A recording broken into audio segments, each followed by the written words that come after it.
And we're live. This is Julien Jean-Pierre from the Royal St. Lucian Seamoss Company. And I know it's been a while since we've done a live stream. Boy, is my life hectic. What can I say?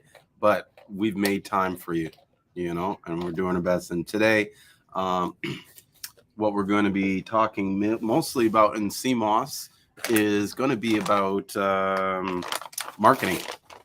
And I have a guy, a friend of mine from France, who is a copywriter.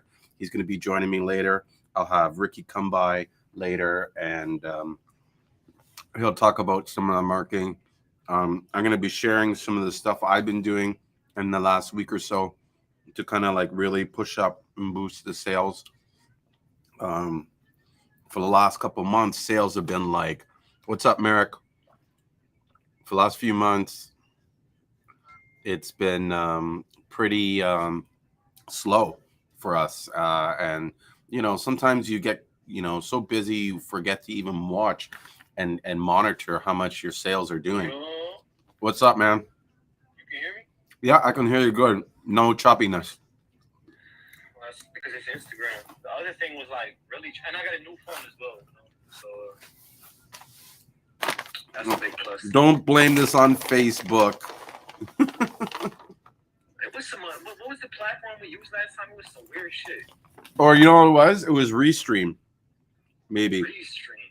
Yeah, Restream. That's the thing. Yeah, but Restream's good. I use it to stream to all my platforms. It was probably just your phone. Yeah, my phone was shit. It was an iPhone 8. Fuck that. Needed a recall. Excuse my French, everybody. I'm just a friend. That's why. Okay.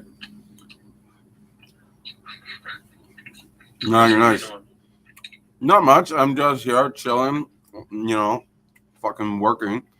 It's all I do is work. I like wake up to literally Rihanna's song. Work, work, work, work, work. Because it's like I go to work, I finish, I gotta go to another job. You know what I mean? And then at night I'm working too. Yo, what's good, Spit? Yo, that's one of my marketing partners. See the guy in the comments, Spit? Yeah. What's up, bro? If he wants to join in on the conversation. Guy, he's making hella money. Oh, yeah? Yeah, this guy's 17. He's making like 20K a month. He's sick. Nice. Well, it really comes down to the efforts and the focus. You know what I mean? Like in the last few days, we've really increased our sales. Well, before that, we were doing shit, right? And it was mainly because we just weren't working. You weren't being.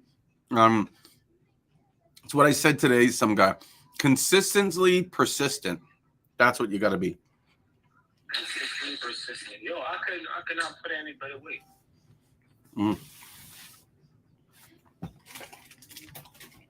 But yeah, it's been a lot of work. Been a lot of work. The store takes up a lot of my time. I see that. Yeah. But it's how you balance your time and how you manage it. You know what I mean? And so at least you got something to do. Yeah, one of the things I've done to really sort of help manage this, I started talking to the girls here about what supplements I can take for more energy. I increase my Seamoss intake, and I'm starting to work out at the gym. So those are all helping to, get me back. What? I said my man is overdosing on that Seamoss. Yeah, overdose. Well, not really overdosing, but yeah. We've got some new products that we brought into the store. This is a really cool product that I'm like really excited about. Check this out, guys. You can actually get this in the States too. I think. Let me just get 1 second. In the States, it's a different product. They call it Fat Boy. What is that? So this is coconut water. But this is unlike any coconut water on the market. That's why I got it. So what makes this coconut water so special, right? And he has two brands. He has the Fat Boy, which comes in this cool bottle, looks like a little coconut thing. And then he's got this shape bottle, Pure Bliss. And so what makes these coconut water different is that it's like the only coconut water that that isn't pasteurized or preserved. So it's an all natural coconut water. And I'm telling you right now, bro, the difference on this water is for real. Like, it does not taste like any store-bought coconut water on the planet. Well, not on the planet, but unlike any coconut water that I've ever tasted. In fact, I'm gonna go get me another one. Give me 1 sec. I'll be right back. I gotta also price some of these juices.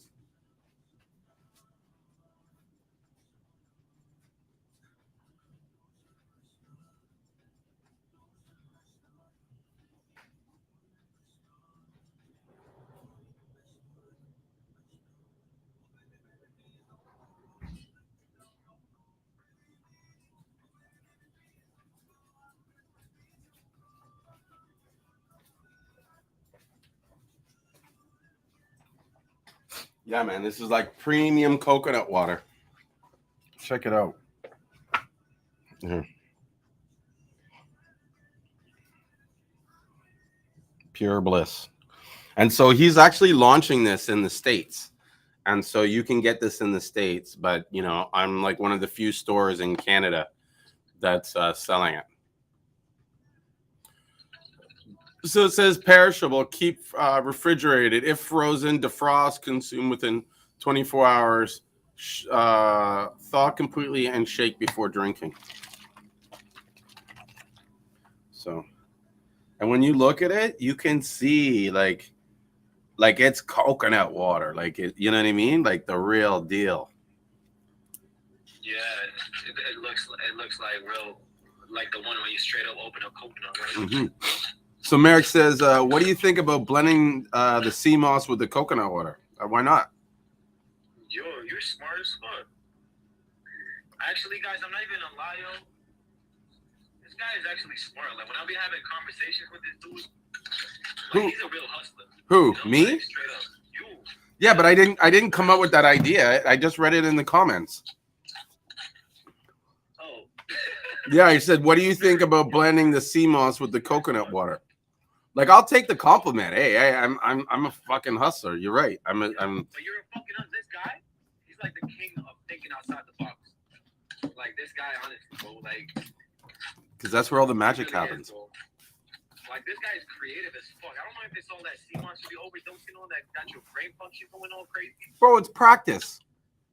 This is the thing that a lot of people don't realize. You define who you are.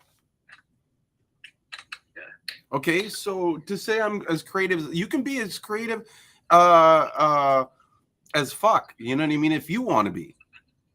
The problem is you don't want to be creative. You don't want to put the work to be creative. It's easier for you and more pleasurable for you to sit there and say, nah, I'm not going to be creative. I'll let this guy be creative. You know what I mean? People don't like burning brain calories, you know? Yeah, well, people choose not to. But that's your choice. And that's what I'm saying is that anybody can be creative if they want to be creative. You just have to decide that you want to be creative, and you got to build on that creativity. You know, one thing that I learned from my copywriting millionaire fucking coach, you know what I learned from him? What? If you want to be a king of creativity, right? So there's two parts of the brain. I mean, when you think, right, there's two processes. I think there's cognitive thinking and incognitive thinking. Have you ever heard of that? Yeah. Yeah. So when a lot of times when you have ideas, right? Mm-hmm. Ideas, the brain filters out the good ideas from the bad ideas. You know what I'm saying? I think the cognitive thinking is when you with the creative ideas. I don't know which one is what. You know what I'm saying? But the other part of the thinking, when the cognitive thinking works, the other one filters out the bad ones from the good ones. You know what I'm saying? So when you come up with an idea, right? No matter how dumb it sounds, and you're like, nah, that shit doesn't make sense. You know what happens? Your creative mind shuts off. Like, okay, you know what? You're a douchebag. I'm coming up with all these ideas, and you're just turning me down. So it just shuts down. You know what I'm saying? So when he says the best way to work with your creative, if you want to take your creativity to the next level, is that no matter how dumb the idea is, just brainstorm. Let your brain just do its job, and you're gonna come up with crazy ideas. Just write down every fucking idea that you have, no matter how dumb it is. Just write it all fucking down. You know what I'm saying? And your brain's gonna start storming creative ideas. And then when you're done, then you choose out of those ones which one is like relevant or not. Mm-hmm. That one is really helpful for people that, you know what I'm saying, that do the copywriting and shit. That's the trick, to come up with $1 million ideas, you know? Oh, it's not easy. But I have found one tool that I use like almost explicitly, and it literally has like fucking blown up. Like, I almost feel sorry for all those people at the market, because I'm one of those guys where I'm just like on a horse, and I'm like, and I'm ready to, like, as soon as the gate goes, I'm gonna go. And what I've been using is ChatGPT, bro. That thing has streamlined my work by so much, and a lot of it is because it saves me the time of thinking about stupid shit. And that's, you see how your brain is always like, oh, that's not a good idea.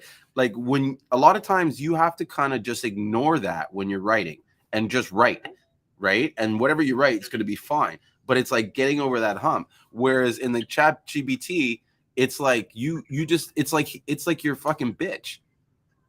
Literally, it's your assistant. You take it, you tell it what to write, it writes it out. No, I don't like that. Rewrite this. Okay. You know what I mean? And then it's like, and then as soon as you get something you like, and even if you don't like it, you can just change a few words or sentence structure, and boom, bam, you got it. Like right now, as I'm talking to you, I'm writing this command. It says, write a catchy email title for an email that's geared towards VIP customers. This thing would have took me like 5-10 minutes to kind of sit down there and ponder. Oh, motherfucker. I just You said, what was the thing you wrote for that? I just put a response saying, write a catchy email subject title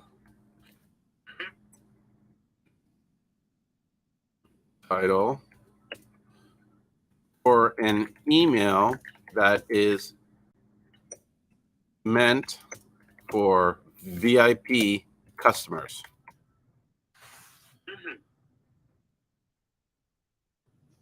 Exclusive access, first dibs on our new collection. No.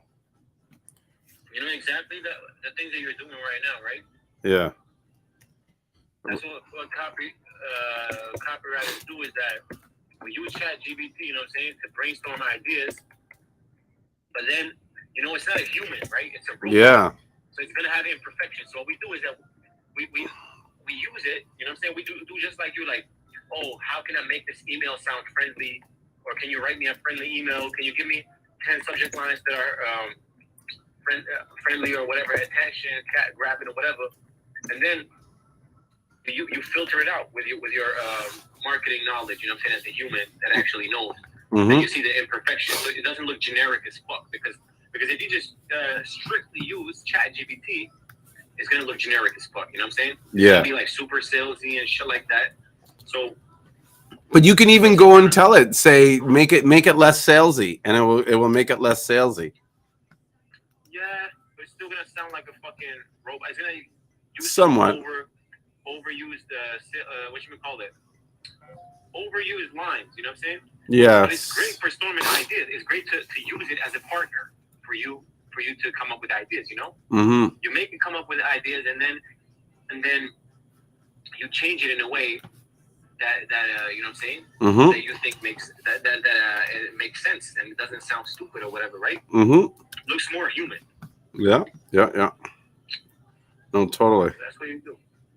But the one mistake that people do is they just totally rely on it. But you know what happens when people just totally rely on it? Could you hold on 1 second? I'm just getting a call. Down to Earth, can I help you? Hi, Ann. How are you?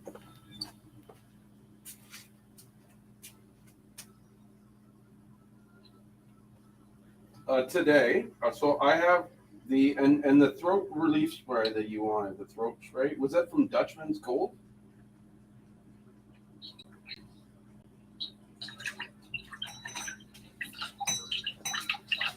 Oh, Beekeeper's Natural.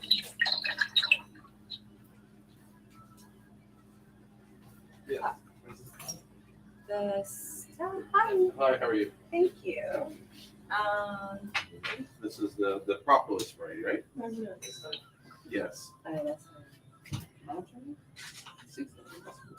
Yeah, I know. This was pretty good. Okay. This was nice. So yeah, I have the single one, the throat relief spray, and but it doesn't say it just says propolis spray. It doesn't say throat relief on it. I know, that's hope. You want the almond one?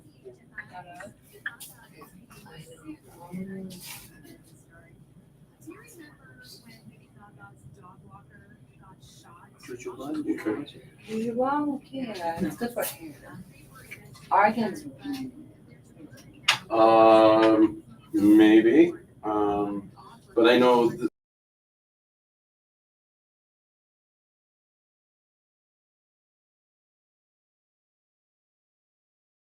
Like I can read your daily health report. Okay, so they don't have the adults in stock. I have some other versions that are similar like that, but they're from Dutchman. for you know you want it for your hands, right? And Yeah. You like that instead? And face? Face? Go with this one. Sorry? That costs $12.99. And it's a mixture of honey propolis with a mint flavor. Okay, for hands, which you For hands, that's good. Yeah. else for hands? For hands. You'll take that one? Yeah, what's the thing? Okay. Almond oil. And so the other product you said you wanted was Stodal, right? So I have the Stodal, but I have the it's the multi-system children's. I have the multi-systems children's. Yeah, so I don't have the one that has the adult. I have similar versions, but I think the one that we have for the adults is on back order. Sir, I have a question. Okay.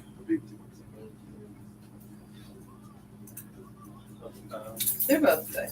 They're both good, honestly. Okay. That's argan oil. Okay. Okay, that's fine. All right, thank you. All right. Okay. Yes, so you had a question. Yes. So You catch up. this one has a good almond oil too. Do you have it? Sorry? This one Almond has- oil. So we have almond oil, but not in that brand. I have it from now. Do you have it like in a pack? Because I always forget it. You don't bring it anymore? I'd have to check with Rosemary. Anything that's there would be on the shelf. Okay. Yeah. Sure. Yeah. That's a good one. Go for it. Okay. Did you want me to see if we can order that one in the future? Yeah, sure, yeah. Yeah. It could even be that just like for now they don't. Just out of stock now. Exactly, and that's why. But I know with all the oils, everything is kind of like what we have is Yeah, what's we'll there. come back later. So Okay. I'll finish that. And so just this, right? Okay, you want? I'll be with you. You have natto canines? Yes. 1 second. I'll show you what it is. Do you have the vitamin E oils? Yes. Napkins. Yes, right here. We have the NACA too. Yes, that's the NACA. So yeah, it's a great product.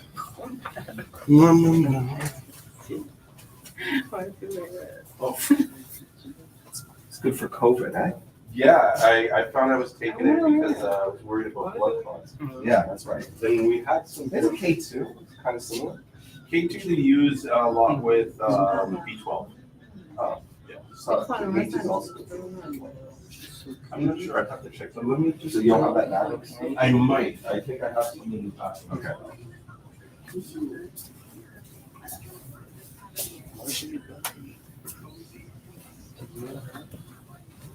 Sir, Yeah. No, I don't. Okay, so I'll just pay for this. Okay. Okay. But we should have someone. The thing you saw is that is the one that I'm looking for is a better product than the one that you showed me. They're both really good products. Mhm. The the one from NACA is very popular. I know that AOR Company is like, which is the other brand that's there. They're known for very high-end, like the processes, or they do a lot of research before they actually make the product to make sure that they're making the best product. So to say they're the best, they're not the best, but they're consistently in that top tier range. Oh, but NAC is even better. Well, as the same, they're both in the same. They're both It's basically very- opposite. Is there no difference, basically? It's hard. There's differences, but not enough to say this one's amazing. This one's So you're saying, is it fine? yeah, it would be fine to take that. How much is that, Matt? Let me check. It's not an urgent thing. Yeah. And how long does it last? Yeah, this one is the January 2025. There's 60 capsules and it's Okay. Okay. So just the two stuff. nah, the best one was like the side. Well, you know what? Wait, I need my music. Gotcha. Hey, okay. You guys are ready to catch that, right? Yes. Okay. So I'm just gonna add this. Do you collect the loyalty points here? First time here? I do. She is Okay. 447. 647 526 2718. 2718. Okay. Where is Rosemary? She doesn't work weekends. Oh. So she'll be back on Tuesday because her birthday is on Monday. So she took Monday off. Okay. Yeah. I love her. Yeah, She's very amazing. positive, very good person. Yeah.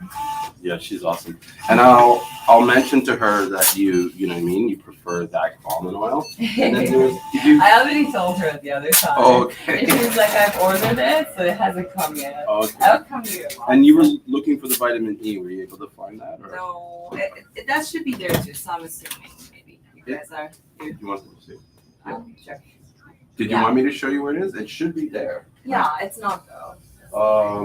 There's There's a cream, but the oil you have is not there. one on the left here. It says Derma E. Yeah, I know. Okay, so that's not what you're looking No. for. Okay. But thank you. Hey, no problem. Thank you for coming by. Thank you. All right, take care. Bye.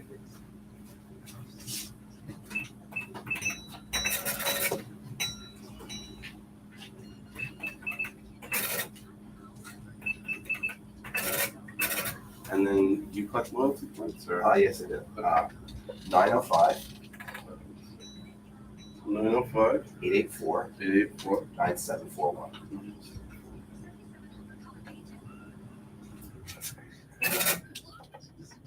Anything redeemable yet? No, not yet. You're at 93 points. So you need another like maybe 250 or 260. All right. Yeah, it's every 350 that you get to redeem.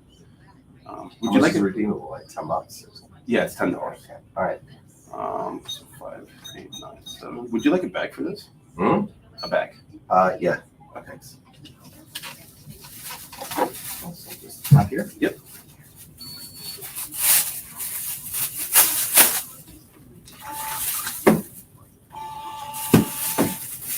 Thanks. No problem. Sounds very good. Thank you. All right. See ya. Oh, wow. He left. Oh, he's back. Must have been waiting. Sorry about that, guys. This is what happens when you are trying to do a live stream at the store. The good thing is the store closes in a little bit, so soon there won't be anybody in here.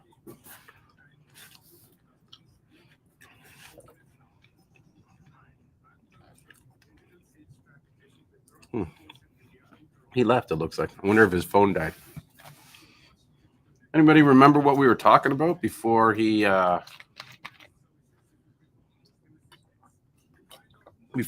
I think we were talking about ChatGPT and marketing and using that stuff to, create. Well, I'm using it to create more marketing messages, and I'm really excited about what I'm doing with it and how I'm working to increase more sales to my business. And one of the ways that I'm increasing more sales is by just trying to see if I can get him in here. Hey, what's up? Yeah. No, but we already talked about the ChatGPT before, don't you remember? Well, a little bit, but I'm trying. What else were we talking about after ChatGPT? Huh? I can't hear you.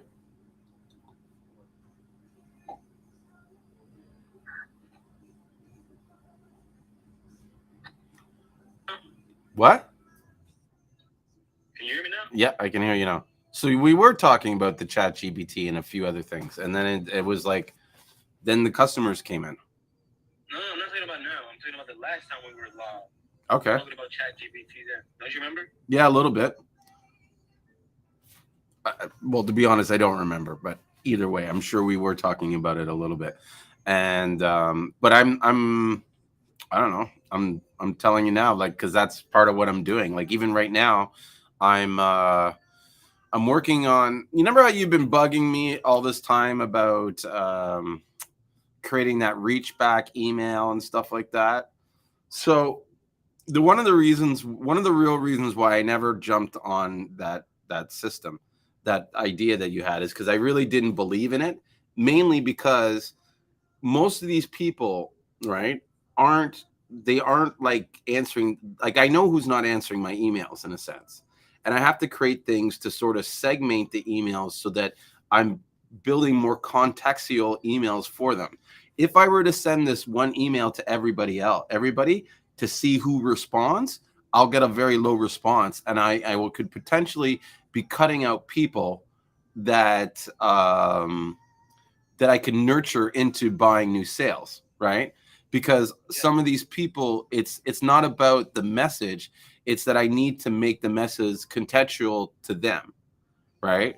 And so what I've recently found is this new product that I've been using for the last week, and I've been getting great results with it. It's called Audience. They're a European company, British company, I think. They're in England. And it's pronounced AUDIENS.com, audience.com. And what they do is they connect to my Shopify site, and they link it with the Klaviyo program that I use to manage all my emails. And it identifies market segments or mailing segments so that I can message it, because I have over 5,000 profiles, right? And so a lot of those people, you know what I mean? Like, they still visit the website sometimes, but they don't always answer the emails and stuff like that. And so with this Audience, it can track all the stuff through Klaviyo to see to identify the metrics of that particular customer. And so to give you an example, I have actually, hang on, let me just finish doing what I'm doing, because as I'm talking to you, I'm preparing email messages to send out for the upcoming week that they're telling me that they have identified as market, like different list segments that they've identified as people, and then they tell me this is what you should, offer them to get them interested.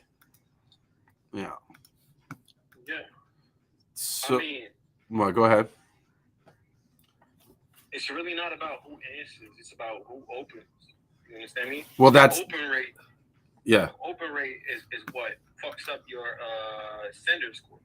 Mm-hmm. You get me? So when your open rate gets lower, when your sender score gets lower, you go to promotion. After promotion, you go to I think sponsorship, and then after that, you go to spam. Mm-hmm. You know? And I told you before, but my shit was breaking off, so you couldn't hear shit. I could hear you. I could understand what you were talking about. Yeah, but subject lines, you know, that is the key. So if you want the open rates and everything for emails. But this is what I'm trying to tell you, right? Is that if I did the strategy that you gave, I believe that I would have had a very shitty open rate, and then that would force me to cut a lot of those people off, right? And those are people that I could have brought back in different ways, right? And so using this audience is helping me bring these people back. And not only that, but it's helping me identify those ones that are really just not interested at all. Yeah. Hey, what's up, Ricky? Maybe those are the ones you want to send the emails. Yeah. Right. But see, I don't want it like, or maybe I misunderstood your strategy, but I didn't want to just go and send out one broad email to someone to a bunch of people to try and see if they're interested in coming back. No, definitely, I agree with the fact that that is a really, really good tool. And you should use audience, most definitely. Yeah. And those are the people that you should send the revival sequence. Yeah. Yo, how you doing? That's Ricky. What's going on? How you doing, man? How you doing, man? Ricky, that's Adam from France. He's the copywriter. I think I put you in touch with him. Oh, I think I do got his information. I've been so busy that it's been crazy lately. I know. Honestly, bro, business life is like, you just got no time. When you got time, use it for work, you know?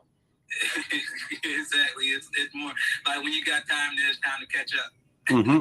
Yeah, you want to use all the time you have for more run. Mm-hmm. Mm-hmm. Ricky, I gotta show when you get your store up, I gotta get you to start stocking this shit.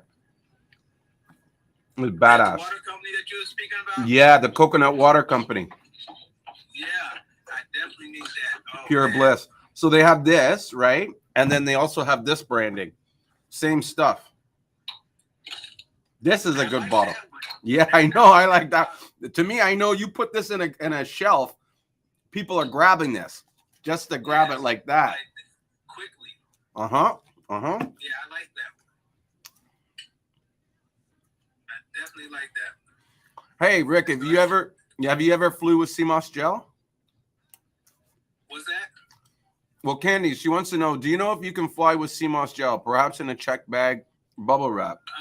Probably like an 8-ounce. Probably can't fly with more than an 8-ounce. Maybe though in your check bag you could. Yeah, like but not in your carry-on. It'd have to be less than 8 ounces. Yeah. But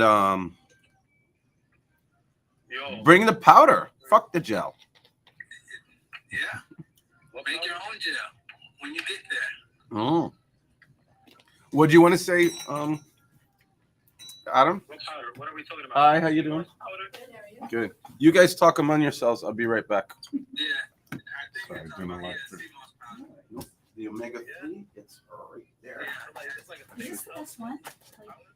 Yeah, you can get inside. We recommend that one. It's one of the best. Yeah.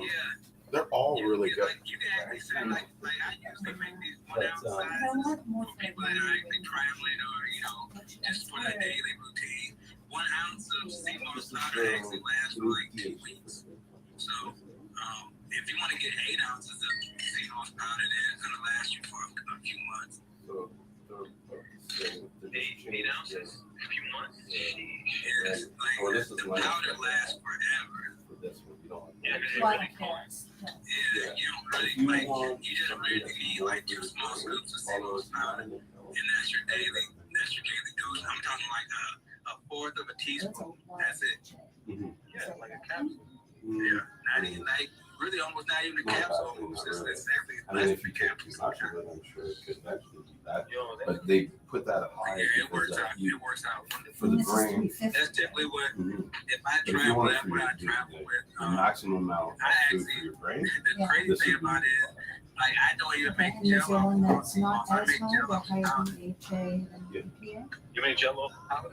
Yeah, so I take my powder. I make Jello powder because so the EPA is for the body, the DHA. it's a lot easier to deal with. That's even better You because need that Jello all, is gonna be like, strong as fuck. all our body functions require Yeah. omega 3s. Right. Also, another thing about even when so Which is. my biggest thing now that I like to do is that like I don't want a gel that I have to wait a whole 2 weeks just so I can eat it. So this Like, is you know, they only tell you take 2 liquid tablespoons milk. a day. This is a 1. Yeah. Is Like that I the want to one eat the that's whole for entire dry? thing. So now what I end up doing, Well, maybe you could use like it I for make dry a ice. gel Specifically said because dry the ice. powder One to it five, actually five will to still one. lock up in the gel form. No, So it was I'll in the make a liquid. gel Okay. that But was I it? can eat an was 8 that- ounce in a day. Well, actually, I can eat See, the one whole of 16 them, ounces that's one one day to and five, have and a that problem. one's, sorry, 5 to 9. How much Just do send you it have? to them Like, for- Well, this is 1 to 5 So what DHA. ends up happening is that 5 to 1 EPA, meaning this has got the high you only have to Exactly, put a one of couple them scoops is in, for and even with a couple scoops dry ice. of the powder, it's still gonna lock up into a gel Maybe. form. Like I actually have some in the refrigerator right now. because I don't think the I would be yeah, even with this one, it's got a higher EPA. Okay, so are there any pills that have a higher DHA?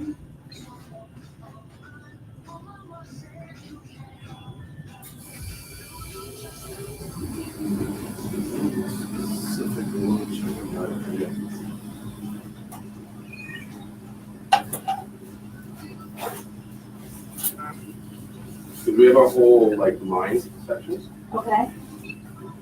With us up here.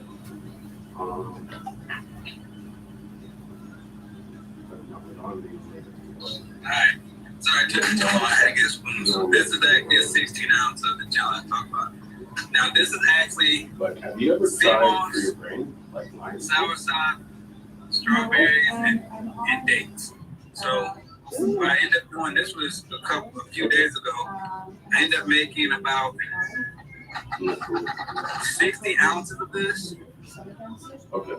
and I think I only put like 14 grams, so pretty much a half an ounce of powder in there. And I was able to make Check 16 with your ounces. doctor. I mean, it's an As you can see, adaptive. it's It's a still muscle, gel form. so it's a fungus. That looks like really But I mean, I'm not a fungus expert. Now the thing is, so I don't want to say, oh I yeah, didn't eat this Oh, whole thing. lion's mane, I see. yeah. So you know, a lot of people will say you only take 2. No, I eat the whole thing Like my because brother takes really, it and he swears by it. like a lot of times, you're just looking for it to gel up. Well, this gels up. I was able We to can make always set 60 up ounces with only our a half sponsors. a half ounce of Rosemary, orange, and powder. vanilla. They're both very And nice. that's Yeah, oh, I talked and so I end up making, I think, about 3.5 jars of this. Yeah. Ashen. 3.5 jars, No, The it's last actually week. her birthday, so she'll be on almost a week. She's not gonna miss it today. I just eat as I want to. Is that it? No. So I'll eat like half of this and put it back in the refrigerator. And I don't have any. like that. You said that's I think so. Yeah, so this is, Well, it can't hurt if I. so just this would take that. actually be 14 scoops altogether. It would not. But It doesn't- like this one right here probably only has about, Yeah, because right now, I mean, I can check with Rosemary, but I don't see anything on the shelf that's in pill form that has a high DHA. well, you can actually And do. usually what we The daily recommend serving always is is the no omega when someone wants a high DHA. So this jar right here would actually be a Yeah, I just- a 2-day jar. Liquid. However, I actually end up eating the whole So I thing with that. understand. I'm sure like they would know. Shit, they know so much about products. They make me feel. I mean, you got You See, know, this is, yeah, I know, this is so Yeah, much, all of these high EPA. It's mostly fruit. Why? It's Because mostly most soursop, people are to be honest. taking the omegas for their body, for their heart, their lungs, But still, their cardiovascular the system. powder's so good that it actually still gels up. All right, well, I'll just do this one. You're like you're a Seamoss. Exactly. Okay, so Can you this, toss that? here's what I have from the shelf plan. The only difference on this one is that that's lemon. Yeah. Right, anytime you Yeah, add But I think it's a light flavor. I don't think I it's. don't, I think it's just, a- to a gel, it's only going, I would give it, Well, if it comes with the color, you before you have to eat it. That's actually the reason why I actually make them like this, because I know they don't last long. And so if I'm going to end up making it, I'm going to want to eat it all in one day and not have to wait until, like, I don't want to have to take 2 heaping tablespoons of that, especially because it has fruit in it, knowing that halfway in, it's going to start going bad on me. So I'd rather just, like, I take this and I'll actually make like 3.5 weeks, and that'll last me for a week's time. And I know that it won't. So you have $3.75. So next time you can get the That's tasty as hell. just came up. Before you were at Man, this is so $3.75. good. I'm telling you. I say this is so good. Thank you much. Like, what ends up happening like the last time, Sunday. Yes, yes, that's coming. Actually, it was last Sunday. I actually made this last All right, Sunday, and this is my last jar right here. So I made Yeah, it last hold Sunday. up, And I It's actually not bad. made Really? like a couple It's more not so since bad. then. It's zero, I think. So I made it last Sunday. Because it was cold when I came here today. It's And by the wind time is I cold, looked, but if it's not time I wind, it's looked down, I was pretty much 3/4 of the way done. I was just mad, so I killed it. Stop telling people it's cold. Yeah. Thanks. Bye. All right, Yeah, I bye. just finished it up. I can't have like halfway finished. Yeah, like I killed the job. Like I'm not gonna lie to you, this is so good. Someone's asking, how's the shelf life? Did you answer that? Yeah? Yeah, I answered that one. All right, cool. I hope I wasn't distracting you guys with my, No, you're fine, man. yeah, in the background. Oh no, you was loud as hell, boy. I'll mute myself next time. Don't worry. Nah, I'm just playing with you. Yeah, so it was good. Like I love the powder because I can do so much with the powder. Bro, You know what? I think you have some too, Julien, don't you? what? Powder? No. The powder? No, not You got yet. some? I'm gonna get some. You see these? Pistachio nuts? Pistachios? I fucking love pistachios, but I'm so allergic to them now. So it's like I am going That's why I'm about to ask you. Developing these allergies. Like, what the hell? I don't know, You're bro. allergic to everything. I'm allergic to everything. No, but he said he became allergic. That means he became like, how the hell do you become allergic to so many things, bro? Like Environment. Maybe I need a cleanse. I don't know. I got parasites. I don't think your body is meant to be in Canada, bro. No, it's not. But honestly, I think it was from a lot had to do with my high consumption of marijuana. I mean, I don't know. No, people have been known. Everybody's genetics is different, you know? No, but it's been known, like a lot of people that consume a lot of marijuana over time, they develop these like sensitivities to different other stuff. And like, not that I'm bragging or boasting, but like I'm 47 now. There's probably been less than 3 months. Like if I were to take all the days that I didn't smoke weed at all that day, it probably amounts to like less than 3 months. Like every day I smoke weed. Every day. I go to like it's like a sleep aid for me. You know what I mean? The official food therapist wants to know if I don't think your Seamoss is not salty, Ricky, because you do a process to reduce and minimize the salt taste on it, right? Yeah, so I actually clean it just like you would clean the gel. I mean, just like you would clean Seamoss if you're making gel. Mm-hmm. What I do after that, I just put it in dehydrated instead of turning it into gel. Yeah, like if your Seamoss powder is somewhat salty, I would be somewhat concerned, mainly because it, and I don't want to throw shade on anybody else, but usually if it's salty, it's more likely because they didn't clean it before they grinded it and they just threw everything in the grinder. And that's something I wouldn't like, how do you say it? Advise people to take, you know what I mean? Oh, dang. See, this is the thing, like, I didn't see what just happened, so it's almost gone. What? This man, he got some life-saving information over here, bro. Because the stuff that he be teaching me is just like, wow. Like, if this guy didn't tell me nothing, I would have probably committed like a million mistakes, bro. When it comes to that. Honestly, bro. Well, with the health thing, or right. With the Seamoss, bro, like everything. Mm. I was one of those people that felt like food grown with Seamoss until this guy invited me, and then I totally realized like how big of a bullshit that is. Like, Oh yeah, I gave him the whole red pill, blue pill, whatever. You know what I mean? His mind was just like, really? So that's how it is? It's like, yep. You got the truth. He broke me on this Seamoss matrix. Yeah, it was like he was he was like Neo, and yeah, it was like he was Neo and I was Morpheus, and I was like showing him all this shit. It's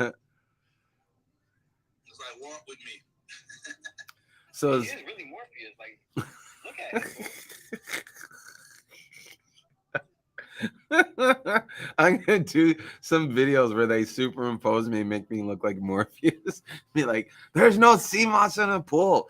But hey, you know what? That being said, I have to start correcting myself because I've been doing a lot of fucking research lately, and I've been covering on a lot of stuff about the Seamoss industry and different stuff, and so there is a lot more land-based cultivation operations more than I thought.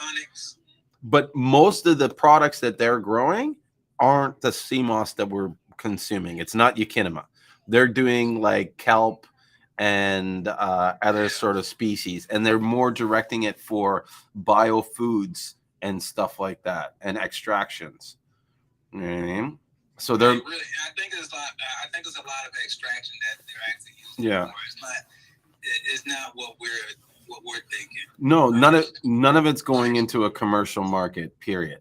This is all large scale industrial. They're making animal feeds out of it, fish feeds, other shit, the collagen, whatever, you know. So Candy says, "Hey, I have a client that ordered from Canada. I'm going to ship via UPS. Do you know if I need a harmonization number for Canada? Any such suggestions for items descriptions such as herbal tea?" No, I don't think Canada doesn't have a lot of restrictions when it comes to like serving the foods and stuff like that. I would just say it's you know what I mean, frozen gel or algae gel or something like that. The only problem you have in Canada is when you start it's like the FDA. You can't put any claims on the product unless it's actually worse than the FDA. You can't even say like these things haven't been evaluated. Like it's like you cannot put a health claim, period. The moment you say this does this, that's you're in violation, and you have to get a health number, an MPN number, and you have to prove the thing of the product. So just ship it as a food. You know what I mean? And don't put any benefits or anything in there. Are we talking about Amazon right now? No, we're talking about Candy shipping to a customer she has in Canada. She's from the States, and she's going to ship UPS, which is a smart thing. I always ship UPS because UPS is not only are they get there a lot faster, they have their own in-house brokerage. So, that would be a key. Put the value of the product under $20. This is a secret most people don't know about shipping. Okay, every country has a minimum allowance to put in the value of it to facilitate faster flow of commerce. So if something's under $20 or some in the United States, they got the highest. If it's under $800 value, it goes without any customs. You know, it's considered a non-commercial item, and it goes without any sort of custom brokerage. The moment you get 801, it has to be custom brokerage. And I think in Canada, it's like $100 Canadian. You know what I mean? Do you do same day delivery in the city? What city are you in? Yeah. That would help. Yo, I think I gotta rejoin because I can't see the new comments. Let me rejoin. Maybe it's the way you swiped, but rejoin. Yeah, Lafayette Snags. What city are you in?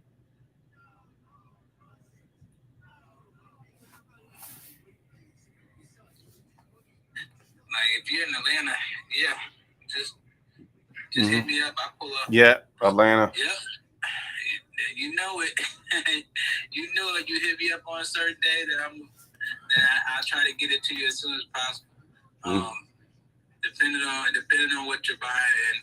Like if it's just raw sea moss, then yeah. Sometimes if it's capsules or anything else, depending on how many I have in stock, or if I want to make yours fresh, then it might end up being a day for me to actually get them out to you.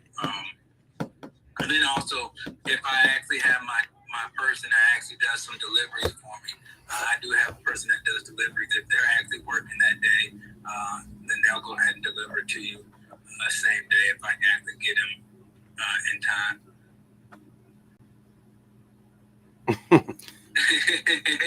Yes, I will. I will deliver in person quickly. That's nice. Yeah, Especially there's a if I'm going vouch. through Atlanta, I definitely will deliver as quick as possible. See. So I wonder if he's coming back. Yeah, I think he's trying to request to rejoin. Is he? No, I don't see him here. So, Whatever. so how's everything been going, Julien? Everything's great, bro. I'm just been working here, trying to, pick up some sales. And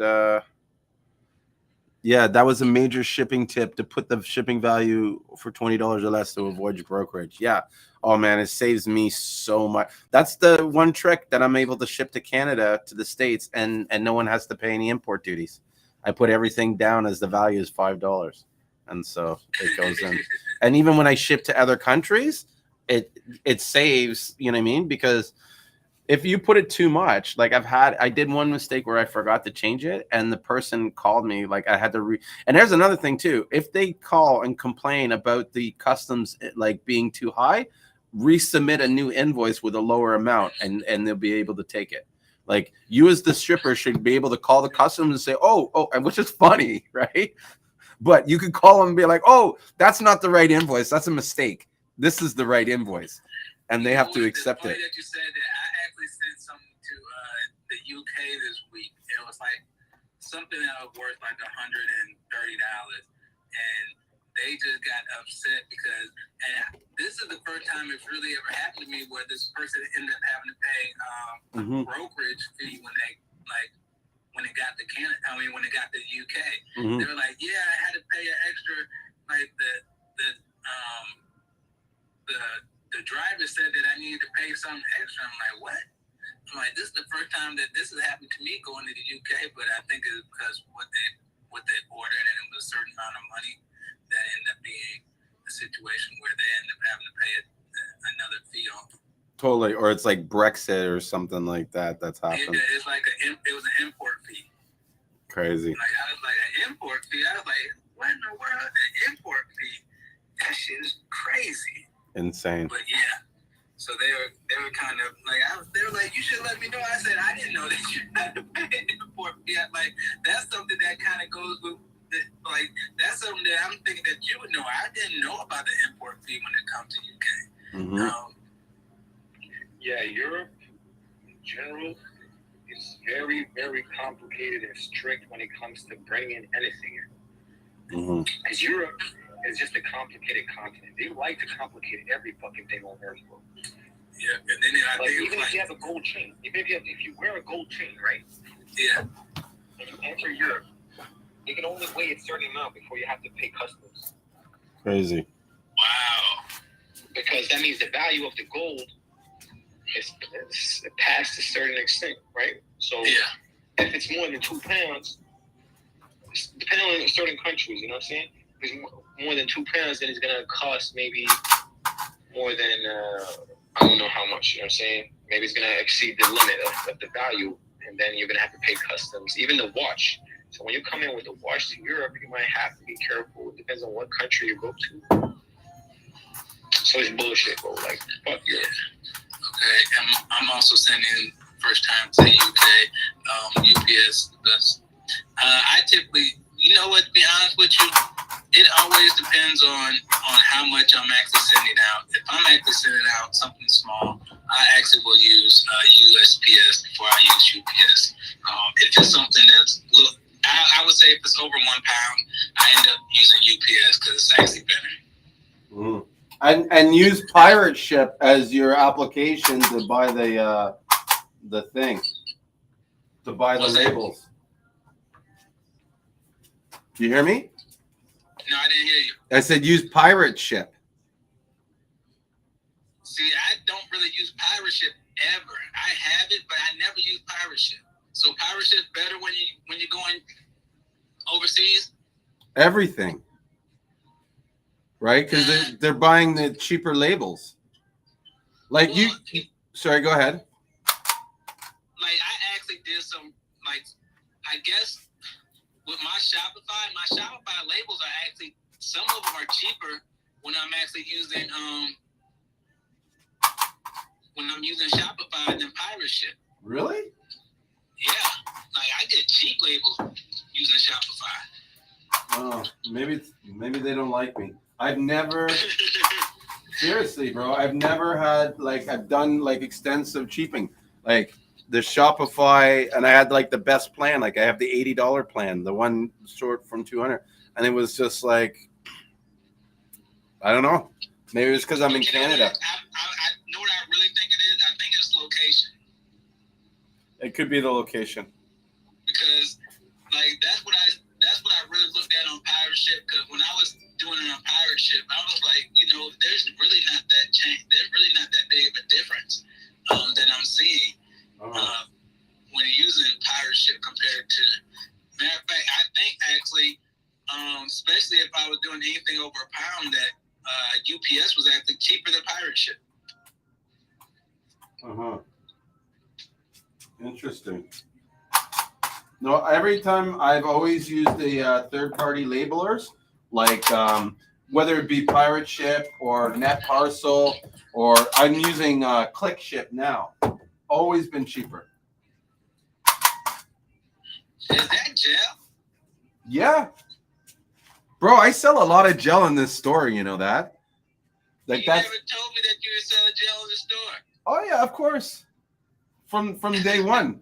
But it's not my own personal gel. Yeah. I sell other people's gel. So you just have a couple vendors Yeah. that come through and stop and buy. But see, this is the funny thing. This is why, to me, everybody, it's almost like they listen to a bunch of idiots give them business advice and doesn't understand business, right? The amount of people that have come to me and have been like, why don't you have your own products in the store?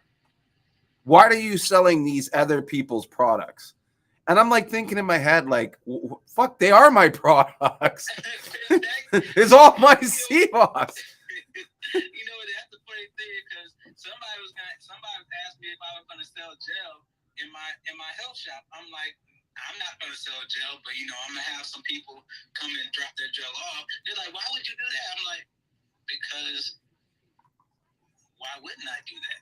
Yeah. It doesn't, that's not your, you're not gonna make any money. No, I am making money, because every time they drop gel off and it sells, then guess what? They're gonna come and get more products from me. Yeah.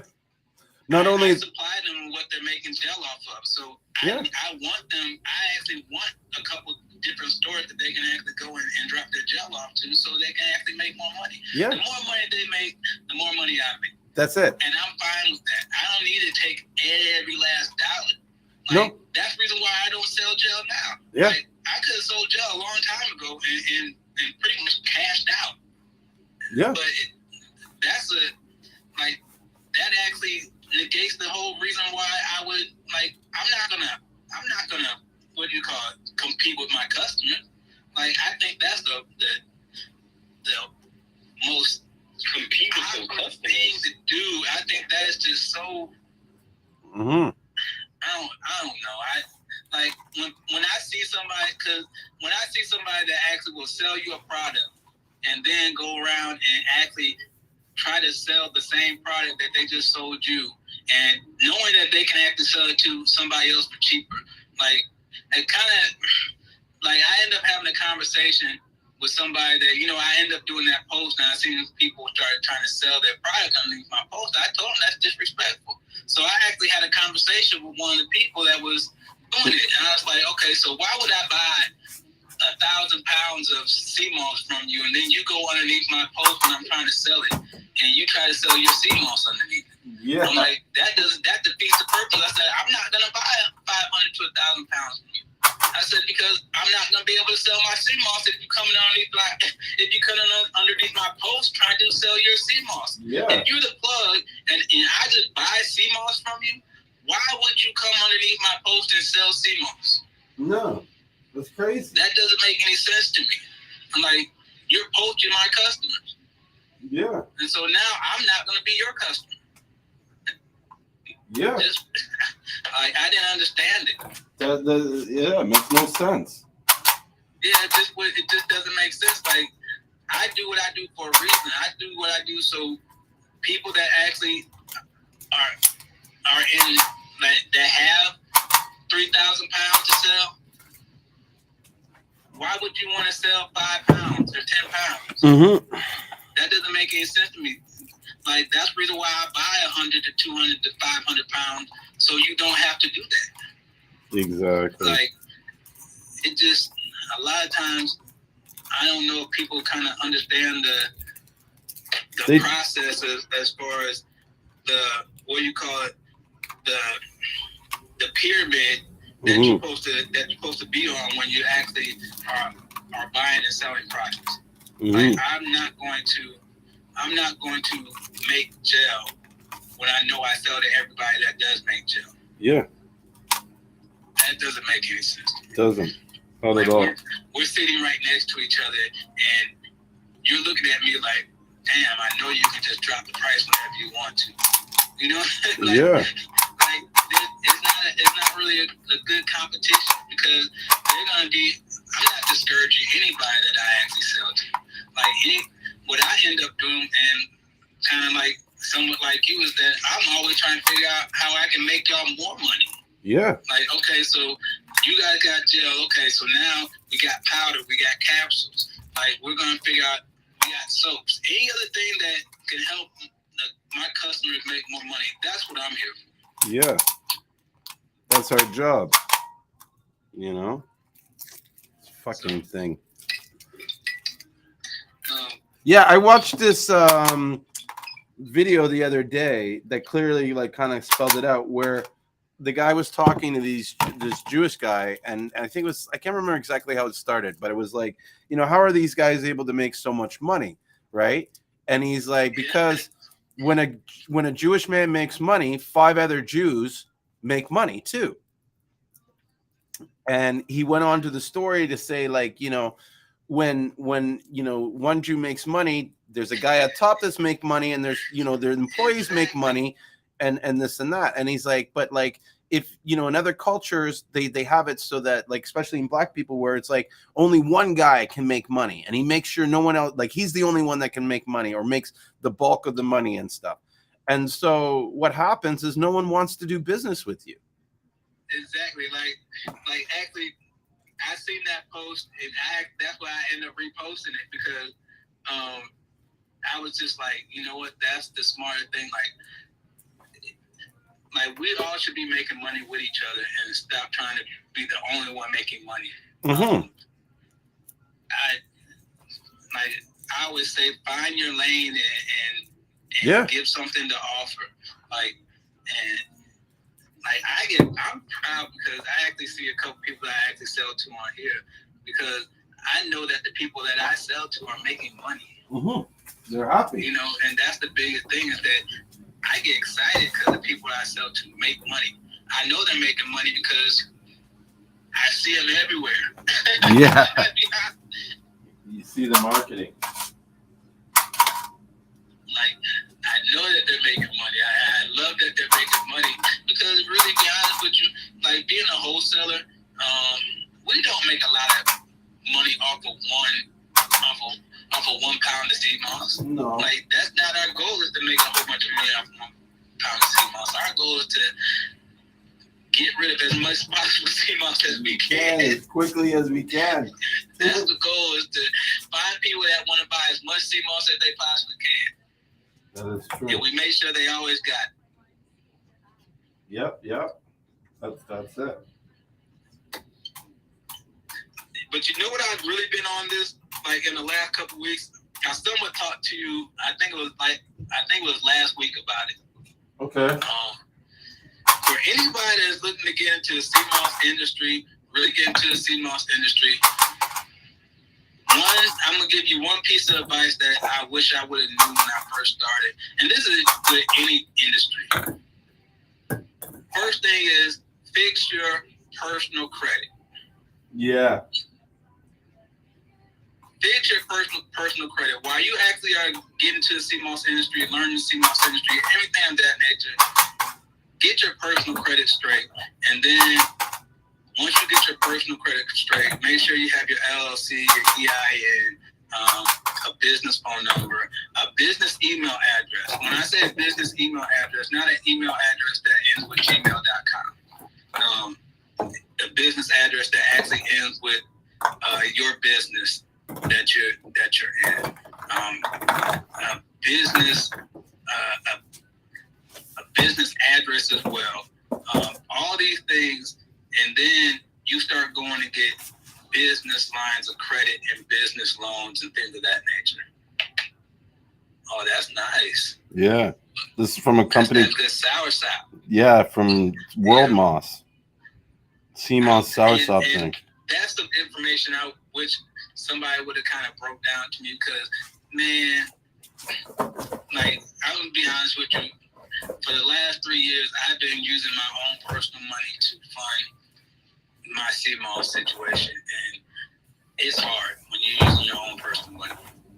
Like, if I would have set myself up to where I was actually using business credit, business lines of credit, and business loans, it would have been a lot easier. I probably would have been a lot farther than where I wanted to be at right now. So I always tell people now, like, get your business in order and get your personal credit in order. Get up to a 720 to a 750, and get you a micro loan. Start looking for micro loans, SBA micro loans, things of that nature, to actually help your business out as much as possible. So you're not shoestringing your budget, and you can actually market and advertise how you want to. You can get the necessary equipment that you need. You're not looking for these net 30s to go in and build your business up, because a net 30 is only situation that you use when you don't have good business, when you don't have good credit. Because net 30 is not going to give you business credit. They're just going to increase your paydex so you can actually get other stuff with your business. So business credit and personal credit is the best thing. And then once you get your personal credit over a 750, don't use it no more. Everything goes through your business.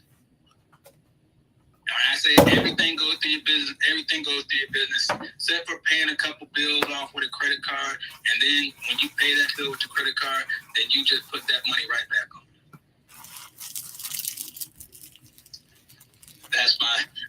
That's my bit for Yeah, that's the week. your business advice for the week. No, but you're right. And a lot of people, even myself included, have not really sort of taken credit seriously in business credit. Now, like in my life, I'm really seeing, okay, this fucking matters, because, I see how, because a lot of times I winged it, you know what I mean? Like all self-made, I hustled, I got it. But it's like one of the biggest changes in my Seamoss business happened when Shopify dropped. I think it was like the first one they did was 15,000 US, and then they did another one 32,000. And so that allowed us to like just speed everything up because we weren't waiting on anything. Oh no, your shit is like cutting off. Who, me? Yeah, it's going in and out a little bit. Now it's better. Yeah.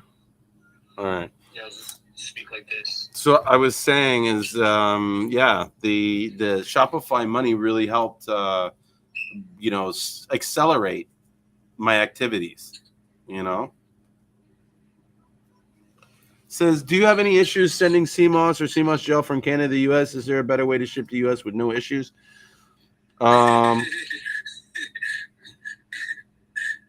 No, I don't have any issue, but I don't ship gel to the States. But I don't have any issues shipping Seamoss, except I use particular shippers. So I know if you use FedEx will give you headaches because FedEx will make you fill out all these forms because they're always like, oh, this is a food and blah, blah, blah. And so UPS is the easiest because they just don't give a shit. They just, you know, as long as it's underneath the value, it doesn't even trigger a customs broker. Yeah, I've never used FedEx. Mm-hmm. I don't like them. At all, for nothing. I don't even go to FedEx. I don't even look at. First of all, the prices are a lot higher. Like, that's one thing I've seen. Their prices are ridiculously high. Like, really honest with you, like I use USPS for anything a pound and under most of the time. And then anything, like there may be some time where a 3 pound or a 5 pound, depending on the box that I'm using, actually may be cheaper. However, most of the time it's really about, it may be 10 cents more than you go to UPS. And so sometimes I just go to UPS because all my other boxes are going there. But I cannot stand FedEx for anything. Yeah, I don't like FedEx either. And then I was gonna say that I hope Julien don't have no issues shipping from Canada. I said, cause I'm shipping products for you. Yeah, but I'll make sure your products get to where they need to be at. But when you're shipping like from, because I think I have sent some orders from you to ship from the United States to Canada, just try and make sure you keep the values under like $50. Otherwise, there'll be problems. Yeah. But other than that, it's all good. You said mine under 20, right? Yep. Great. Because I don't want these Frenchmen to take my Seamoss. Well, don't worry, they're not gonna take any of your Seamoss. They know me when I come in. They're like, "Oh, that's St. Lucian Seamoss. Run it through. Run it through one time. That's the boss, Seamoss boss." Oh shit. Like I've actually never like seen people that like live Seamoss so hard. Like, I didn't know it could be like a lifestyle. Like, you know what I'm saying? Like, you guys, it's a lifestyle. Yeah. This is what we do all day long. My life revolves around Seamoss. Like Seamoss and my family, that's pretty much it. That's sick. Like yeah, I see people with a diet and healthy lifestyle, but like not a specific product. Seamoss, like you guys are in love with the product itself. You know what I'm saying? Like that's the lifestyle. Like these alkaline people, like okay, that alkaline lifestyle is a lifestyle. Let's say the whole diet in and of itself. But you guys is like the Seamoss. Like yeah, my diet kind of spans around Seamoss. I'll be honest with you.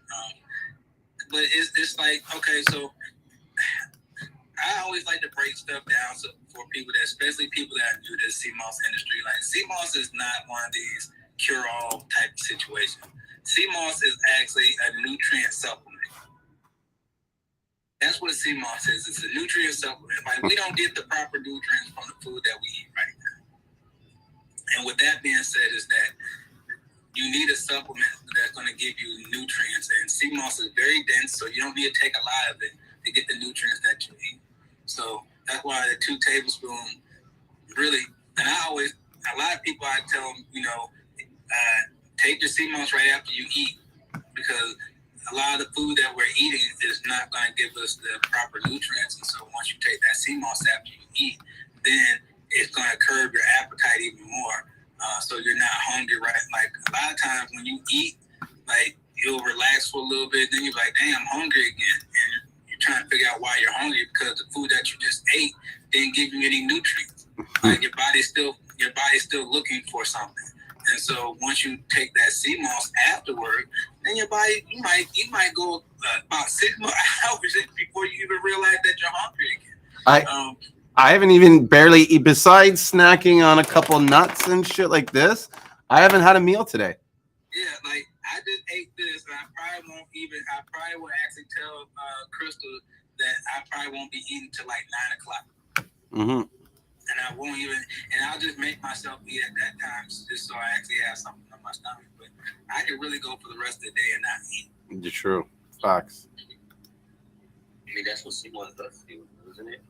Yeah. It suppresses the appetite. Right? Yeah, it really wants to suppress the appetite because your body is just looking for nutrients. Like, that's the reason why we eat anyway. Your body's looking for nutrients. Once it gets those nutrients, then it's pretty much satisfied. And I think that's the major thing about it. Like, so I always say it's a nutrient supplement. It's not one of these cure-alls that I think a lot of people are starting to want to say, or, you know, a lot of people trying to sell products right now. Like I stay away from social media. Every time I go on social media, I'm just kind of shaking my head. I'm like, bro, there's so many experts on Seamoss right now. That's so true. Like when I say there's so many experts, I'm like, there's some experts, like some jokers that come in here and say, hey, you need to do this, and this is not good, and this. I'm like really? Like Seamoss, like, and this is the thing, and I've told people this. I'm like, even the bad Seamoss was actually good for me. Mm-hmm. And I'll be honest with you, a majority of us started off taking bad Seamoss. Yep. And we found out that it worked. We just got a better form of Seamoss, a better grade of Seamoss, and now it's even better. Mm-hmm. So it's like almost any form of Seamoss is probably 90% better than any other product that would actually take. And so when they start saying that one Seamoss is better than the other Seamoss and all the other Seamosses aren't good, like, man, just sell your product, but like, why are you even down in other Seamosses just because that's not the product that you have? Like I don't get it. Just because it doesn't grow in a room. Like, just because you don't sell Gracilaria doesn't mean that Gracilaria isn't good. Gracilaria is actually excellent. Mm-hmm. Now, what I will say about Gracilaria, this is, I kind of come to terms is that when it's hard to find Gracilaria, a good Gracilaria that people will ship out to you. And now that Gracilaria is expensive. Like, people aren't selling Gracilaria cheap anymore. Mm-hmm. Like, people sell Gracilaria but they know that because it's so light in as far as how much you get for a certain price. Like, you're actually getting it because it's so thin and it actually doesn't expand. And so for people making gel, maybe Gracilaria isn't as good for making gel because you're going to have to use a lot more than what you use with the Katoni that actually is supposed to expand. And that's what a lot of people don't even understand. They like, when they say Seamoss is not supposed to expand, you're talking about a certain form of Seamoss that's not supposed to expand. Like, Gracilaria and Katoni are two different types of Seamoss. Like, Katoni is supposed to expand. Like, if you start looking up information on Katoni, it says it expands 5 to 7 times on what is supposed of its original nature. Like, that's what it does. It's a warm water that expands. And also, the same way with Irish moss, with the Chondrus crispus. Chondrus crispus expands, but you know why those two expand and why Gracilaria doesn't? Well, Chondrus crispus and Katoni, they produce carrageenan, where Gracilaria produces agar. Mm-hmm. So they're producing two different things, and with them producing two different things, like, you actually see the characteristics of Chondrus crispus and Katoni being somewhat similar, even though they look totally different from what Gracilaria. Gracilaria does not grow; it does not expand, but it actually makes agar, and the other two actually make carrageenan. Mm-hmm. Wait a minute. So do you guys have Chondrus crispus right now? I actually do. I keep some on tap, and then the funny thing about it is, the reason why I got Chondrus is because everybody was screaming, well, you don't have Chondrus, and so I got Chondrus, but then nobody screams it out no more. Isn't Chondrus just the thing that, wait, is Chondrus crispus the one that Dr. said he was always talking about?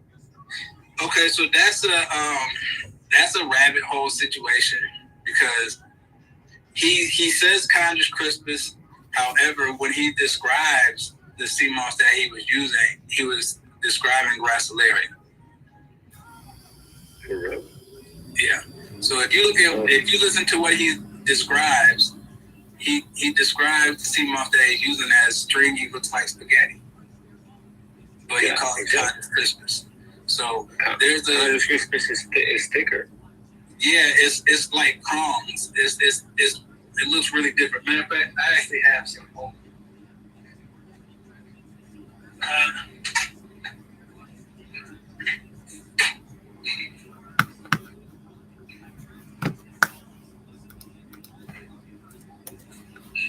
All right, so if you can see this is what Congress Christmas looks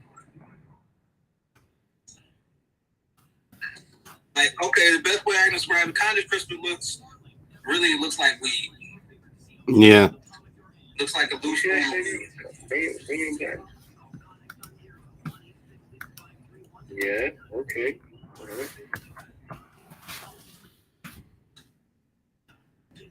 Let's see.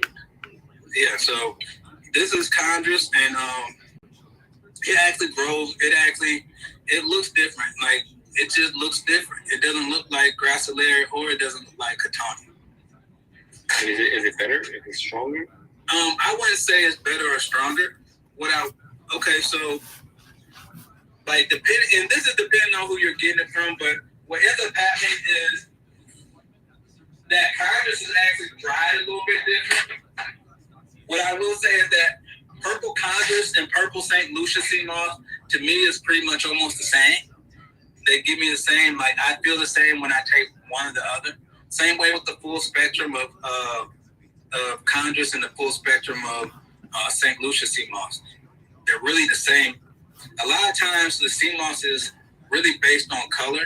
Like you may see a slight differences, and this is my opinion. You may see slight differences from the multi or the full spectrum Congress to multi full spectrum of St. Lucia, but there's not that much of a difference in them as far as the values that they're going to give you.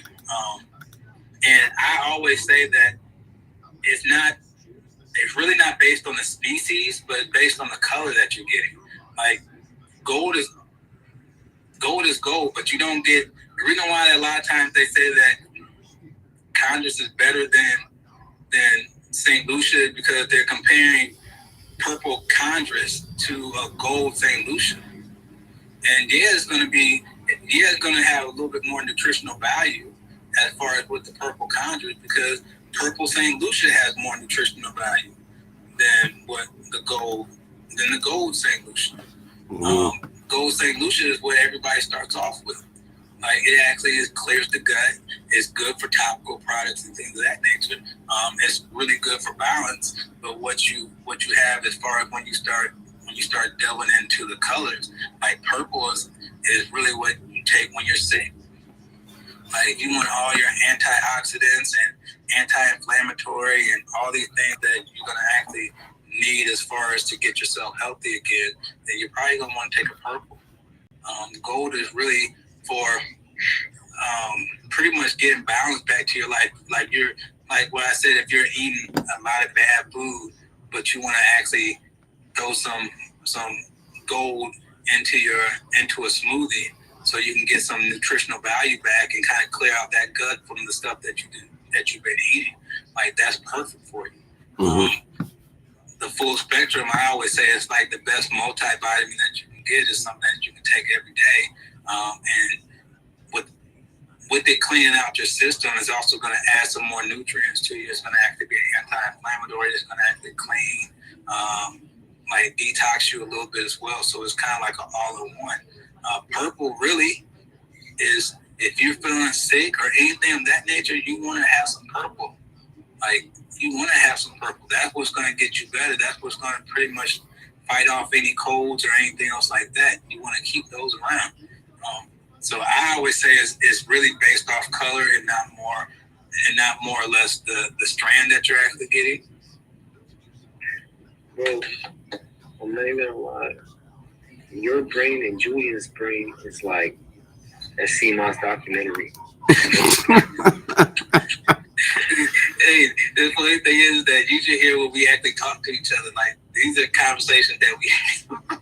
You guys are like, oh, what the? It's like It's like, you know, geeks like so obsessed with computers. It's like you guys are like Seamoss, you know what I'm saying? Bro, in St. Lucia, they call me like the Seamoss monk because I'm all religious about the Seamoss. Like, yo, Yeah, like a like the Shaolin monk. conversations that Julien had with me, like, yeah, Julien is like a Seamoss thesaurus. And so, Thank you. yeah. I told you, he's Pablo We can sit here and talk all day long about Seamoss Well, and all these different myths and things of that nature when it comes to it. I'll show you why. Look what I'm reading, literally, while I'm talking to you guys. Yeah, Like I'm researching my next industry is okay. How do I make money from the lobster, right? And then I have my Calavio open because you know the lobster feeds off the Seamoss. Yeah, you know, it's funny that you said that because I just been reading about, like, you know, I'm on chat AI all day long, so I'm just asking all type of questions, like what animals feed off of sea moss, and it just started going to all this different marine biology stuff like that, and why sea moss is so prevalent and what it's actually used for if we're not using it. Yeah, I sit there like I'm asking it questions all day. Yeah, fuck man. Bro, I'm not gonna lie. You and Julien are the chat GPTs of Seamoss. You guys are walking chat GPT, bro. Because you guys got like every single answer. I got questions about when it comes to Seamoss. Yeah, we try to answer any question. I think that's the biggest thing, because these are all questions that we asked ourselves. Truthfully, like any question that, like, I've asked myself so many questions about Seamoss that I've just sat there and just said, okay, I have to find an answer. I'll call Julien and ask him questions and get answers, and then once he gives me an answer, then I'll go research it some more to make sure I got everything. And then, you know, Julien sends me information all day long. And so the question is like, how does the Seamoss like affect your hair when you put Seamoss in your hair or whatever? Like, well, okay, so with Seamoss, like, it's giving you nutrients. So your hair breaks nutrients down just like your body, just like your skin. Like we're losing cells on our skin all day long, and so we're always needing nutrients. Even with the soaps that we use may dry us out, and we always need something to moisturize and give our body nutrients again. Same way with the hair. Your hair needs nutrients, and so once you actually add that layer of sea moss onto it, it's pretty much soaking up all the nutrients from the sea moss. And like if you put sea moss in your hair before you go to sleep, put one of them bags or caps on, and you wake up, your hair is luxurious. Your hair is luxurious. It has a sheen to it, automatic sheen to it. very moisturizing. Yes, it's moisturized. Like it moisturizes your hair. Like that's like when you wake up, like it's really not too much you really end up having to do besides make sure that you don't have any flakes in it. If it actually dries out just too much, but other than that, man, it like I actually like what I end up doing. I think I might have a Seamoss product on my hair now. I probably put it. I think I did. And so I get out the shower, I put a Seamoss product in my hair, go like this, and I'm done. I can also just put up straight up Seamoss gel on my hair. Yeah, like I do it when I dry up. Yeah, see, that's exactly what she said. It leaves a lot of white flakes, so really rinse it out. So yeah, so that's what I end up doing. So like if I put it in my hair at nighttime, and then when I wake up, like I'll see white flakes. The only thing I do is I actually take some water. I'll take a damp rag and just go like this, and with the damp rag, and by the time I'm done, it actually looks shiny. It dries out real quick, and then I don't have the flakes in it.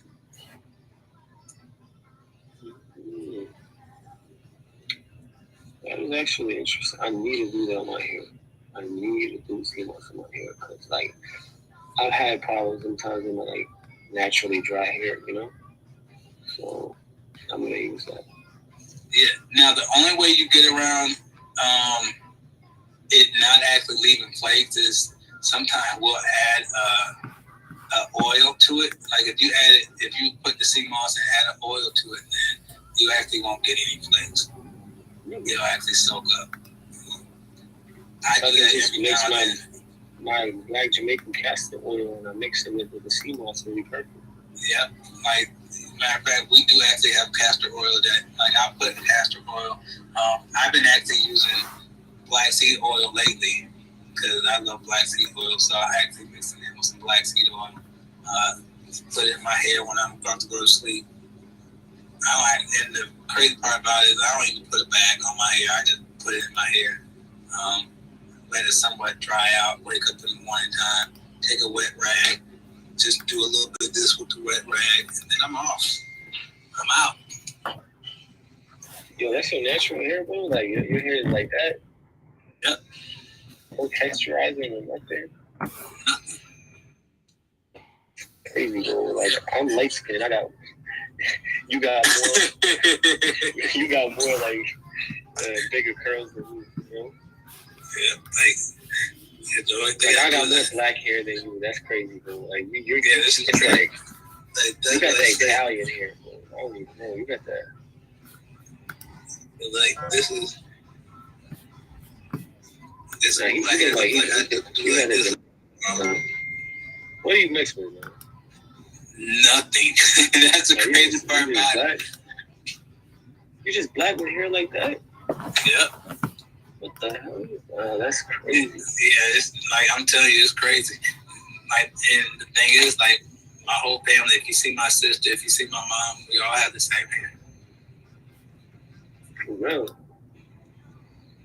Wait, yeah. Like, you African American black or what? Yeah, I don't even, like, what we say is that we're American black. Like, we've been here forever. African American. Yeah. Well, what we say is we're here before it became America. If you kind of get that, we're here before it became America. I get that. Like, I get that. Like when they say Indians, we would call us. We're just here before it became America. Mm-hmm. We still look the same. Moorish people. Exactly. Have you ever seen this book called The Alkaline Herbal Medicine? Reverse disease. The cool thing is that you guys show me the cover. I just looking on this online, bro. I'm always in the rabbit hole. I actually have seen that book. There's so many books that I'm kind of. So I'm on this website now, and I got a free download on it, and you can download these books, like different ebooks and stuff like that. That's where I found it. I think that one's actually fairly new. Yeah, people upload it. There's another one, Dr. Sebi, Ultimate Guide, blah blah blah. And there's so many Dr. Sebi books. Like I don't know how all these Dr. Sebi books came out. There's one by Elizabeth Bowman. There's another one, Dr. Sebi Detox. You know, gotta make that money. That's it, you know. And that's something that is like with like black people that I've noticed. It's like we all try to like, you know what I mean, prey on each other. We're always trying to like, get one up. Like how do we, you know what I mean? How do we use this? How do we capitalize on this? How do we make this? And it's like there's a lot of times where I'm doing business with people and it's like it's so obvious what they're doing. I almost want to say to them, like, do you realize like you are like you have the stank of fucking desperation on your breath, you know? Like fuck. Candy's asking me, what's your top book for a recommendation for Seamoss education? That's hard to say because there's not too many books out there that are really, have a lot of good information. Kirby's. I was just about to say that's what I was kind of thinking is Kirby seems to have done the research and knows and is kind of keeping it balanced as to what he's talking about. So I would trust Kirby's book, and there's a few other ones that are more like seaweed based than they are Seamoss based, so to speak. So Like Seamoss is very poorly addressed. Very poorly. yeah, that is true. Well, I think Like that's what's surprising me how you guys know so fucking much about I think Seamoss. Julie It's needs so to come out good. with a book. And if she want to ask me my top recommendation for Seamoss education book, that's Julien. He's my book for it. Yeah. Literally, like this guy has more information about Seamoss than the internet itself. Yeah, I think Julie needs to come out with a book. Yeah. Come out with a book. Yeah, I don't know if I'd come up with a book. Maybe I'll see if ChatGPT will help me. Yes. Hi, how you doing? Do a CMOS 101. Yeah, I would I've been thinking a lot of doing like a master class or a master club where, you know what I mean? Because to I me, want to do a CMOS research. Like, yeah, there's a lot of things that I really want to debunk. I really just, I want somebody to find these answers for me. Because, there's certain questions that I still have that nobody can, find the facts of Seamoss getting its nutrients from rocks. I just want to see the facts.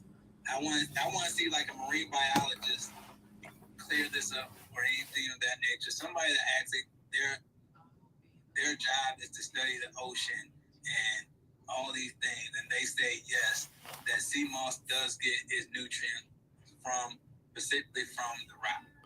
That's all I ask, and nobody's ever able to actually. because they can't. It doesn't exist. Question, does normal moss, the moss that grows on rocks, the land moss, does that shit absorb its nutrients from rocks? No. That grows on rocks? No. That okay. So and I'm not talking about Seamoss. I'm talking about Yeah, like even regular land moss, it doesn't feed off the rock. And this is for people that if you know anything about algae, because that's really what Seamoss is. Seamoss is the algae,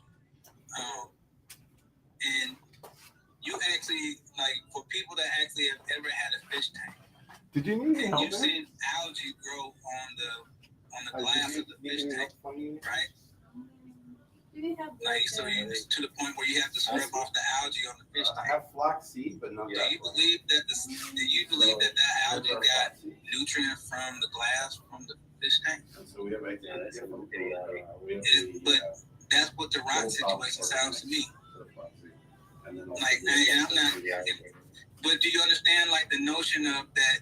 Okay, this algae is going to grow, and it's not going to get nutrients based off of what is growing on. It's just getting its nutrients It's going to get nutrients based on what it's in. Exactly. There we go. See, that's the big key.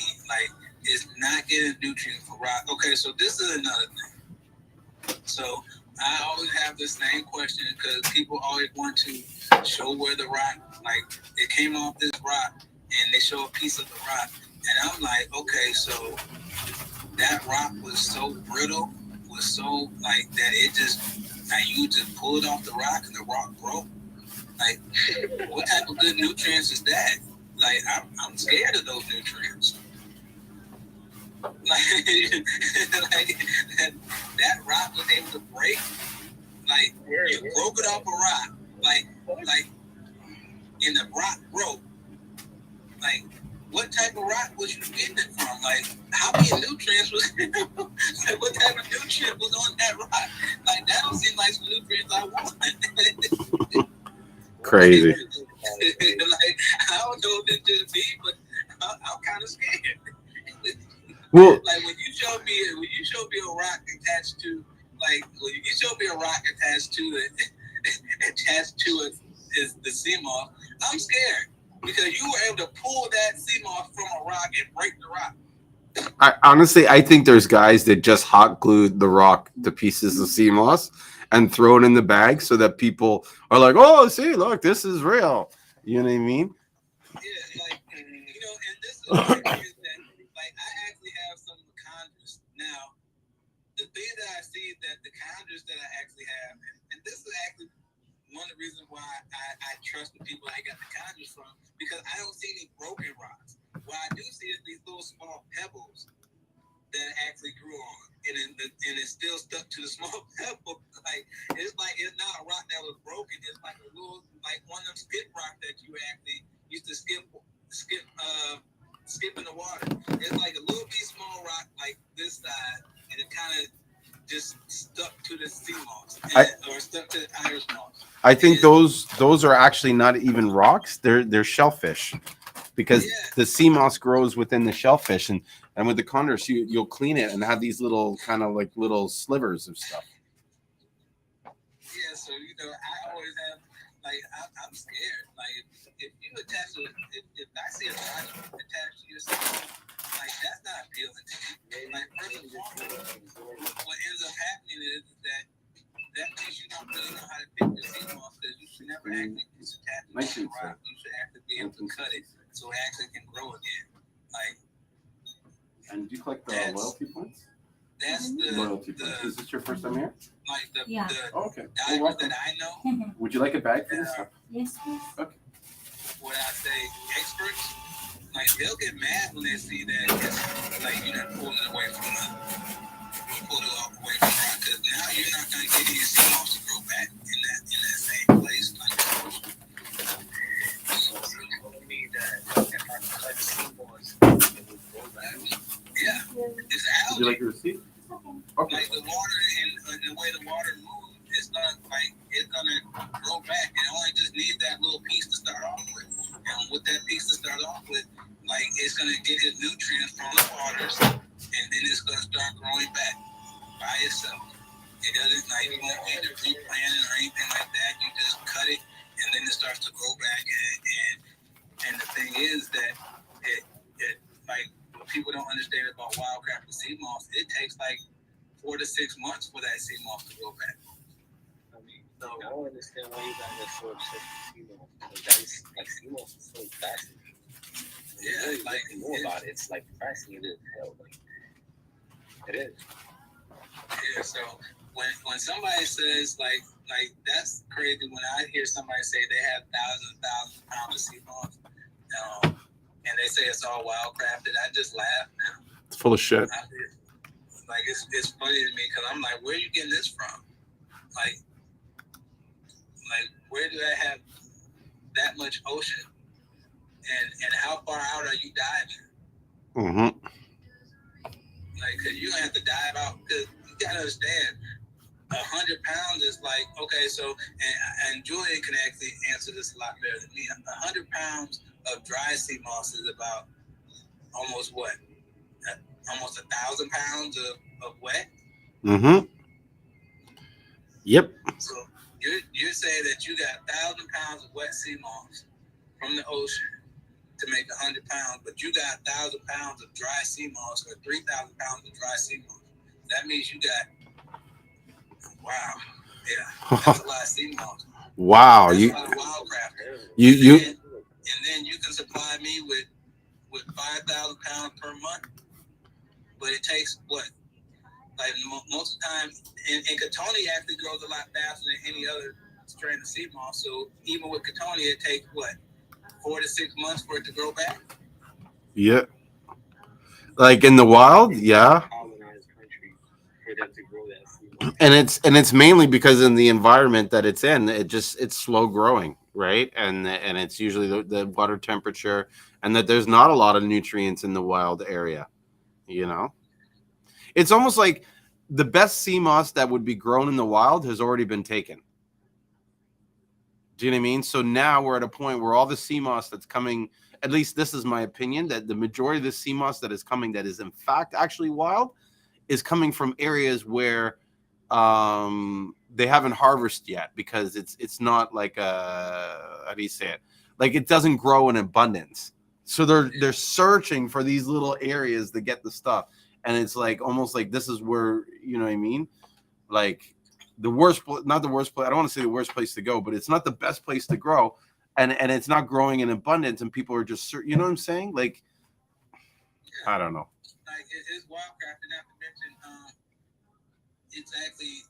it's actually deeper in the ocean a lot of times, so where you end up having to pick it, so it's not growing as fast as what the farm would actually grow. I think this question is probably better for you, Julie. Yeah. So large amount of raw sea moss you have shipped out. So the biggest amount of Seamoss that I've shipped out at one time is probably just under 5,000 pounds. You know what I mean? It was like a 1.5 metric tons or something ridiculous. It was like 80 boxes. So much Seamoss, fuck, bro. You know what I mean? It was a lot of work.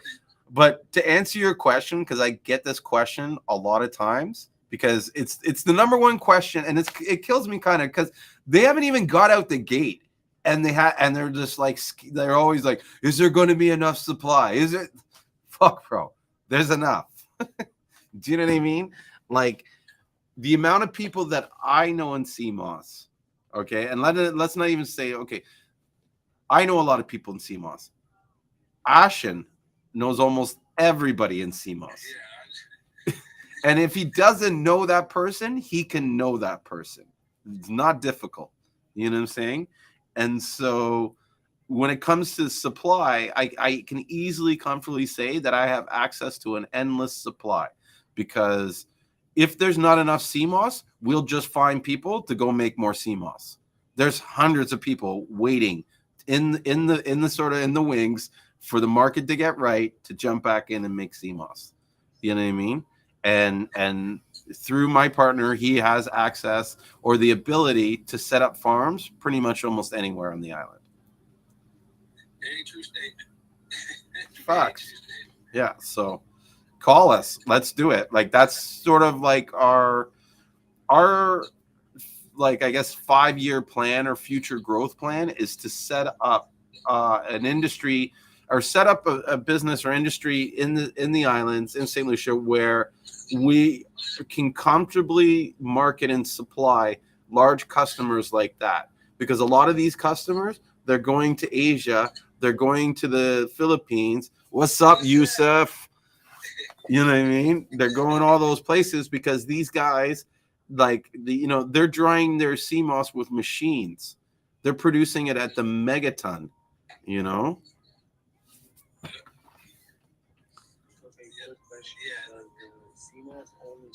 Yusuf getting on? You gotta bring on Yusuf because I gotta give Yusuf a shout out, man. Yeah. What were you? Yusuf gave me so much good information this week. Mm-hmm. Like he sent me, like, when I say I got so much good information from Yusuf this week, bro.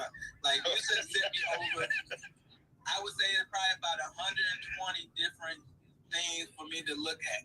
And I've been looking at them all week. Like, Oh shit. And what I really want to say is, bro, I appreciate that because you went above and beyond with sending me that information.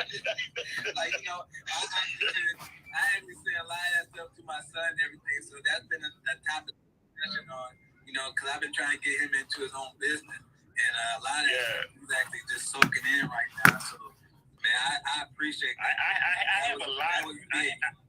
I have a lot more, but I was like, that's too much. Too much shit.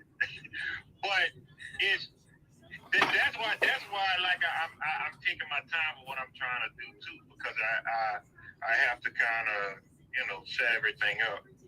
Yeah. And plus I just got a new truck. I'm in a Volvo now. I picked up a new truck last week. Nice. Yeah. You got one of them Bobos. Yeah, I'm in Mississippi right now. Tuscaloosa. Mm. I actually do have Seamoss in it too. Are you serious? Man,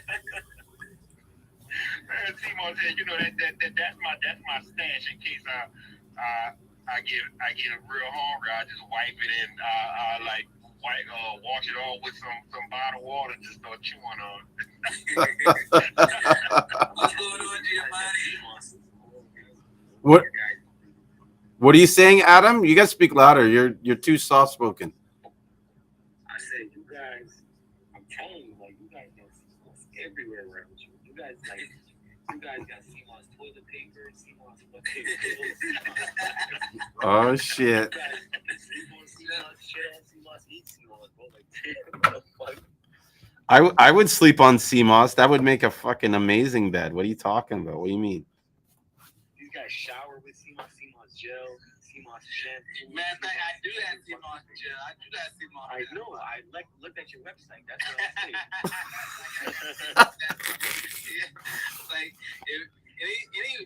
anything that I use in my daytime, I always try to figure out if I can actually add Seamoss to it. Like if I add Seamoss to it, it's gonna make it. I mean, honestly, I couldn't really understand that, bro. Because once you try it, it's a life-changing experience. Yeah. It is. It's trying it orally and just trying it as like something that's soap and stuff. Yeah, like it's used, you know, like because it make your hands feel good. It do, man. It's like a lotion.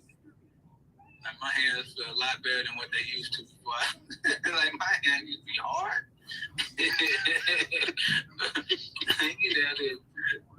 You had them brick hands. Yeah. So you can use it as a moisturizer. You can use it as everything. That's sick. Check. Man, it's all about the nutrients. It's all about the nutrients. Check this out. I just found a new site called Tiny Wow. And Tiny Wow is a free website that has all these little feature programs that used to normally pay for. So, like for what? What? You be watching them reels too, or what is it, them shorts that the guy be give you like 5 good. Yeah, these are illegal, bro. I want my hands on that. It's like, say word.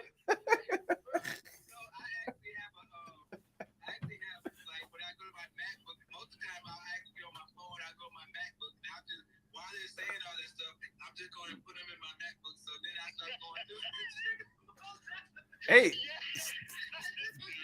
bro, you.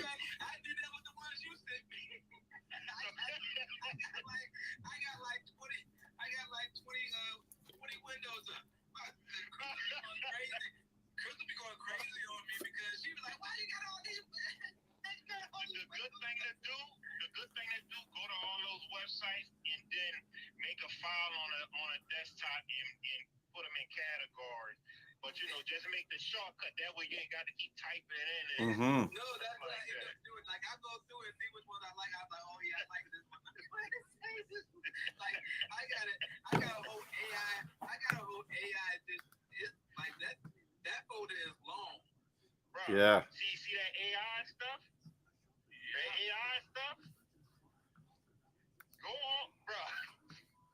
Go on that. This thing will create a brand for you. Like, tell them what you want, the style. That shit is going to create the bottles, the look, everything. I'm like, man, this thing gonna work out a lot of people's heads. What do you mean, bro? Listen, that shit. That shit's scary. That shit has seriously revived my business in the last. Huh? Like, I just put in, okay, this is what, and see, this is a crazy thing about it. So we're gonna go back because, like, I wasn't messing with it. Somebody else told me about it. Then Julien was like, Rick, you gotta get on this. I'm like, I think I'm already on this, but I wasn't messing with it at all. And so he's like, no, Rick, you gotta get on to this. And I was like, and so I actually just threw it off for like a good month. And so one day, I don't know, I think he might have sent me another. He's like, no, you need to go on this again. So he sent me the link. He sent me a link again. So I started going on to it. So I just started asking questions. Yeah. Like, Bro. Man, you know how big my folder is? Look at mine. Yeah, I scroll down. Like, I scroll down so long. Yeah, Chat GTP. Yeah, but like Seamoss benefits. But wait, which one do you use for the branding? Because ChatGPT cannot produce pictures. So which AI are you? No, you have a few of them that can produce pictures. It can produce videos does everything for you. You can go on there and be like, I want something like Pokemon, but I want it to be Mortal Kombat. Yeah. Make that shit. So It's real creative. What website is that? it's the same website. Yeah, you probably asked ChatGPT to give you the answer. No, but another thing is that Bing actually has partnered with ChatGPT, so you can go to Bing right now and get all the information you want. But it's kind of like it's kind of like it's ChatGPT on steroids. Bing trying to take over Google. It's like Google on steroids. Yeah. Yep. Yeah. Google might go out of business. Yeah, So- Google better pick it up because Bing was smart when it did that. So just to answer Adam's question about how he's able to do the image. So the company that runs ChatGPT is called OpenAI. And through OpenAI, they have like 5 or 6 different language models, ChatGPT being one of them. But they have other ones that are designed, like they're talking about, where you can just say, put this image in or this question, and they'll develop and design an image that sits your parameters, and you can set the parameters. And I think it mostly runs off like Discord or something like that. So you have to. A lot of times that's what it is a lot of things are just running through Discord now. Mm-hmm. And so you can totally say that you can, and a lot of people are using this to make sticker ideas and stuff and do other businesses, right? Because you can quickly come up with a lot of these like ideas and graphics and stuff like that and just throw them. I haven't had the time to really do it, but I am planning to come out. And I mean, shit, if anybody wants to move faster than me and come up with this idea, but a Seamoss merch site where I put all these Seamoss memes and merch and all this other shit. Like, I'm a fucking Dr. Sabi worshiper or whatever. Like, you know what I mean? And But shoot, like, okay, so I've already asked ChatGPT. I think I said, give me 50 Seamoss t-shirts. And Yeah. So they'll create t-shirts. Like, they'll create a little slogan for you to put on a t-shirt. Mm-hmm. Yeah. And that's what I'm saying. Business, tell them what, like, certain Like, niches and shit that tell them you your like. brand. Like, you tell them your brand, like, this is, like, my brand is Gold Seamoss, and I want 50 t-shirts that about Seamoss. And they'll run them right down. Boom, And the boom. only thing you gotta do is you just pick the ones that you like, and yeah, and that's Mhm. it. But I'll show you guys how I'm running ChatGPT and how it's like increased my sales at like significantly in the last few weeks. And whatchamacallit, helps me communicate. You doing emails with it? Yeah, so that is the biggest, the biggest sort of like you're leaving money on the table is if you're not communicating with your customer list effectively. And So, go ahead. I just got an email from you too. This is what I'm saying. Like, a lot of times I'll go to ChatGPT and then I'll go to Quillbot. Yeah.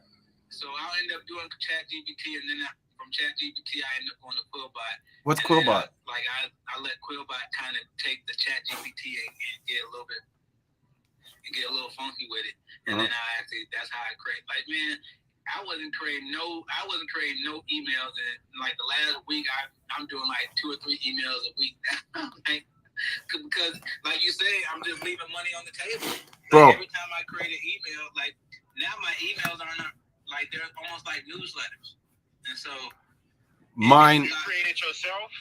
You create your newsletter yourself, or you let the AI do it? Well, I let the AI do it. I just give it something to talk about, and then from there, I get the break, and then I have to take it over to Quillbot. You know they also have the AI that can communicate with people on your websites and through your email. Yeah. It's going to answer questions and things that people say, like it's going to answer, like really talk to a person. They have that. If you're on Shopify, Hey, how's it going? Good. provides you with that app. You know what? I need to do. Like, there's so many apps that I need to delete and download new ones because I don't really be using them. Yeah. Like, and that's really why. As a matter of fact, because what I'm trying to do right now, I'm trying to set up to where I can actually do drop shipping and white labeling, because through my Shopify, that's the biggest thing that. You trying to do white label? Like you trying to do private label? Well, yeah, like I actually have white label that I do. Like I have white label. However, I wanted to make it specifically so where you go to my site, like, because honestly, like my goal is to start pretty much being directly to businesses. Like I sell a little bit to retail, but like most, like I would say majority of my business from Gold Sea. Let me know if you need any help finding anything. Like, Okay, cool. but the crazy thing is that a lot of it is like I end up sending out more invoices as far as me doing people hands-on orders to higher production. I send out more invoices, like most of my money is from invoices, like capsules, like 300 capsules. I started a certain amount, but now I actually I don't really even have to. You know what I'm saying? They can just go on and order the 300 capsules. It's at that certain price. And now I charge everybody, like if you over 100 capsules, you get it for a certain price.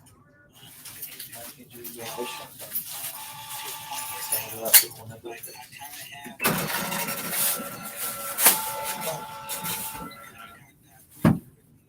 Because a lot of times with white label, I really don't like the white label. But it's white label for I don't want to say white label if you actually put the label on, then you got to bring other stuff. Yeah, so like it's more of a situation now where a lot of like my customers I've been dealing with for a while with kind of doing their pouches and stuff, like they order I order their label for them and I'll get them sent to me, and so we just have all their labels on stock. The only thing I do is tell them, hey, you only got like 100 labels left. You know, I'm gonna order 300 more. And they were like, okay, order 300 more. And I send them, and you know, I send them an invoice for the 300 labels, and we just keep on going. And the crazy thing about it is, like, sometimes I get frustrated because I'm like, how do you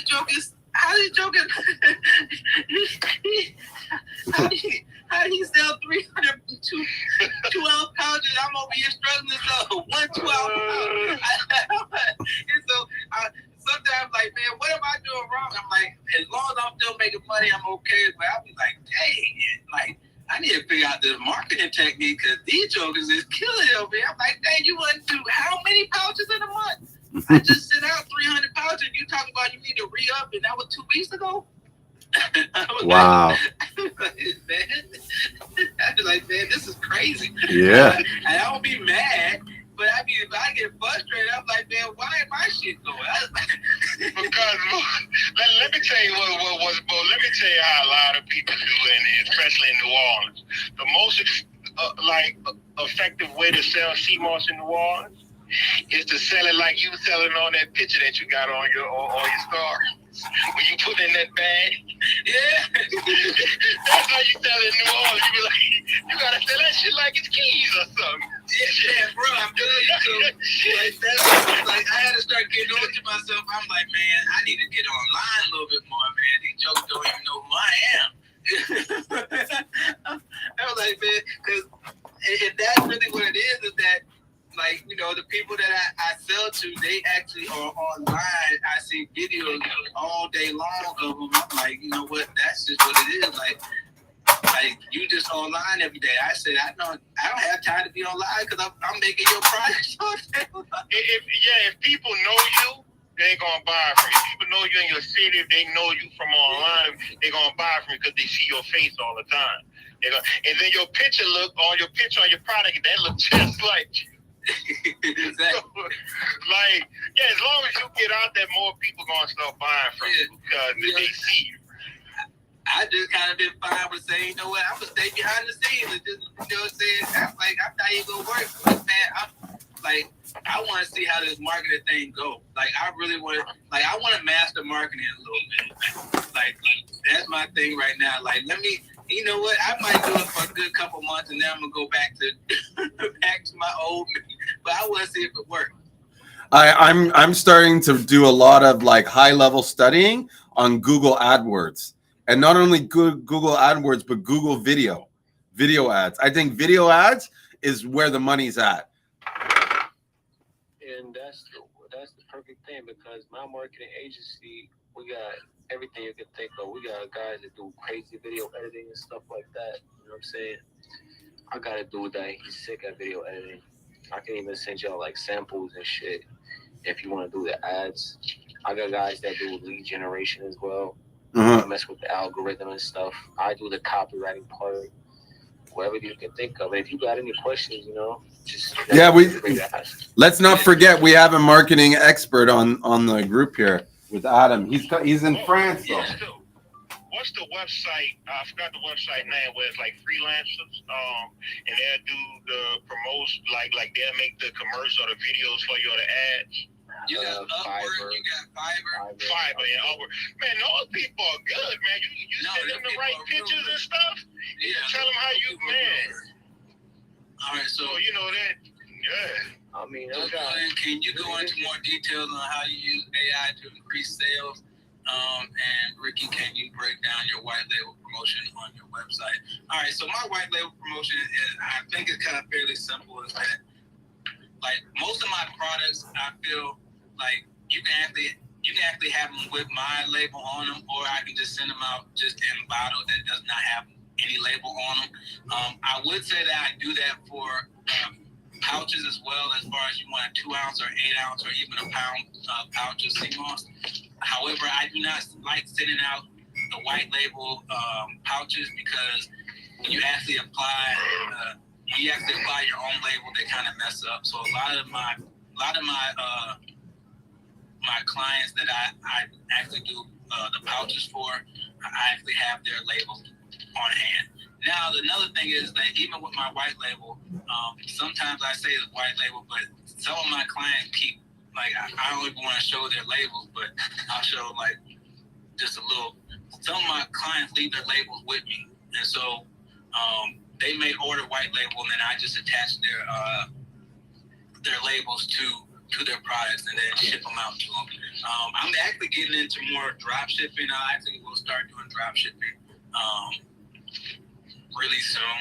Now, when I say really soon, probably within the next week or 2 weeks. Because here's the thing, man. That's where the money is. That's where the money is. So I actually do send a lot of capsules without packaging. So if you already have your own bottles and things of that nature, and you just wanted to order the capsules itself, I actually do a lot of that. Like, people will just DM me and be like, hey, how much is it for 1,500 purple capsules? How much is it for 3,000 of the green capsules? How much is it for the Irish capsules? And I'll quote them a price. And if that's what they're looking for, then, you know, I say I do about majority of those. Like, if I'm not doing that, then typically what I end up doing is, like, a lot of my clients actually have products that are on Amazon, or they have products like they're getting 300, 400 bottles at a time. That's why they actually just leave all the labels here with me. So those are really the major kind of customers that I actually deal with. This is what me and Julien were talking about. You see, me, I'm a marketer and stuff like that. But I was thinking, like, I'm also gonna do drop shipping, you know. And I was thinking, I want to drop ship Seamoss, and I was like, yo, who the fuck can brand my shit? And he was telling me about you, you know. He was like, oh, Ricky. I was like, really? Ricky can do that? So I was thinking, that's perfect, since you're already starting to drop ship and stuff. I can just directly start dropping from you. You can just, you know what I'm saying? You can just start, labeling that shit for me. I actually have a guy that he does a lot of people's labels already. So what I do is, like, you send me over, even if you don't have a logo, and you tell me the name of your company and kind of like how you want your situation to look, and it kind of goes through. And we'll actually do about 2 or 3 different ones to start you off. We'll send you back the 3, and you choose which one's the best for you. Or if you say no, I want something a little bit different. Like, he's good at just going back through it and kind of like, he does designs and stuff. Yeah, that's the design. So once you get the design of how you want your labels to be, and then how much is that? How much you guys charge this shit? Like how much? Well, it really like for logo he'll do the logo for like $80 to $100, and then each label like so if you're actually getting capsules and it's really based on the bottle size because we actually going to match it up to the bottle size that you're going to use. So if you're actually using like the 90 count capsules, that's actually what I use for Seamoss Black, Burdock Root. I also have a Seamoss Ashwagandha and Macaroon one as well. And so, depending on if you say, "Hey, I want the Seamoss Macaroon Ashwagandha," I also want the Seamoss Black Burdock Root, then he'll actually give me a price for both of them put together. And also, even with that, I always tell people that it's actually best don't just do one, do multiple at a time.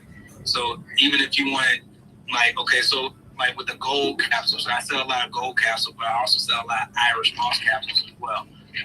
So a lot of times people actually do both of those at the same time. And then when I actually bring them on over to online labels, it's cheaper because online labels, the first set, like you do 100 of them, and they're gonna charge you like $95 for the first 100. But if you do another one the same size, the price goes down a lot. And so that's where you have to kind of start saving money at. But yeah, typically, really what I end up doing, I end up sending everything over to them. Like my design guy gives me a price, and I send it over to you. And then when you want the labels actually made, as far as me sending them over online labels, I give you the option of I'll go ahead and send them over, or I'll let you send them over, and you can do them yourself. Whatever works best for you. Like, really, I'm not trying to make money off of the label design and things of that nature or anything of that nature. I'm really trying to get you into a position where I can sell you products. Here's the thing, like for the Seamoss, I already discussed that I'm gonna like have Julien as the supplier for the Seamoss, but I also thought about different things like because he got Seamoss. But I was thinking there's a lot of different products that you got. What I'll tell you is that if you're actually buying Seamoss from Julien, it's pretty much like it's the same situation. It don't matter. Like that's actually my business partner. So it's that's why I tell people all the time. Oh, you buy from Julien? Okay, cool. I'll probably end up sending it out for you anyway.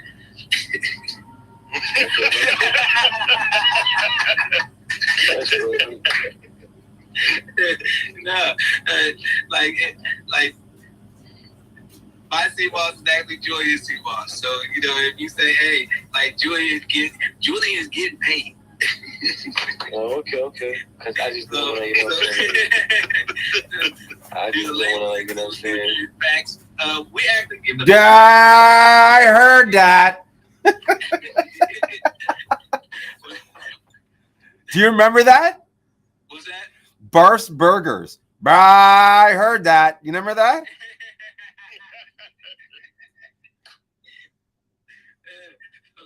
No, I do put it down the nutrient facts as far as how much is in each bottle and things of that nature. I don't really break it down all the way because then like that's the FDA situation that we really don't want to get involved with. But as far as like I kind of let me see if I actually have a bottle. Hold on. What's the difference between the Irish moss capsules and gold capsules? Color. My Irish moss capsules are actually purple. I actually use the purple Irish moss. And the gold is just gold.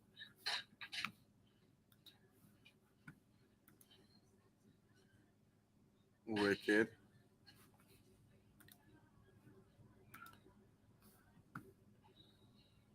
So you don't remember that show, the Saturday morning show, where they had the guy, the Count Dracula, and the radio station, and the Wolfman. Let me see if you can see this. So this is actually what I put. And if you actually want to put anything else on your bottles, you can. Yeah, I see that.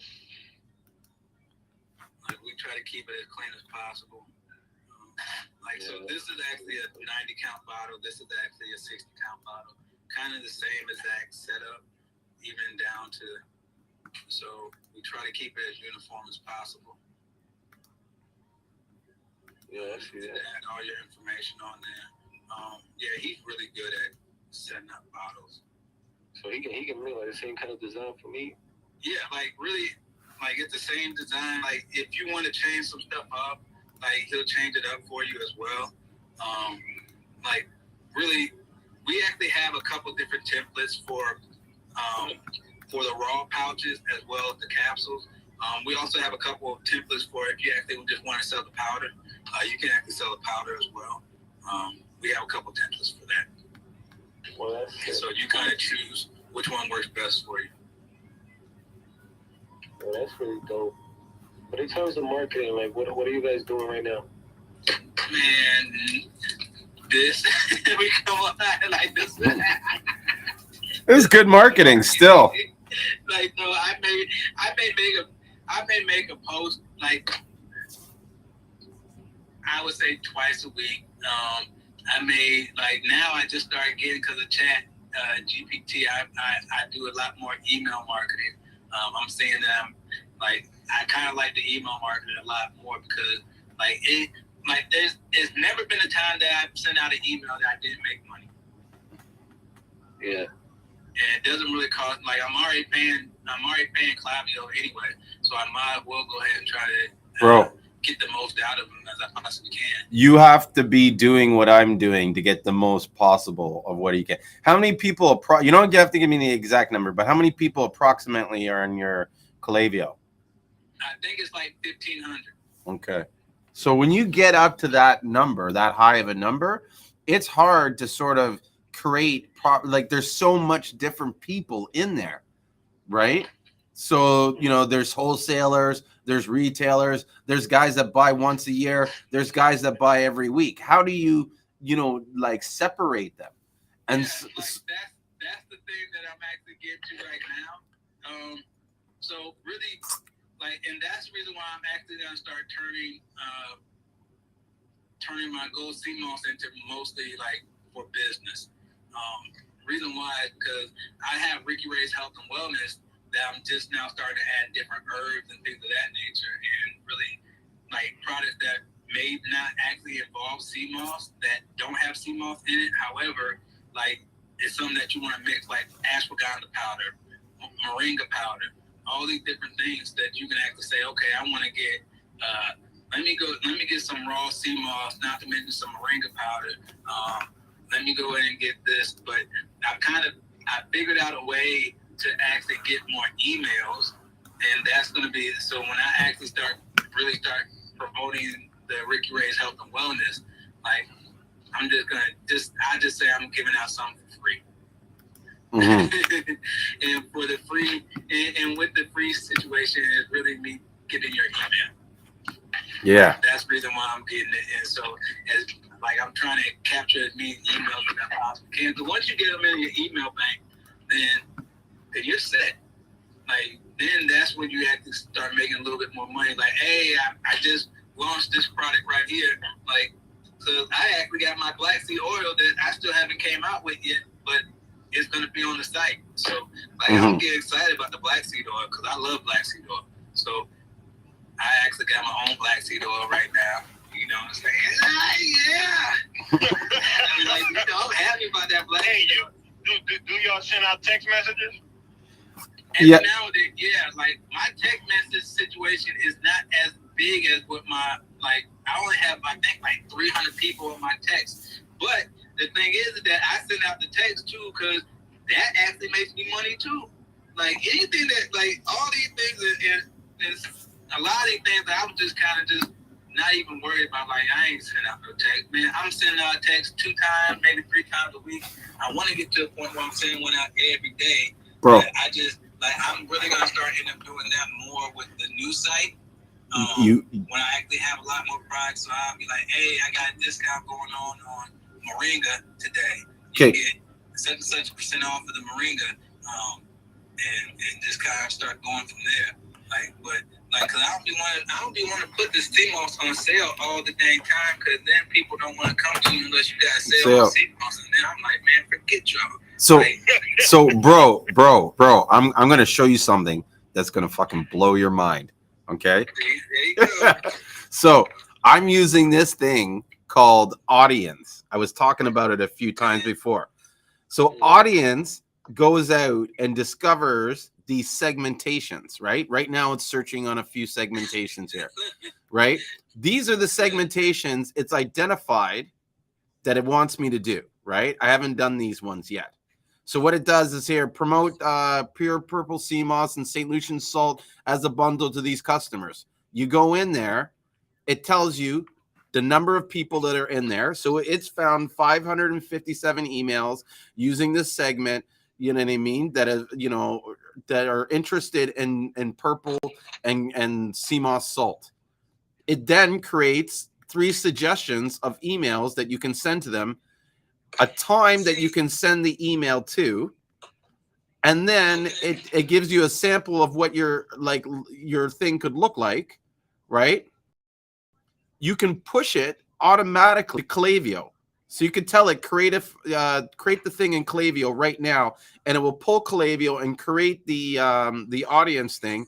You can even have it set. So I have all these different types of sort of like generic templates of the letters. So all I do, See, I gotta get with you on that, man. fuck, bro. I had to download it, and I couldn't get it to work right, and then I didn't want to pay the $100, and so I just said, you know what? Let me, yeah, I'll wipe this out, and now I'm gonna come back to it. bro, I'm already like embedded with the development team with these guys, because I started shooting, like I was showing them. One of the things I do a lot is if the second I see a glitch or a problem, I'm calling them, showing them how to help them, and then I ask them to give me a free trial. So I had about a month and a half of free trial, like to the point where they were like, "No more. You have to buy. Are you gonna buy this or what?" Like, they sent an email out saying that they were gonna have a party when I'm ready to like. They're like, "Let us know when you sign. We're gonna know, and we're gonna have a big party because we're all waiting for you to sign."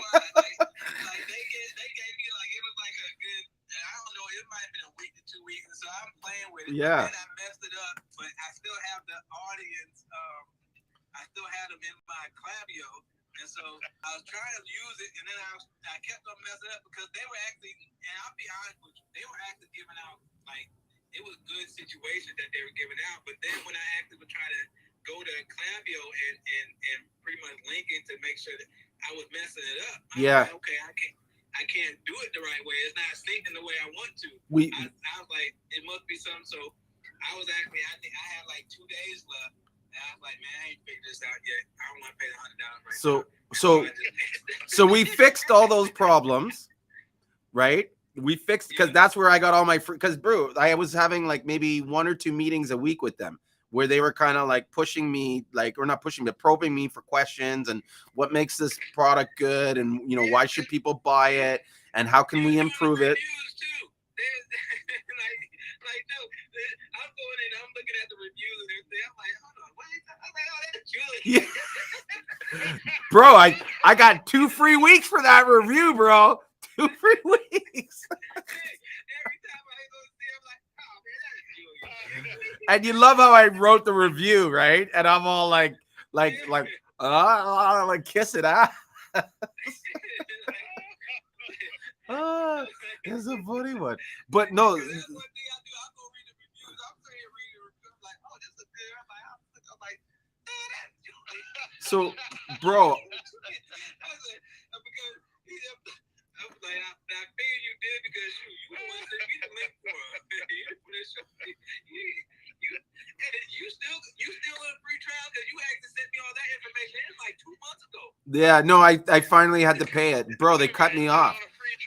They cut me off. They were like, we're not giving you a free trial. They sent me an email saying, look, we'd love to do it, but our boss is, and I wanted to send a thing and saying, well, your boss is a dummy. Like, here I am giving you gold information, and you know, they ended up giving me one time $200 Amazon gift card, or it was 200 pounds. Yeah, like a free gift because they're like, oh, and I'm like, well, they were saying to me, they're like, well, we. Well, one of the things they said to me was like, oh, we gave you that $200. I'm like, bro, I don't care about Amazon gift card. I didn't even buy Amazon. Like, I gave it to my kids. I want that free trial. No, but seriously, guys, just look at this. So I have right now in the queue 1, 2, 3, 4, 5, 6, 7, 8, 9, 10, 11, 12, 13, 14, 15, 16, 17, 18, 19, 20, 21, 22, 23, 24, 25, 26, 27, 28. Shit, I didn't even know I had this many emails. 29, 30, 32, 33, 34, 35. But look at this. Each email, they start sending you the revenue potential on it. Like, no, like what I seen that, like, it's actually smart. I just didn't feel like spending $100. I just couldn't perfect it. No, I agree. You know what? Like until I can make $100 off of it. But like, you know, I need to make $100 off of it. And I'm like, let it pay for itself. Oh, bro, it pays for itself. Look at all these emails. 600, 649. I'll probably end up using it for my new site though. Mm-hmm. Reason why, because once I collect all these emails, like my plan is to actually, like my biggest plan is to actually get as many emails as I possibly can, and so I don't have to just go crazy on trying to market and advertise to everybody. Because you need a high quality landing page, man. That's all you need. You know what I'm saying? I'm gonna have to see you something on how to get it. Yeah, but like you know, because I created, like I got something. I just like I'm on ChatGPT actually finishing off. Bro, here's the thing, man. Like you know, like so I got something. However, you know, I ain't finished it off yet. This thing can go to different places. Like, oh, so yeah, it to me. Like, So, hey guys, Adam's trying to you want to share something with you. I think he's like about the landing page. What did you want to say, Adam? Not being interrupted. I'm sorry, yo. No, you won't get in. You won't get in there unless you really push yourself in there, bro. I'm just trying to be like, I'm not trying to interrupt. Like, I'm trying to be polite, but these guys never fucking finish. Like, No. shit. That's it, bro. That's why I said you gotta push your way in.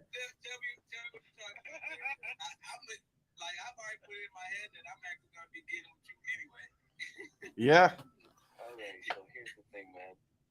Here's the fucking thing. ChatGPT needs to fucking stop, okay? I need to tell you. I'm gonna tell you why. Because he's gonna be out of a job if you don't be careful. No. Like, if you're gonna listen to me, I'm gonna tell you why ChatGPT is fucking stupid, right? Okay. Yeah. Because the more motherfuckers like you or anybody else use that shit, it gets saturated. Now you have a fucking whole industry using the same fucking templates as you are because everybody's fucking using ChatGPT. ChatGPT is not meant to be copy and fucking pasted. You know what I'm saying?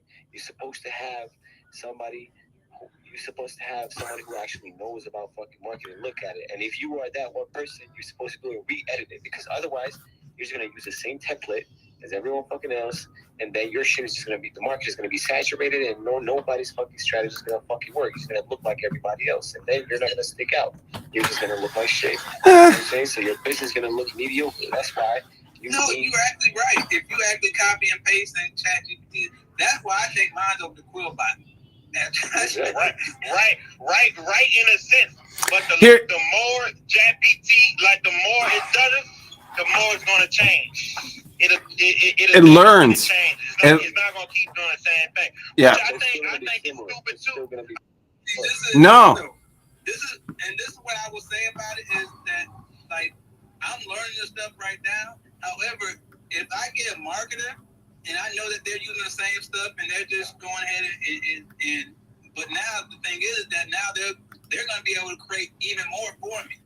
That's really where I'm like, okay, so I know how you're doing it. I'm like, okay, so are you using Quickbooks? Okay, I know what you're doing now. Now you can actually create more for me. Mm-hmm. Like, I'm gonna give it to somebody else because I don't have time to be on ChatGPT all day. Like ChatGPT is kind of like going to YouTube. But you be on ChatGPT, you be like, and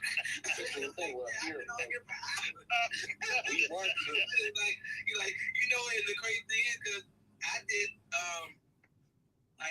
probably about 40 different product descriptions in ChatGPT in less than, I would say, 20 minutes. I would copy and paste it. Only thing I would do is change the, like, I was like, give me. But ChatGPT is generic as fuck. Like, that's what you but that's okay, bro. I actually want generic. To get a quick draft of what you're trying to describe. But here, somebody else create it. but here's the thing. No, listen to me. You're supposed to have. Listen to me.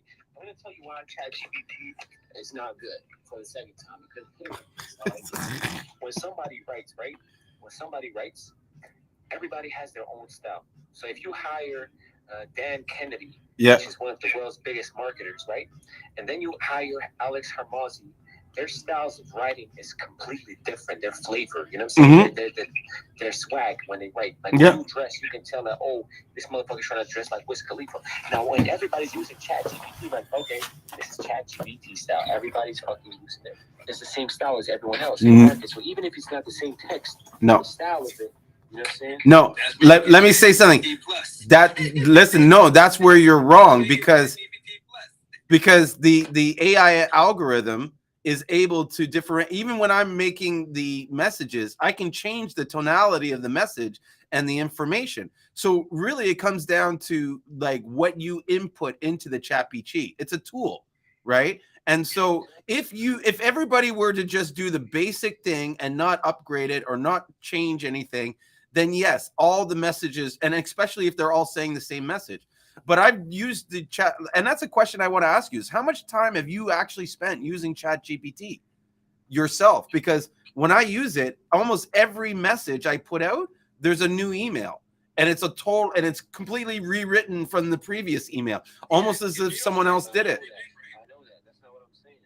I've also used the different tonalities and everything. And what you gotta know is that every marketer that uses ChatGPT also uses a tonality. So you're not alone on that. There's millions of people doing that. But what I'm saying is the style of it in and of itself, you can tell that it was written by AI. You cannot tell by it with your normal eyes, but me as a fucking marketer, I can tell like, oh, this shit was written by ChatGPT. Okay. Even if you change the tones, you know what I'm saying? But we're not selling to you. Right? We're selling to those people that can't tell the difference. And furthermore, we're selling to people that really don't care so much about the actual writing. That's my belief. You need to have a certain level of like information and sort of direction. Yes, it has to be a certain level of readable and everything like that. But beyond that, no one's sitting there saying, you know what, this was so well written, I'm going to buy right now. I'm not gonna buy it. For my description, they just want what it does. They want to know what it does. If I'm a new fucking person, and I don't know shit about Seamoss, and I'm gonna look at different fucking websites and try to buy Seamoss, I'm gonna buy the one that convinces me the most. Yeah. You know what I'm saying? If one is fake and one is like, this one doesn't really convince me, but if another guy tells me, hey, you know why? Yo, is your dick soft? Guess what? My Seamoss makes it fucking hard. Is your hair falling out? What makes it fucking thick? That's the motherfucker I'm gonna fucking buy it. You don't even understand that people actually, when they discover something, they want to look at every single detail. They want to know what they're getting themselves into. They don't want to waste their time, money, on anything. They're afraid of losing their money. So before they spend their money, they want to make sure they want to know which pockets it's going into. So they're gonna look at every single detail of your website. You know what I'm saying? Yeah, but how can ChatGPT not provide that? With that, it's more of a situation with your social media. Like they gonna because not everybody's gonna Google Seamoss. As far as with your website, like a lot of times they just want to see what's in the description. Okay, like I can tell you that it's going, but they want to know. Okay, so how does it make? Why is it that it makes it? And so if you can give directions on why it is that it makes it, and not have to, and it doesn't really sound like you actually, it's giving you like a Google type of definition on why it is, then they're like, okay, cool. That's the only thing they're looking for. If I go on there and like, for it to be something different is like, I would have to actually, in my description, have to have a video of me talking about, yeah, you know, this is what it do. Like, No. I was in a barrel for 5 hours with my Seamoss. Yeah, like, that's where you like, fucking doing wrong. so, You're but not I getting will the emotion. say newsletter-wise, as far as me doing blog posts, so that's the reason why if I actually use ChatGPT, I actually take it over to Quillbot. And I take it over to Quillbot to actually make it a little bit more personal. Like, they actually got ways that it can change up what you're doing. Now, again, even when I do that, like, the person I have marketing for me, that's what I want them to do. And then they can go and make their own small changes from what I'm. But now they actually have a little bit more time to actually create more. Like, a lot of times you have to get somebody that markets and they say, well, I can only, like, I'll do 3 or 4 a week. No, now you can do 20 of them a week because you really understand. Like now we can push a little bit more, and you're doing it in the same amount of time. Yeah, you can do that. Like we already use that. Like marketers, we fucking use ChatGPT. We already do that. But what I'm trying to tell you is this: that these descriptions and stuff, these are just informational, right? But the fastest way and the strongest way to move someone to take action is emotional. ChatGPT is not good at getting the reader emotionally. It's not going to give you emotion. So for me, what I do is that I use ChatGPT, right, to create ideas. And then from those ideas, I take inspiration from those ideas, and then I make it more emotionally engaging. Okay? That's why you take it over to Quillbot. That's how you take it over to Quillbot. Like Quillbot will actually let you do it. Like it'll say, okay, I want it to sound simple. I want you to do the long version. I want you to do emotional. I want you to get like there's a whole bunch of different things that you can do with Quillbot. I love Quillbot. I just started using it myself. So like when I first started, I was just sending everything from ChatGPT to wherever. Now I send it over to Quillbot now. And once I send it over to Quillbot, it changes everything up so it's more personal and things of that nature. And then I take it over. And I would actually have somebody do the exact same thing to where they didn't have to rewrite it from ChatGPT. They take it over to Quillbot, paste it into Quillbot. Once they paste it into Quillbot, then they kind of go from there like, okay, well, yeah, I can do this and do this and do this with it. I disagree with both of you. I haven't used Quillbot, but I know this. I can make the email more emotional, or at least enough for me to be satisfied with that emotion just by asking ChatGPT to make it more emotional. I just did it. You can. Like that you can. And you know, are you tired of feeling run down and unwell? It's time to take charge of your health and well-being. And St. Lucian Seamoss is here to help. Our full spectrum Seamoss is more than just a supplement. It's a natural way to nourish your body and rejuvenate your soul. Okay, we understand how important it is to trust the products you put in your body. That's why we source our Seamoss from the pristine waters of St. Lucia and test each batch for quality and safety. As a wholesaler, you are committed to providing. So how you think it should be? Well, how you think it should be? Okay, here's the fucking thing. Okay, ChatGPT or Quillbot or whatever the fuck you fucking use. Don't do their research on your audience. You need someone to research your audience to know their specific dream outcomes, pains, and desires. And when you write in a way that amplifies their desires and pains, and then frames the product as the fastest, quickest, easiest way to get them over their roadblock and then get them to their dream state. You understand? But ChatGPT doesn't even research what the roadblock of your audience is. You understand what I'm saying? Okay. You need to research the audience of the roadblock of your audience and frame your product. How is your product gonna be the fastest vehicle that's gonna make them overcome that roadblock, and you're also gonna amplify their certain pains and desires. You understand what I'm saying? That's the fucking thing that ChatGPT cannot do. Yeah, a person can do that. I get what you're saying. Yeah, you need to do that research. You need to do the research. You just have to know. You have to know your. Yeah, you have to know your customers. You have to know. Exactly. You have to have a niche for your customers. Yeah, I get that. And that's the thing that makes your copy weak. You know what I'm saying? Because if that was the case, ChatGPT, then people wouldn't be fucking paying millions and thousands of dollars to the world's best marketers. You know what I'm saying? Because the world's best marketers are better at fucking getting the readers emotionally invested through these amplifications. You know what I'm saying? Relating to them. You know what I'm saying? Because when I do the research on my fucking avatar, right? When I do the research on my audience, I study them properly. I look at videos of people that use this product. I look at comments. I started learning their own language, the words that they use in their own head when they have conversation with themselves in their own head. You know what I'm saying? Oh, you know what I'm saying? Like if you're a hood guy, you know what I'm saying, then I can do the hood type. Like I can write simple. You know what I'm saying? But if you're a nerd white dude, I'm gonna look at what kind of words these nerd white dudes use, you know, when they have conversation in their head. So when they read my shit, it feels like I'm one of the voices in their head. It feels like I'm a part of it, you know. Oh, I totally agree with that you have to like know the audience in which you're writing, but you can tell ChatGPT to write to that audience. Look, write this same message, but this time gear it towards a female age 65 plus who is very active and likes to travel and is not afraid to take risks. They also love dogs named Chip. Julian's on a whole other level with it. Julian got like, but see, Julian just knows how to talk to the guest. Listening, me, right? Me, I have been talking to you, Julien, and this guy, right? So what that means now that I've talked to you guys and stuff like that, you are Seamoss Sellers, right? Guys, right? just I've gotten to know you on a personal level, and I've gotten to know stuff that you personally think is bullshit and funny. You know what I'm saying?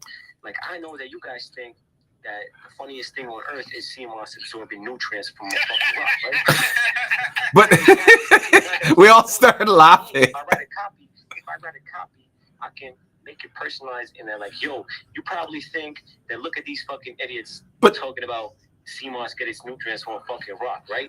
Da la la la. And then I write my copy like that, you know what I'm saying? That's gonna make you laugh while you read my shit. I know, but I know what you're doing, Julia. Stop, man. Stop, bro. Can you? No, I get what your boy is saying. I get what he's saying because you're right. You know what I'm saying? I get that.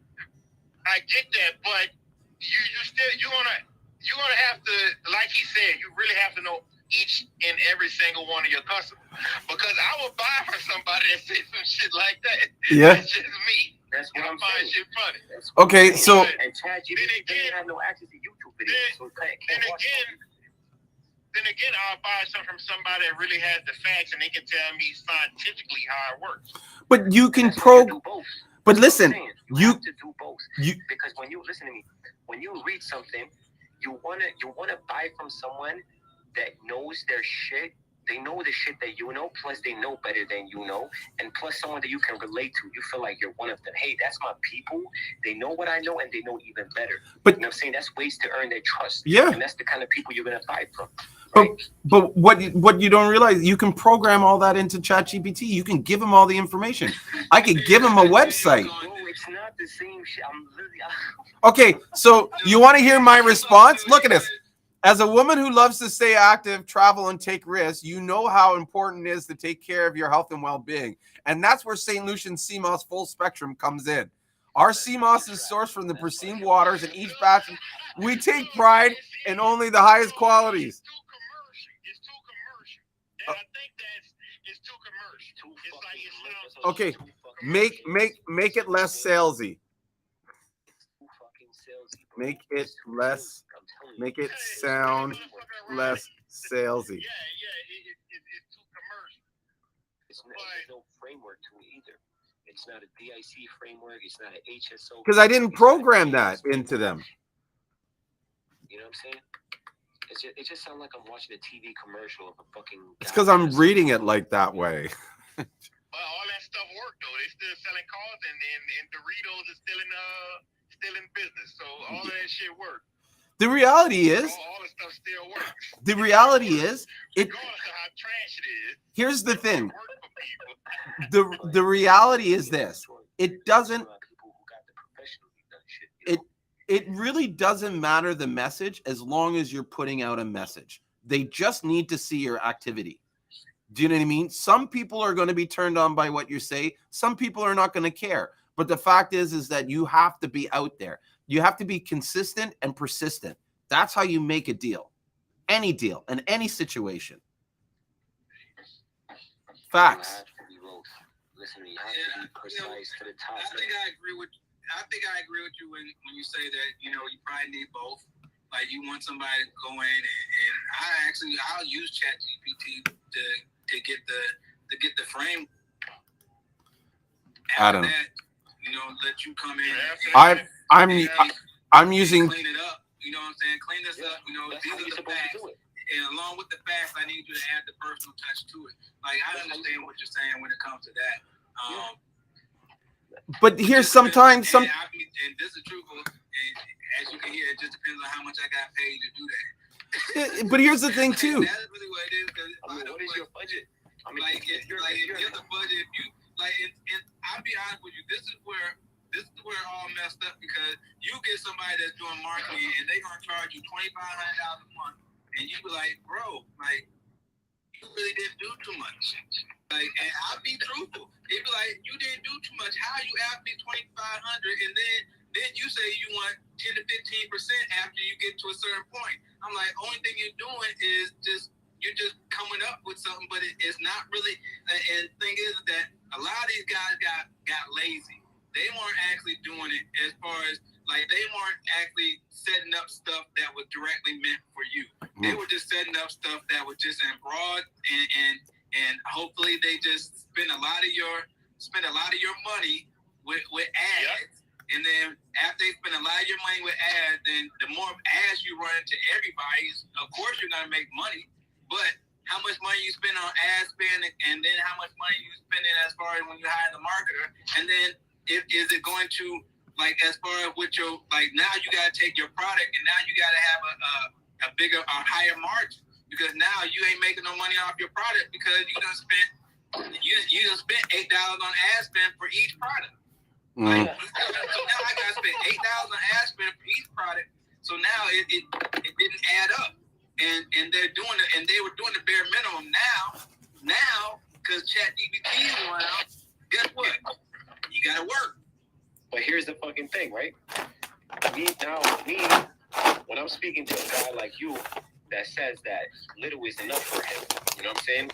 If this little is enough for you, then why the fuck should I charge you that much? If you would think that me only doing what you already do and then just adding a little notch to it, if you think that's enough, then why the fuck should I charge you fucking way too much? You know what I'm saying? What they do, and that's the problem. Like a lot of dudes in marketing be scamming the piss out of people. I don't think those dudes be that good. They're overselling and under-delivering. Like the marketing strategy aren't up to par. But what it is that you know that you need that marketing push. You know that you need them to do the ad creation. You know that you need them to go in and do your Facebook ads for you to build you up to a certain point. And they know that they were needed at the time.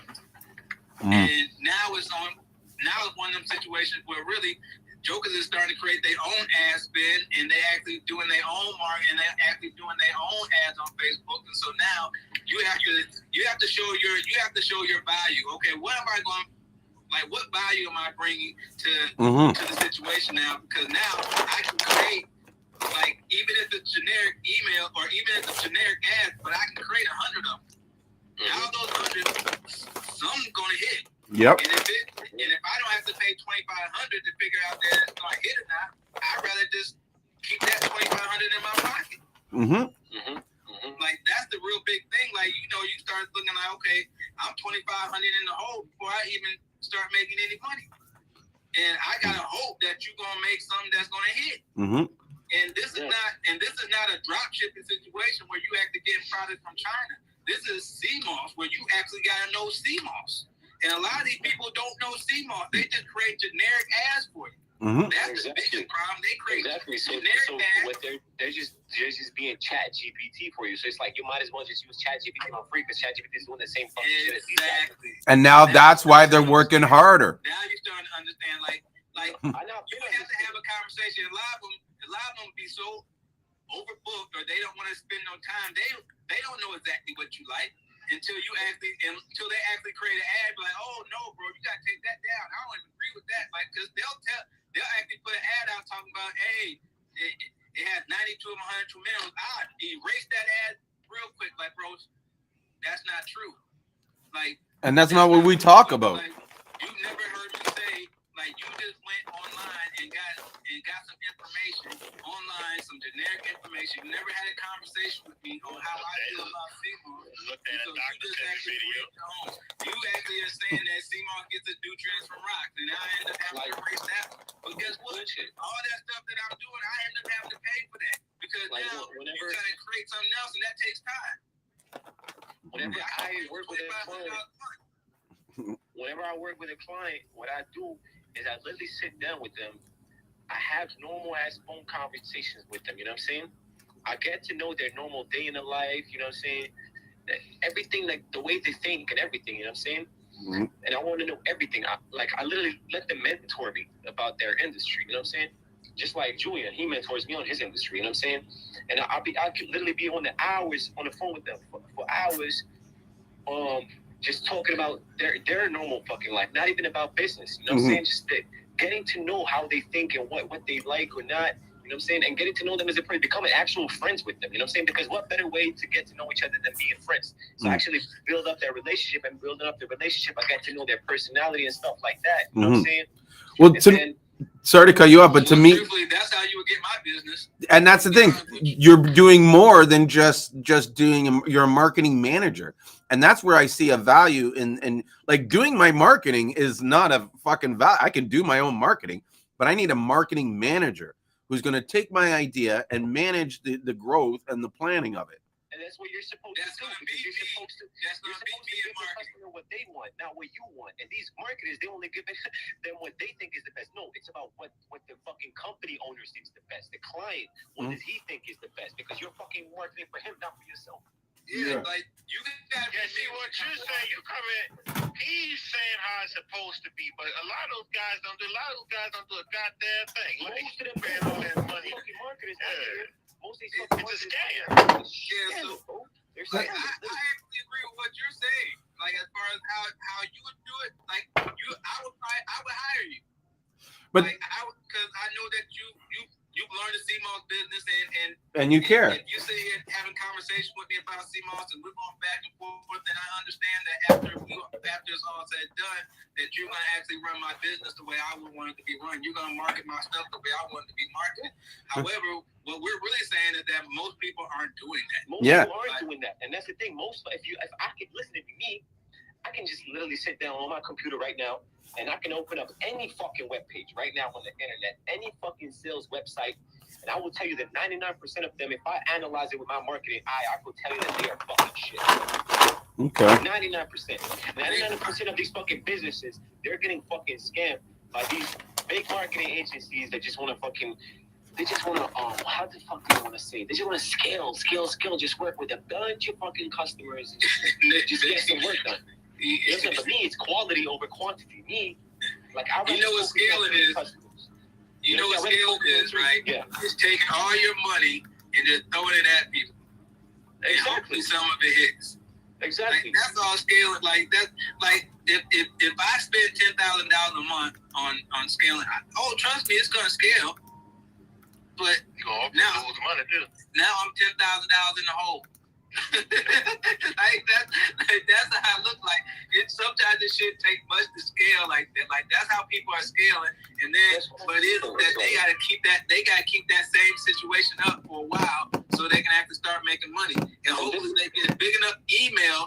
Hopefully they get a big enough email following so they can actually stop spending money on that scaling and just start sending money and then start spending money on their email, which isn't a lot, so they can actually really get their customer to come back and buy more. That's really what it is. And so if I can actually get your email without spending a whole bunch of money, that's really what I'm looking for. Oh, you can get from me, you get every fucking thing. You get the whole fucking package, you know what I'm saying? Because you won't have to worry. So if I got 15,000 people on my email list, I'll make money every day without having to spend a ton of money off of ad spend. That's don't. That's what I'm saying. You don't fucking need to spend a shit ton on Aspen. And whoever fucking told you that shit is a fucking bozo. Like I'm telling you that straight off the fucking bat. Like, That's the where you from, marketing bro? game, though. Where you from? That's the From marketing New York? game. Like, there's a lot Yeah, I'm of from people New spending York. $75,000 to $10,000 a month each month just on Aspen. No, that's a fact. Like that's what I'm literally telling you. Like, and yes, to answer your question, yes, I am. But that's what I'm fucking trying to tell you.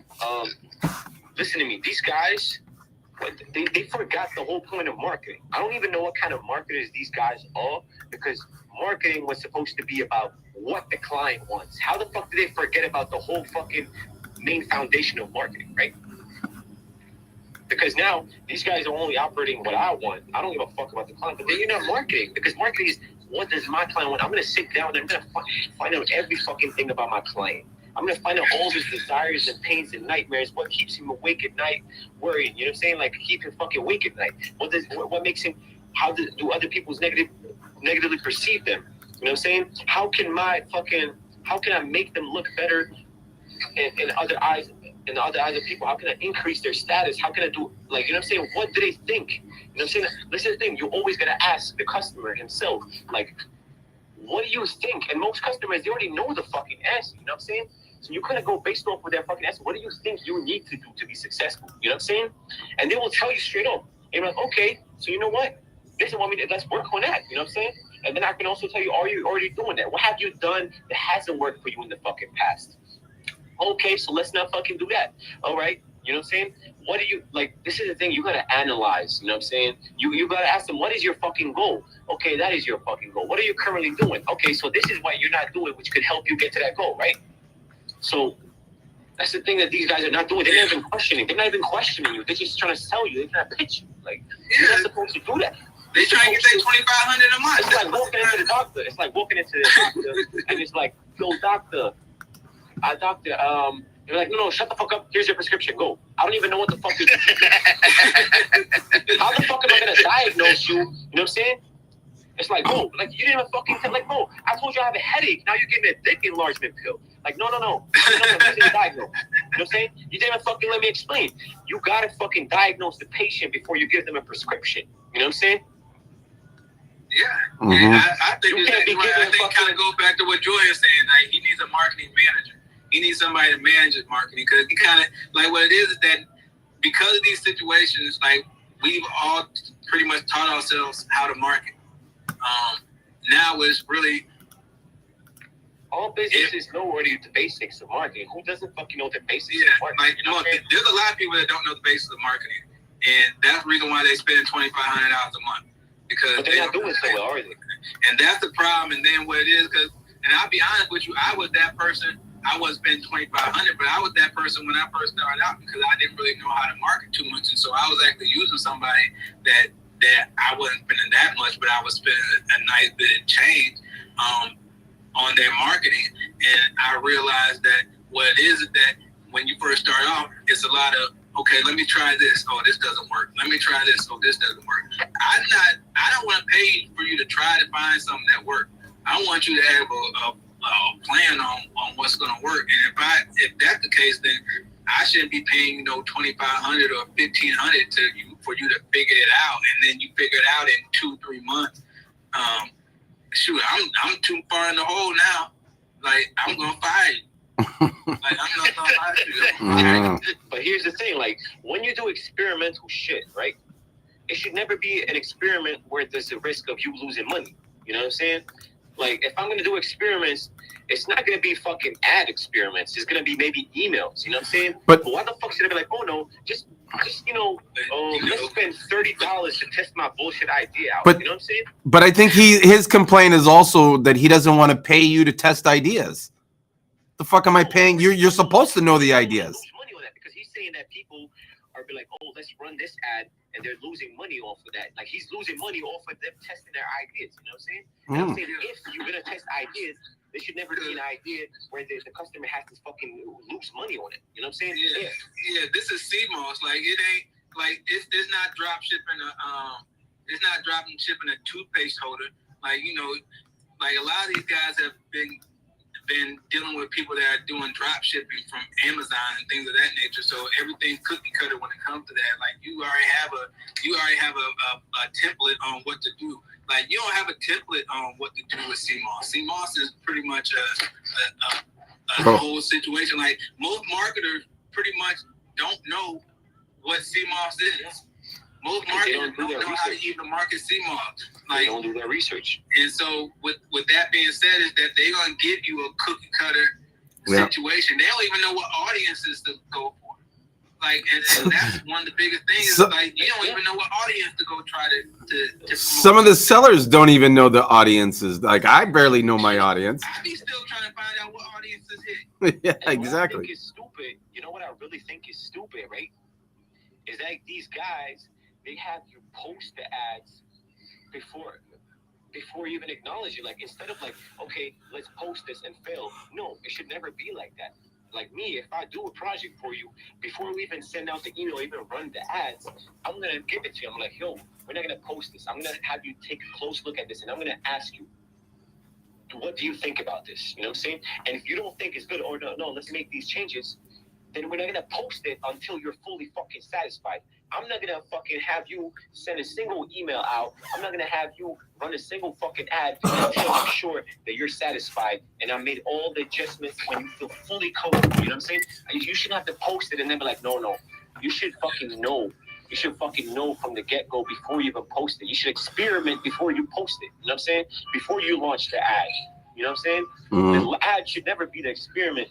You know what I'm saying? Now, you know what okay, so this is the thing is that, like, I don't like the ad creative. I don't think needs to be an experiment. However, like even with Seamoss, because I'll tell you, I don't know sometimes what audience is, and so if you say to me, "Hey, look here, we gotta figure out what audiences are gonna hit," so we're gonna send this out to a couple different audiences, and I end up having to pay $30 to see what audience hits a little bit better. You know what? I really don't have a problem with that because if we find the audience that hits, and guess what? We can actually start sending a lot of different creatives to it. It's really like, you know, the marketing side is a little bit different as far as, and I'll tell you, it's never the creative. I know what creatives typically end up working. It's really what audience do you actually go for. Once you find the right audience and now you start generating, but a lot of times what that is, like, you can run a freebie and figure out that. Like, you can do that from emails and things of that nature. But listen to me. It's, like, really simple. If you want to find the audience, you just look at your fucking favorite. You look at your top fucking customers. And you look at all your top customers. You take 10 of them, right? You look at who are my number one buyers. And you take all those number one buyers and you look at what they have in common. Boom. Everything that they have in common, that's your fucking target audience. Oh, are all of my top buyers 30-year-old females that live in fucking Albuquerque? All right, so that's my fucking target audience. Okay, Albuquerque females that are 30 years old. But see, the thing about buying, like, I look at my top 10 customers, I'm like, damn, all these motherfuckers different. This is what I was saying in my head, bro. The whole time he's saying that, I'm just like, well, what if everybody is totally different? Like, they're all different. Like, and trust me, I'm telling you, they're all different. Like, they come from different parts of the world, parts of the country, different ages. Got different backgrounds. It's really different ages. It's like it's a lot of times, and this is even with the audience. A lot of times, that people that are fed up with how things are going in their life as far as they health wise. If they need to make some money. And they're like, okay, so Seamoss is actually going to be a good thing to make money in. And really, making money don't, like, I need an audience for making money. Like, I need, so that's really the audience. The audience is making money and live healthy. Live healthy, make money. It's more And also, you can also look at this, like, most of your audience, it's not just the age and the gender and stuff like that. You also got to look at this. Most people that come and buy my Seamoss, my top buyers, what is the reason? Are these people with specific health issues? Are they people that want to lose weight?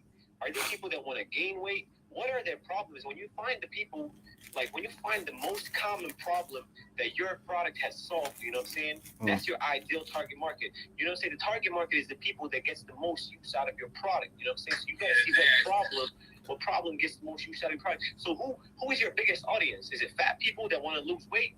Is it people with dick problems? Is it bitches that can't get wet down there? Like, what is it? You know what I'm saying? What is it that your Seamoss is mostly solved? You know what I'm saying? That people always come to, like, you know what I'm saying? It solves everything. The thing is I have found out you can make money off of Seamoss, and that's my biggest audience. Help people with health problems. Like, that should be the biggest one, huh?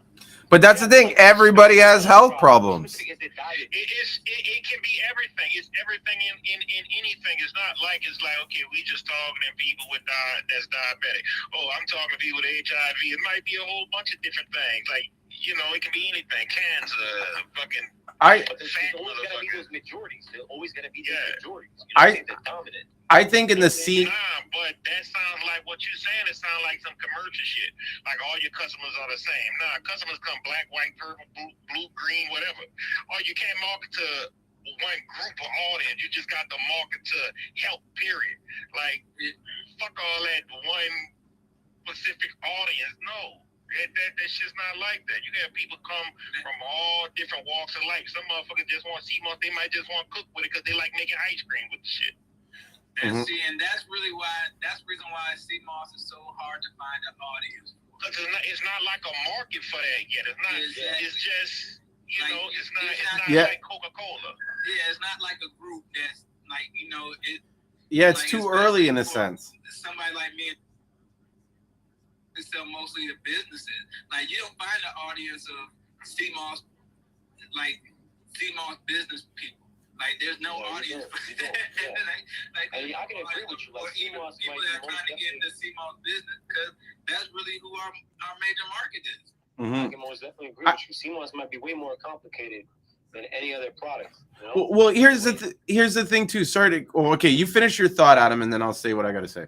Go ahead. That's it. Go ahead. What I was gonna say is that I think it's more like like almost everybody is a potential customer. It's like, what do you need to say to that person to make them believe you? Do you know what I mean? Like, what information do you need? And that's where Dr. Savy, in some ways, he had his marketing down pat, where he was like, this has like almost everything you need. Do you know what I mean? Take this and it's gonna and it's like, how do you know? Because you need 802. And this is 90, you know what I mean? So in some ways, we need to come up with the same thing, but be real.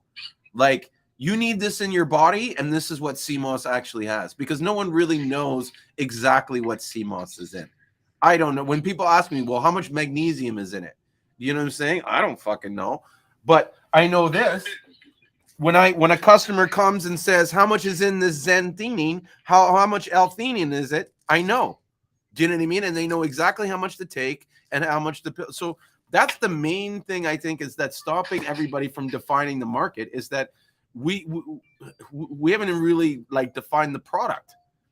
Do you know what I mean? And then what happens is the people that are actually, a lot of people are giving false information, and that's how they're selling their stuff. And then people coming to you like, no, it's like this. I'm like, no, it's not. They're like, well, I got my stuff from such and such and such and such, and this is what I'm like, they just sold you on the product. Mm-hmm. With people here, or with people that selling Seamoss, Asian people, Seamoss is marketed like food. Oh, hey, this shit is like noodles. They call it bird nest of the sea. They shit is marketed in stores like it's just something to get. Everybody eat it. We market shit like it's health and stuff like that, like it's not just food. Yeah, like so the Asian people market is down pat for their Seamoss, and they don't talk about Seamoss like we do because they just buy it. Mm-hmm. So they have a market. You have people that have a big market for it. We just don't hear it. You know what the fuck you should do that? Well, I think what ends up happening with us is that, like, you got too many people talking about it's like the cure all. Yeah. Yeah, they should market as food like they market orange any other seaweed. Right there. That's your fucking target audience right there. You found it. What is already working? You're gonna look at the market and you're gonna see what the fuck is already working. What the fuck are these guys doing? I know I eat it like food. Yeah, like that's really what it is. It's like it's a nutrient supplement. Like, and so it's like it's marketed in between a vitamin supplement and food. It's like a food that actually gives you nutrients. No, we know that. We know that. Trust me. Like Like I already So know that's that. really what you end up having to market for. Like somebody that's actually into nutritional stuff. It's kind of like marketing like a protein shake. Like But people know why they're taking a protein shake because they need it. know it. Like you can't market the product to me. If you're trying to market a product to me, you can't market it to me. You can't market Seamoss to me.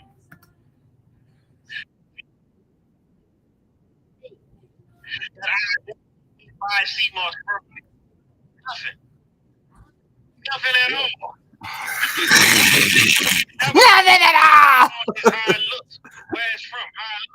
How it looks. Julie didn't market to me. I just randomly saw this motherfucker Get it to me. online. You can't market Seamoss to me. I didn't know this motherfucker. He just You can. It ain't nothing you can come up and tell me that'll make me buy Seamoss from you. Nothing. Nothing at all. Yeah. The only thing you can ever sell me on Seamoss is how it looks, where it's from, how it looks. Julien didn't market to me. I just randomly saw this motherfucker online out the blue. I didn't know this motherfucker. He just came up on my feed. I was like, hey. You know, I just heard, I'm like, oh, he sells Seamoss. I saw how his Seamoss looked. I was like, God damn, this shit is beautiful. You know what I'm saying? That's me. Like, okay, he know what type of Seamoss he have. He know where it's grown, and that's how you market to somebody like me. And most of the people that buy Seamoss, you got to market to them talking about it's growing on a goddamn rock. Which is stupid. Like you gotta say what everybody And else maybe says. that's the thing that people are looking for now. Maybe you know what people are looking for now that I think is the how real the Seamoss is. That's a hot topic because you, a guy that already knows everything about Seamoss, you can't already be taught about Seamoss. But what you're looking for right now is who Seamoss looks more real, right? When you saw his Seamoss, it's not even that. It's not even that. You said his shit look beautiful, right? You said his shit look beautiful. It's like who's telling you gotta ask it's like who's yourself, telling what the truth? fuck is it that made me buy this shit? You know what I'm saying? This is the thing with me. How clean it is, how it looks, and he's not talking about, oh yeah, it's growing on a rock, or it's not supposed to have salt on it. Motherfucker, I know if I pull something out the water and sit in the sun, it's gonna have salt. I hate to hear people say that. I'm like, what? I'm like, it shouldn't have salt when you ship it out. I'm like, yes, it does, because salt is the thing that preserves it. Don't wash it all off. Keep it on there. It's going to preserve it. So I look at all of that shit. I'm like, okay. I'm like, yeah, he washes Seamoss just right. He not triple washing and shit because I don't want it if you keep washing it like that. Because I know when I get it, now my shit ain't gonna last as long as it should because it don't have the salt on it.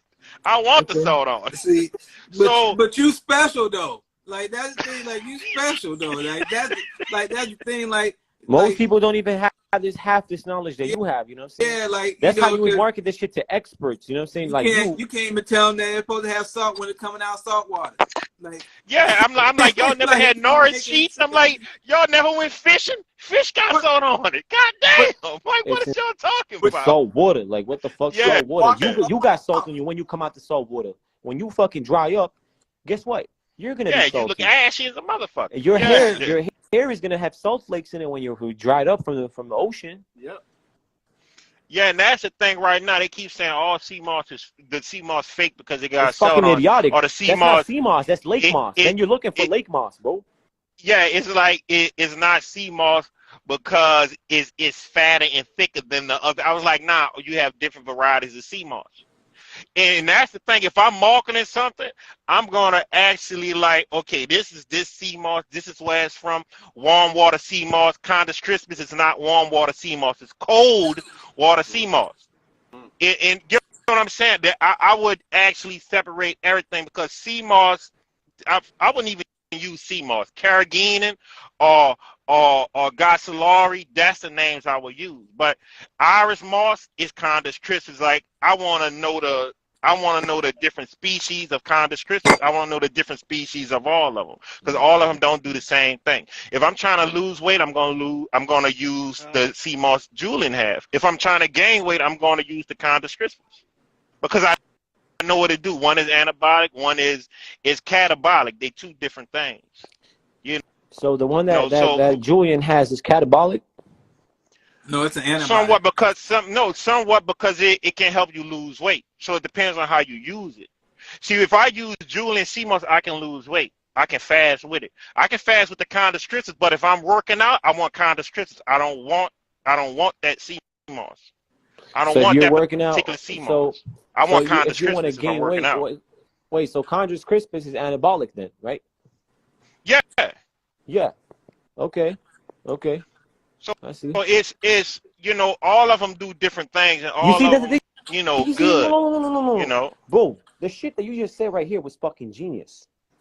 The shit that all these types of fucking species of Seamoss, you can market it to different fucking audiences, bro. The chondrous crispus, you can market it for the fitness people. You know what I'm saying? Julien Seamoss, you can market it for the fat loss people. Not for real. Like, listen, honestly, you just found the answer, bro. All the answers that you're looking for, you already got them in yourself. You know what I'm saying? And you don't realize it until somebody else like hears it from your mouth. You don't realize the shit that you be saying. Like, dang, I already know everything. I just didn't know I know everything. You know what I'm saying? So you was like, oh, what's the ideal target market? That's the fucking ideal target market, bro. So by this, you just gotta know, hey, what does each Seamoss do, and which type of people are this best for? And each Seamoss, that's the type of people you fucking market it for. You know what I'm saying? So chondrous crispus, you're like, okay, hey, if you're a motherfucker that want to build muscle, this and that, you know what I'm saying? It's gonna be relevant to them. You know what I'm saying? Which Seamoss is relevant to what audience? I mean, they can use both of them, but which it's one just is most relevant to them? You know? Yeah, the chondrous crispus would both of them good. Both of them it can be used for, but the chondrous crispus, if I'm working out hard, that's the one I want, which is nasty as hell, but that's the one I want. My everyday usage would be the one Julien has. Mm-hmm. That's my everyday. I'm gonna use that one regardless. Okay, so you see everything that you're saying right now, everything, all this shit is like you already got the answers. Okay, here, this is perfect for your daily usage. If you're just looking for the normal shit, you know what I'm saying? You're not looking for anything specific, this and that. You know what I'm saying? If you're looking for muscles, this and that. You know what I'm saying? If you have headache problems, energy problems, this and that, like, you know what I'm saying? It's like that's how it is. Like, Seamoss is so diverse that I think that the only answer is that you gotta just freaking market different kind of Seamoss to different kind of audiences, because that's how freaking diverse it is. Because the more I learn about Seamoss, the more I realize how complex and diverse it is. You know what I'm saying? And therefore, it has to have a diverse fucking audience as well. You know? Yeah, and that's the thing. Like, most people, like, even when I hear people say Irish moss, we say that so much we don't realize that Irish moss is chondrous crispus. It's not the regular sea moss that everybody buys. That's two totally different things. You know, people think it's the same. It's just like the purple sea moss. The purple sea moss that people buy, like the one they talking about, purple moss from the purple moss guy. That Seamoss is not in any science books, nowhere. It's not even categorized in nothing. No science, no nothing on it. So I wouldn't sell that. Why? Because I don't know, it may have a bad effect on the body. Every other Seamoss is in books. It's everywhere. You can find it. People just don't like to go in science books and read about it. But certain Seamoss is not even like it's no data on it at all. Okay, and they're using that shit. Purple moss. The only moss you talking about? Real skinny. It doesn't get fat. It doesn't soak up water. Nothing. It look like if it dry up, it look like a nugget of that good. But that purple sea moss that they be getting from Jamaica, Jamaicans, they use it, so it has to be good. They've been using it for decades. Yeah. But it's not in any books. You can't find it. No, you can't read about it. You can't learn about it. So I wouldn't want to use it because I don't know. It may have an effect on my body.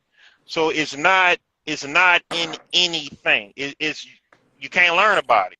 You don't even know what species it is. Oh, it might be a crossbreed. The purple chondrous. I was like, oh, that purple chondrous. No, not that one. I'm talking about the purple paradise guy. His Seamoss. It looks like it looked like moss that came off of a tree. It looked like the old man beard, the stuff that come off the tree, the moss that grows in the south on a tree. That's how his Seamoss look, and that's how I feel. But it grows in the water like in Jamaica. But that might be a crossbreed of different strands. It sounds like more like a Gracilaria type. Yeah, but it's not. Julien's is more of that. Julien's is like Glossolaria, more of that, or what's the other one? Yeah. So, but the ones that they have in Jamaica, I'm like, man, I don't know what that shit is. They talking about, oh, this is constrictors. No, it's not. That's warm water over there. You can't grow constrictors over there. Now, it may be different breeds of that stuff that crossbreed, because that's just going to happen in nature. So you have all different type of different breeds, like cross breeds and shit. So you really don't know. That's why I tell people, stop just buying Seamoss from regular people, or like people that don't know where it's from, or stop talking about, oh, I went and hopped in a lake and when it got this shit and I got it out the wild, it's wild crafted, but you got it out of some goddamn waters in Ohio where it's fucking contaminated. Now you eating this shit. It's like what the fuck? I want my shit farm raised. I want it farm raised because I know better. Just like I'm not gonna go get these onions out here that I see on the ground in Mississippi and talk about eating it. Why? Because I know where that shit's grown at. Like, I'm not gonna eat that. But I want my shit farm raised because it's in a controlled environment. I don't want some shit that came out of canal, because shit going canal. We all know what goes in canals. So I mean, I completely agree with you. And this is the thing. You know? Like, Seamoss is so complex that I think that if anybody would actually even want to be able to market Seamoss, they would literally have to, like, literally for hours and days, literally sit with y'all on lives and fucking listen to this shit, because the shit that I'm learning from you guys, you know what I'm saying? I'm feeling like there's so much I gotta learn about Seamoss, you know what I'm saying? Like, I personally wouldn't even allow myself right now to just hop in and just write into it and start fucking writing for Seamoss. I would not, you know what I'm saying? Because there's so much to learn about Seamoss, and I think that this is the thing that for you to be, this is the thing, it takes, bro, no marketer can fucking do this shit, because it takes a marketer that's willing to sit down and learn everything about this shit, because this is so fucking complex. Just one single little fucking fuck up and it can fuck up the whole shit, you know what I'm saying? So I don't think there's any marketer that's really worthy of fucking marketing Seamoss, you know what I'm saying? As I see it right now, unless they're in the industry and actually want to fucking live Seamoss and learn about Seamoss themselves, you know what I'm saying? And that's the thing, because there's such a high demand on fucking marketers, right? There's only a few marketers in the fucking world, right? And there's such a fucking few people in the Western world that take Seamoss. So out of those people, you're like maybe 1% of Earth's population, even less, that actually is enlightened on Seamoss and its benefits, right? And it's maybe only less than 1% of Earth's population that is a marketer. So out of those marketers, who the fuck is gonna be out of the other 1%? You know what I'm saying? That actually does Seamoss. It has to be someone that is not. You know what I'm saying? That has to be someone that is in it. You know what I'm saying? It has to be someone that sits down and fucking studies these people. You know what I'm saying? Just like, have you seen the book? Have you read the book Think and Grow Rich? This guy told it to me. Yeah. The guy, before he wrote the book Think and Grow Rich, I think he sat down and was around millionaires for 20 years straight. Yeah. And that's the same shit that if a marketer want to fucking market Seamoss, he has to do the same shit with Seamoss. He has to fucking sit down with Seamoss people, Seamoss fucking experts, and be around them for a good while. You know what I'm saying? Before he can start doing that. Adam, this is why I told you that you have a unique opportunity here, where you can position yourself as one of the few marketers that understand the market. And that's how you, like, if you're going to go after this niche, that's how you got to kind of go after it. Is like, I understand who you guys are. You know what I mean? And you got to understand that there are people that are fanatical about wildcrafted, and there's other people that know the truth. You know what I mean? You got to understand the art of the fucking lifestyle and the niche itself. You know what I'm saying? Because the reality is this. At least my belief is this: is that my activism towards wildcrafted Seamoss, or proving the realities of wildcraft Seamoss, has actually probably hurt my business. And had I just kept my mouth shut and just let people believe what they believe, I'd probably be selling 3 or 4 times what I actually am. I think if you just went with the process, just go with the process. But you know, like, you know, we buck. But you're doing the right thing. You're doing the right thing, because here's the thing, man. What is right? What is the right thing, though? But it's the right thing, because when you listen to me, the truth, when you choose the truth over money, God in the end is gonna bless you with even more money. These are tests that God puts in your way. He's gonna see, yo, is he gonna sell out me? Like he's gonna is he gonna sell out? They wait for it to sell out. Is he gonna sell out God for some money? Or is he like God is gonna put some fast, quick wins in your way, you know what I'm saying, to test you. And he might put in I believe that, and I believe that that's why I'm in the position that I'm in, right? But I'm also like, for me, it's not about the money, it's about the people of St. Lucia. That's what I'm saying. And so for me, one of the reasons why I'm like this, and I'm fanatical, bro. If I'm on a Saturday afternoon cruising Facebook, I'm damn, like I'll hop on people's things and just shit on, you know what I mean? Because like, how the fuck you saying? So the reason why is because one of the first things that happened to me when I started going around these people in the Seamoss community back when we first started is that some of these guys would pull me over and they would talk to me as if I knew the guy. Like, you know that guy Akeem Pierre? You need to talk to that guy. That he was on the TV and said he doesn't even know what the fuck he's talking about Seamoss. And then that's not how the Seamoss goes. What is he talking about? Generations. So I don't want to go on camera and be talking stuff and saying this and this and that, and then have my friends be at home, like, you know, on the island saying, who the fuck is this guy? How he doesn't even know what the fuck he's talking about. He's this, is that. And I'm not shitting on him, right? Because to me, I respect that guy. He paved a lot of way for a lot of us to get into Seamoss. He's one of the reasons why I'm Seamoss.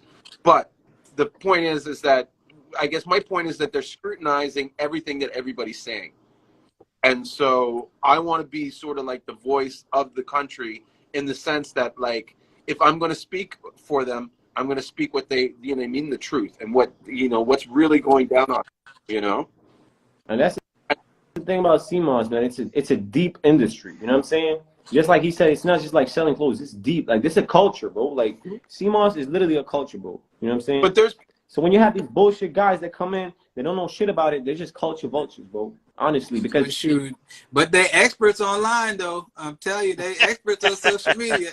They know how to. But this is way different, because the more I sit and learn about it, you know what I'm saying, the more I learn. It's like, no, this is different. No matter what kind of expert you are, you need to be an expert at fucking Seamoss. That's what you need to fucking be. You know what I'm saying? Julien. You need to be an expert at social media marketing, and you need to be an expert at Seamoss. You know what I'm saying? Because this shit is deep. Yeah. This shit is deep. You know what I'm saying? Say? People get killed over Seamoss. Yeah. You have a mission statement, like, for your business? No. I mean, you just said it just now when you was talking about St. Lucia and shit like that. Yeah, like, that's a mission statement for real. Yeah, like Joe, I just got chills. Like, dude, that's what I'm talking about. Let's go. Like, as far as, you know, you doing it because St. Lucia and stuff like that for the people over there, like, that would be your mission statement. That's your bigger goal in that business. That's why you're doing what you're doing. Basically, that's you know. I've always had a mission statement. There's always been a statement for my mission. But I don't, I guess, broadcast that mission. That's a statement that kind of is shared within the culture of the company with us, you know? Yeah, okay. Good. Checking for the flu? Who? Flu? Yeah, sure. 1 second. You know what I told this guy? I said, send me some fucking Seamoss. I'm going to fucking take some Seamoss because I don't want to fucking sell no Seamoss unless I fucking take them myself. You know what I'm saying? Yeah. So what I'm going to do now is that I'm going to take all strains of Seamoss. I'm going to try it every single one. You know what I'm saying?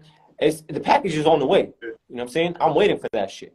I said, I don't even want to fucking sell shit until I, myself lived it and has the rights to do it. You know what I'm saying? Yeah. So what I'm going to do is I'm going to try every single, after I try his shit, you know what I'm saying? I'm going to have you send your shit to me. I'm going to have. Julien, I don't sell Seamoss because I take it. I buy the Seamoss from Julien, but I get the Seamoss and give it away. Basically, I'm not selling it because I don't want to sell it because then I'm going to stop liking it. That's how I feel. Okay. I want my Seamoss to eat. Okay, so you know, take your Seamoss, but I'm gonna take some from Ricky. That's his name, right? Yeah, but Rick also, his Seamoss is St. Lucian Seamoss too. Now he has kind of descriptions which isn't Julien. That's what I'm saying. Yeah. Because the St. Lucian Seamoss, I'm gonna try that from Julien. That's already in the process, already in my mailbox. You know. Okay. and I'm gonna try all the different colors. You know what I'm saying? Of St. Lucian Seamoss, and then I'm gonna have Ricky send me Conjur's Crispus, right? I'm gonna try Conjur's Crispus, and then I'm gonna try all the colors of Conjur's Crispus. You know what I'm saying? Yeah. And then what was the other one? Something with a G. I forgot the name. Glaciolari. That's it's gonna I forgot what strand Julien has. I don't know if he has that or is it Julien. Echidna cottantini mostly, or Capiciva alvarez, but like to be honest, it's a lot of it is a mixture between Garcilaria, Echidna, and then sometimes the two species join together. Yeah. So like his is to me Julien and one other guy has the best Seamoss that I had, and the other guy I don't buy his anymore. I just buy Julien's because the other guy shit is super expensive. But his shit is expensive. But Julien Seamoss is more affordable. The other guy, he too expensive. Like I'm not about to spend $500 on the 5 pounds of nothing. I mean, look. I mean, here's the thing, man. This is like, you see how complex this is? Like, I really gotta learn everything about Seamoss. The strand that you just sent me now, right? Yeah. This is Julien. The shit that you just sent me now. What is that? It's gonna be not Garcilaria, Echidna cottantini. Can you write that down for me in the comments so I can screenshot it? Yeah, as long as everything is y'all can do a well yeah, just a truck and trailer was that's it.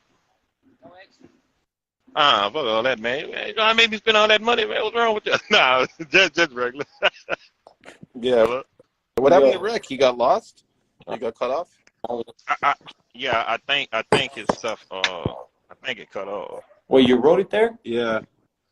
Shit, man, I can't fucking see it. Let me rejoin this shit. Let me rejoin it. No, come on. That's what you don't. He always loves to hang up and rejoin. Funny guy. Yeah, I was supposed to close the store like 2.5 hours ago. So man, do you sell protein? Yeah, man. What kind of protein you sell? All kinds.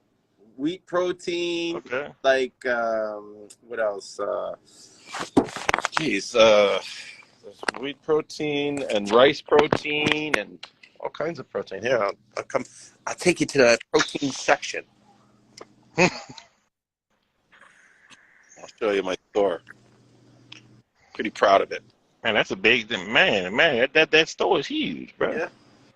So I have. Hold on, let me see that brand right. Yeah, that's the shit right there. Yeah, that's my brand right there. Yeah. Yeah, I like that brand. And then I have these guys. I'm pretty sure I can ship this shit to you. And then I also have these guys. Fermented greens. Protein and greens. Okay. Protein. I should start taking these shit. And then we got the whey. Progressive. Kaha. This is a really like. So. What else you? This is. I take that too. Sun Warrior. I take Sun Warrior too. I think this is rice protein. It's plant based. Okay. Protein. I know this one. I think is rice based. It's got the rice in there. And then you got egg white stuff. And then I have sprouted proteins. Check out my Seamoss section. Bumbaclad. Oh man. Yeah, bro. That's not your own shit though, is it? Huh? Is that your own shit? No. Shit? I don't sell my shit in the store. You should. Hey, you tripping? Well, bro, this is all my shit in the store. Think about it. All these products. That's all my Seamoss in that product. Oh it's your well, own, that's what I'm yeah. saying. Your own CMOS in there. Have No, that, the companies use his Seamoss. and then I have these guys as my CMOS guys, Yeah, man, that's good. and then we do the This herbs. guy is like, All this right. guy owns he has the Walmart of Hmm? health Walmart. What? It's like I can't. I said, it's like you have your own All right, Walmart. I gotta Health keep that on continuous. Yeah, your own Walmart store. Yeah. Man, Health. y'all, man. Health products. Y'all Yeah. about to give me all type of messages.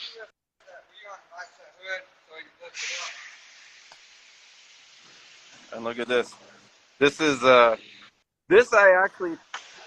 Man, y'all gonna have those people calling me. What kind of CMOS?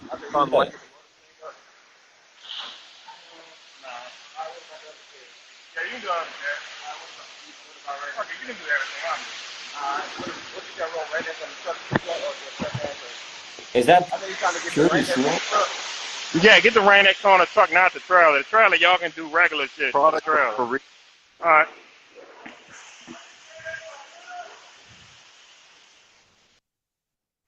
The reason why I'm saying this is probably grown inland is because you don't get really Condor's Christmas looking like yellow. And I think these are different species added together. But this is a product like, and this is the thing, like in North America, Europe, you know what I mean? People don't eat a lot of seaweed, but in like places like Korea, this is like a fucking snack. You know what I mean? This is like a salad mix. They put it in salads. That makes sense. That makes sense. So it's like, and no one's coming and saying, "Well, was this off the rocks or what?" No. Pick this up. No one gives a shit. You know what I think?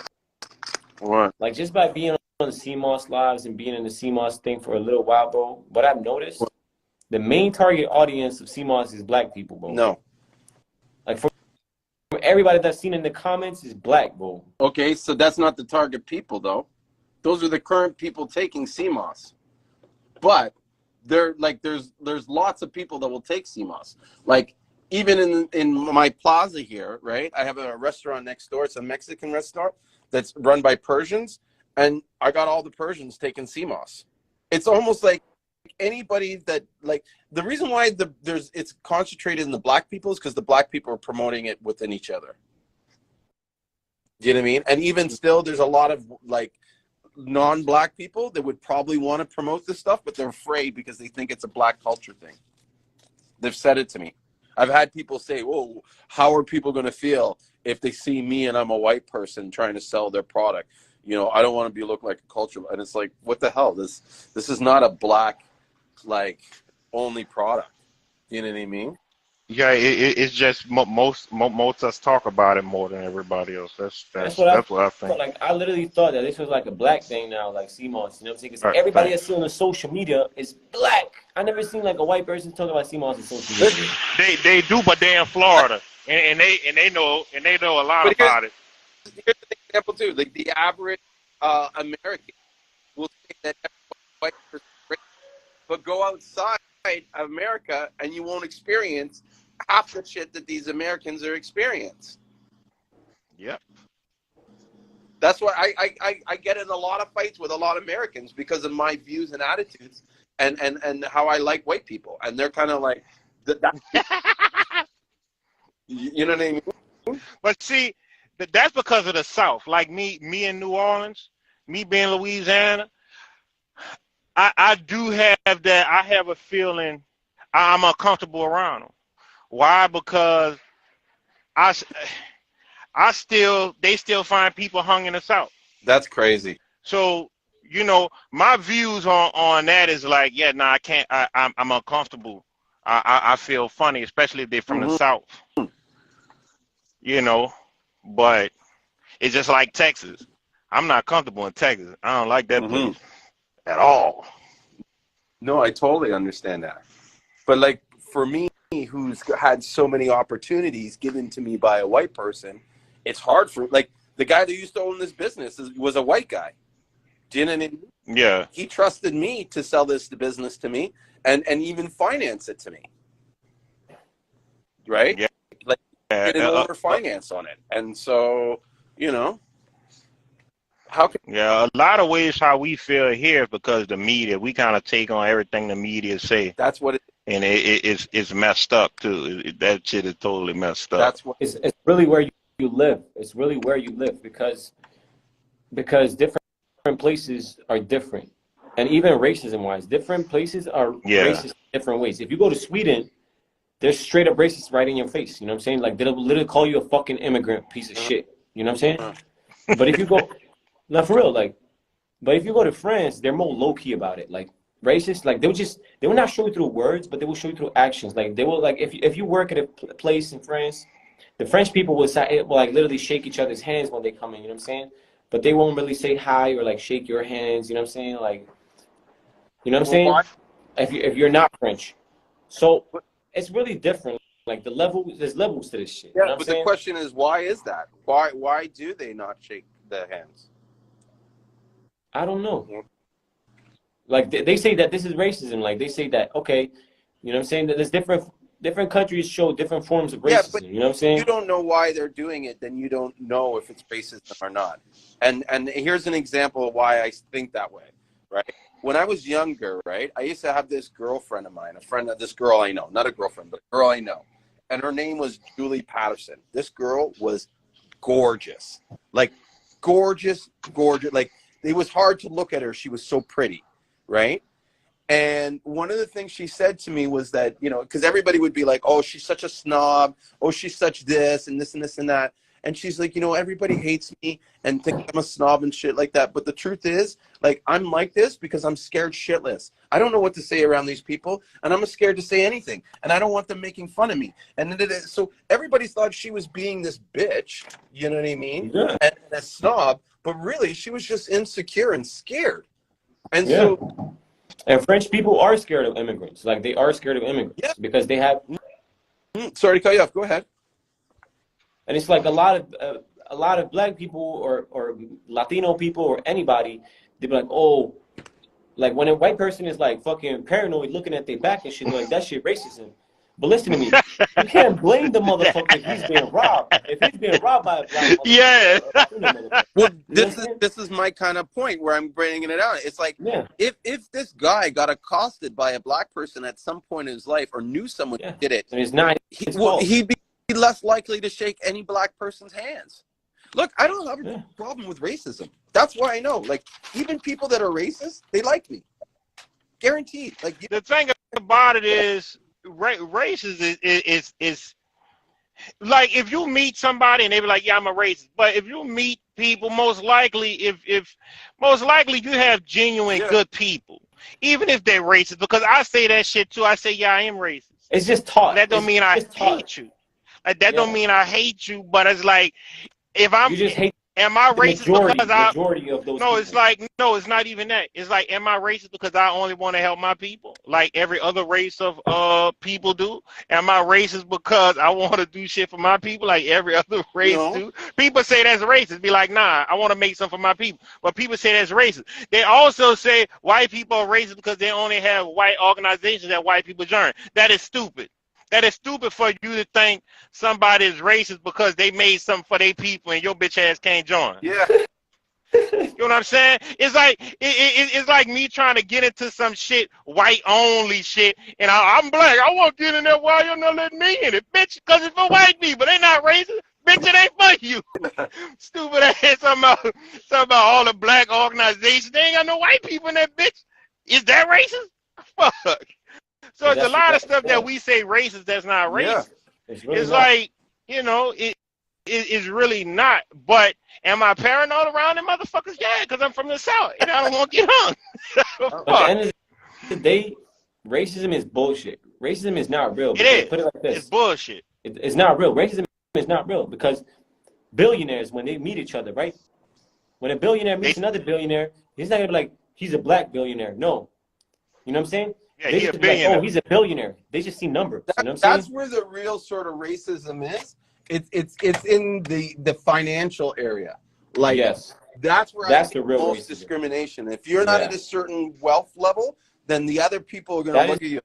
the real discrimination that's gonna limit you in life. Yeah, because poor people do that too. When they get a little bit of money, now they start acting funny with their friends and shit like that because of money. Most people hate each other because of money. It's not even because of color. It's because you don't have the same status or you don't have a bigger status than them. They hate you for that type of shit. Fucked. But that's what I'm saying. It's really about because you know racist people, right? Any racist person that I know, they be like, oh, I'm racist, this and that. As soon as they listen to Tupac or whatever, they don't look at Tupac as a black man. You know what I'm saying? When they Nah, look they at just look Andrew at Tate, they look at him as the fucking big legend, right? So really, racism is bullshit because when you have that money and you have that status and you have that character, it's people like don't care. yeah. So racism is really bullshit. It's really about your status. You know what I'm saying?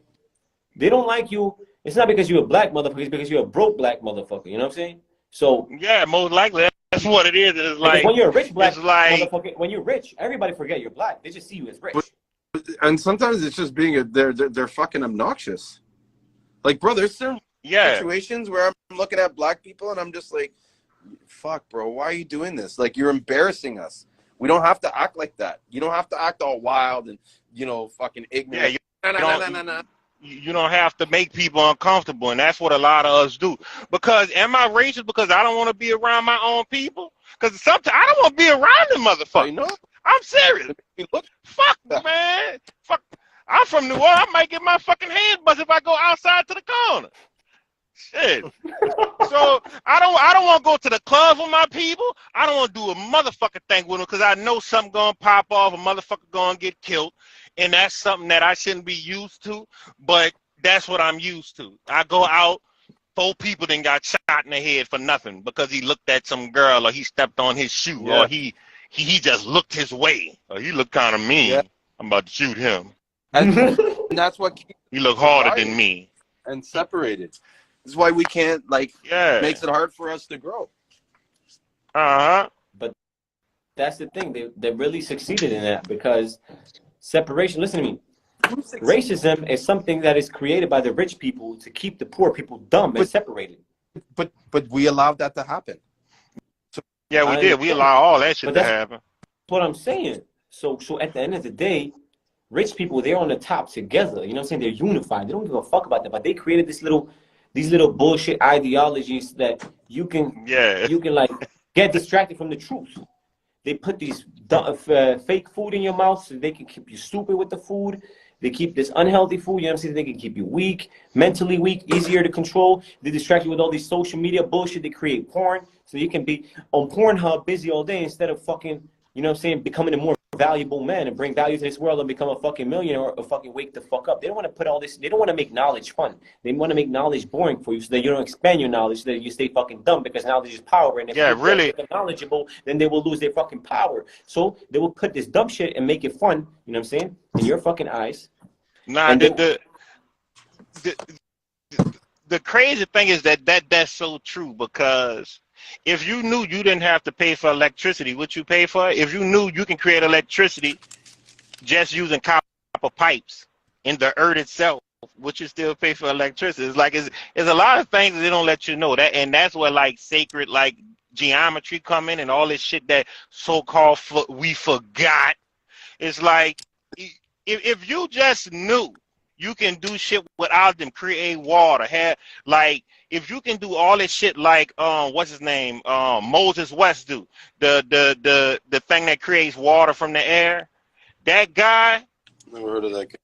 That was the smartest thing he could have ever did because now you don't need to even connect to the city's water and shit like that. You can have your own machine pulling the water out of the air.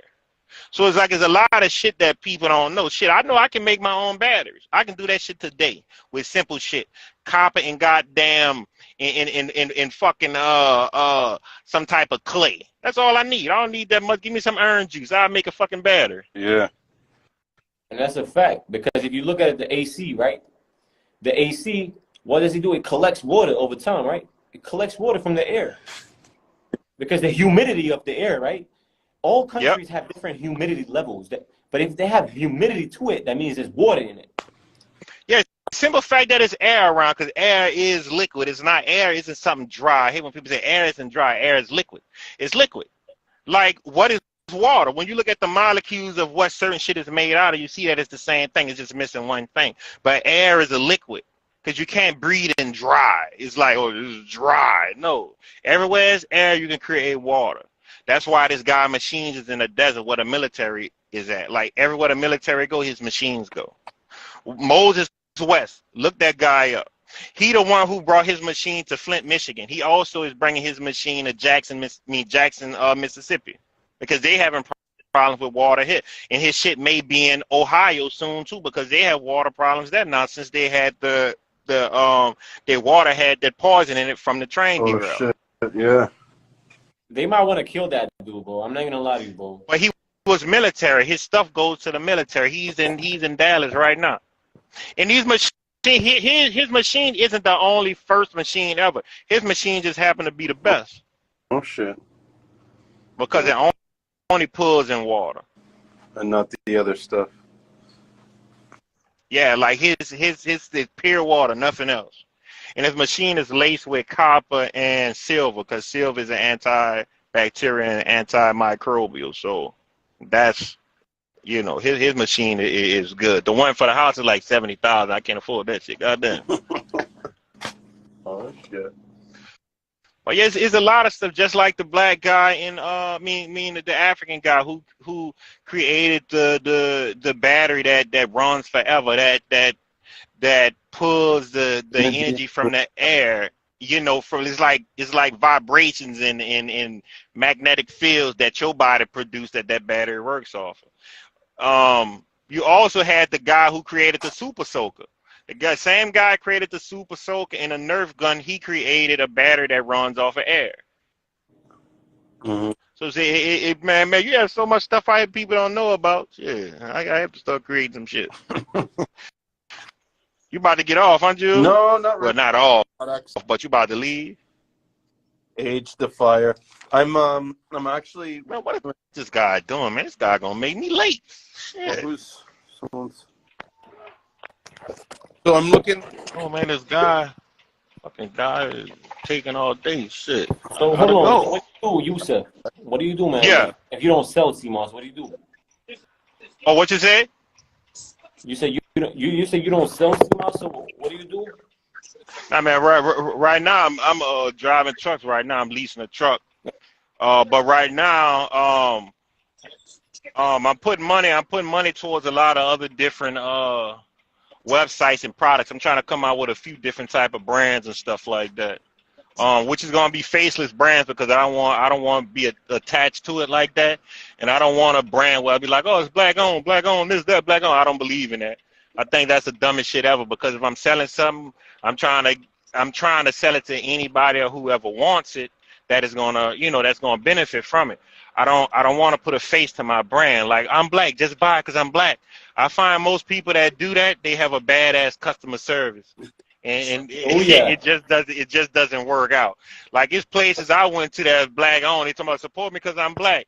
I went that one time and it's like, I never go again, because y'all have attitudes. I don't like that type of shit. Because honestly, they feel like that. Oh man, I don't know why y'all let this guy get on. That was the worst goddamn thing y'all could ever deal with.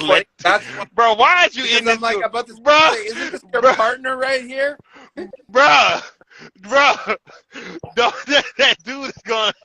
Bro, please, bro, do not come on here and say no bullshit. Wait, bro. who is that? Do not come on here and say that. That's my partner, man. That's my partner, man. He used to work with me. He was one of the chefs I used to work under. I used to cook friends, bro. He just bro, comes this there dude and here, fools the man. guy. Sometimes he doesn't even say Bro, anything. this dude here, bro. This dude here, man. Yeah, bro, you don't want me to listen? I can learn. No, bro, because you always saying something stupid, bro. The shit you said to my wife last time I was on the phone, bro, you shouldn't have said that shit. I ain't know you was married first. Man, yes, your ass did. You're crazy. That's the worst. But that's the worst thing you can say. I didn't get an invitation to the wedding or nothing. I didn't know you was married. All that ain't happened yet, but man, I ain't about to entertain. Y'all can entertain him. I ain't about to entertain. I'm about to pump the fucking gas. Y'all brought the wrong guy on this goddamn live. I'm telling y'all. Okay, well, I'm gonna get off there, bro. I thought me and you was better than that, man. No, we cool. I just know how you is. Hey, bro, when the last time you talked to Solomon, man? His birthday was the other day. It was the 22nd. Man, Man, 61. what's his number, man? You know his number? Man, you know I'm 60 years old, man. I don't know how to. I'm gonna have to hang up to get the number, man. Well, look. Well, when I'm gonna text it to you. Yeah, just text it to me whenever. All right. Yeah, because I was trying to get everybody that number. Man, I've been good. I had some little setbacks with my truck. I lost a lot of damn money. I can tell you that. I'm basically starting from square one. Oh, shit. Where you at now? I'm in Mississippi right now. Oh, okay, you're not floating. You coming home? I know. No, I'm going to Georgia. I gotta drop this load off at Publix. Okay. Good grocery store, Publix. Good grocery store. Yeah, a better Whole Foods. I can tell you that. Huh? I said it's better than Whole Foods. I can tell you that. Okay. You done been in a Publix before? Yeah, in Florida and shit like that. Oh, okay. I've been in Publix in Atlanta. Yeah, they got a few of them in Georgia too. Yeah. Don't Hey, get man, mad. Huh? When the wedding happen, man, send me an invitation. I will. All right, man. Going back to your conversation, bro, talking about. I just wanted to say hello, buddy.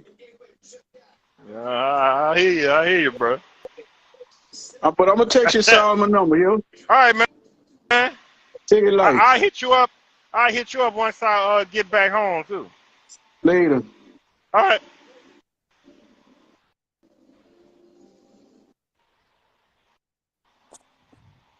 Yo. Yeah. Yo, what's good?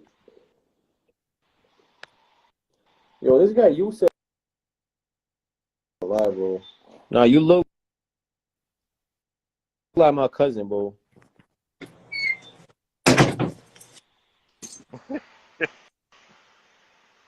And you even built like him, bro. I swear, bro. Shit. Oh God. I don't know. Well, what his name? Not Zeke, huh? You never met my cousin. Trust me, he's in Africa. Oh. He's not in the Seamoss industry. I can tell you that he's not in the Seamoss. What part of New York you in? He's actually in France. What's up, the kid? Oh, you're in France? I think he's timing out a bit. So, but he's originally from New York, and now I think he's living in France. Okay. And he's, doing a life up there, and he's starting his practice or freelance work doing the copywriting. And so that's the area he wants to focus on, the health and wellness area, specifically Seamoss and like alkaline stuff.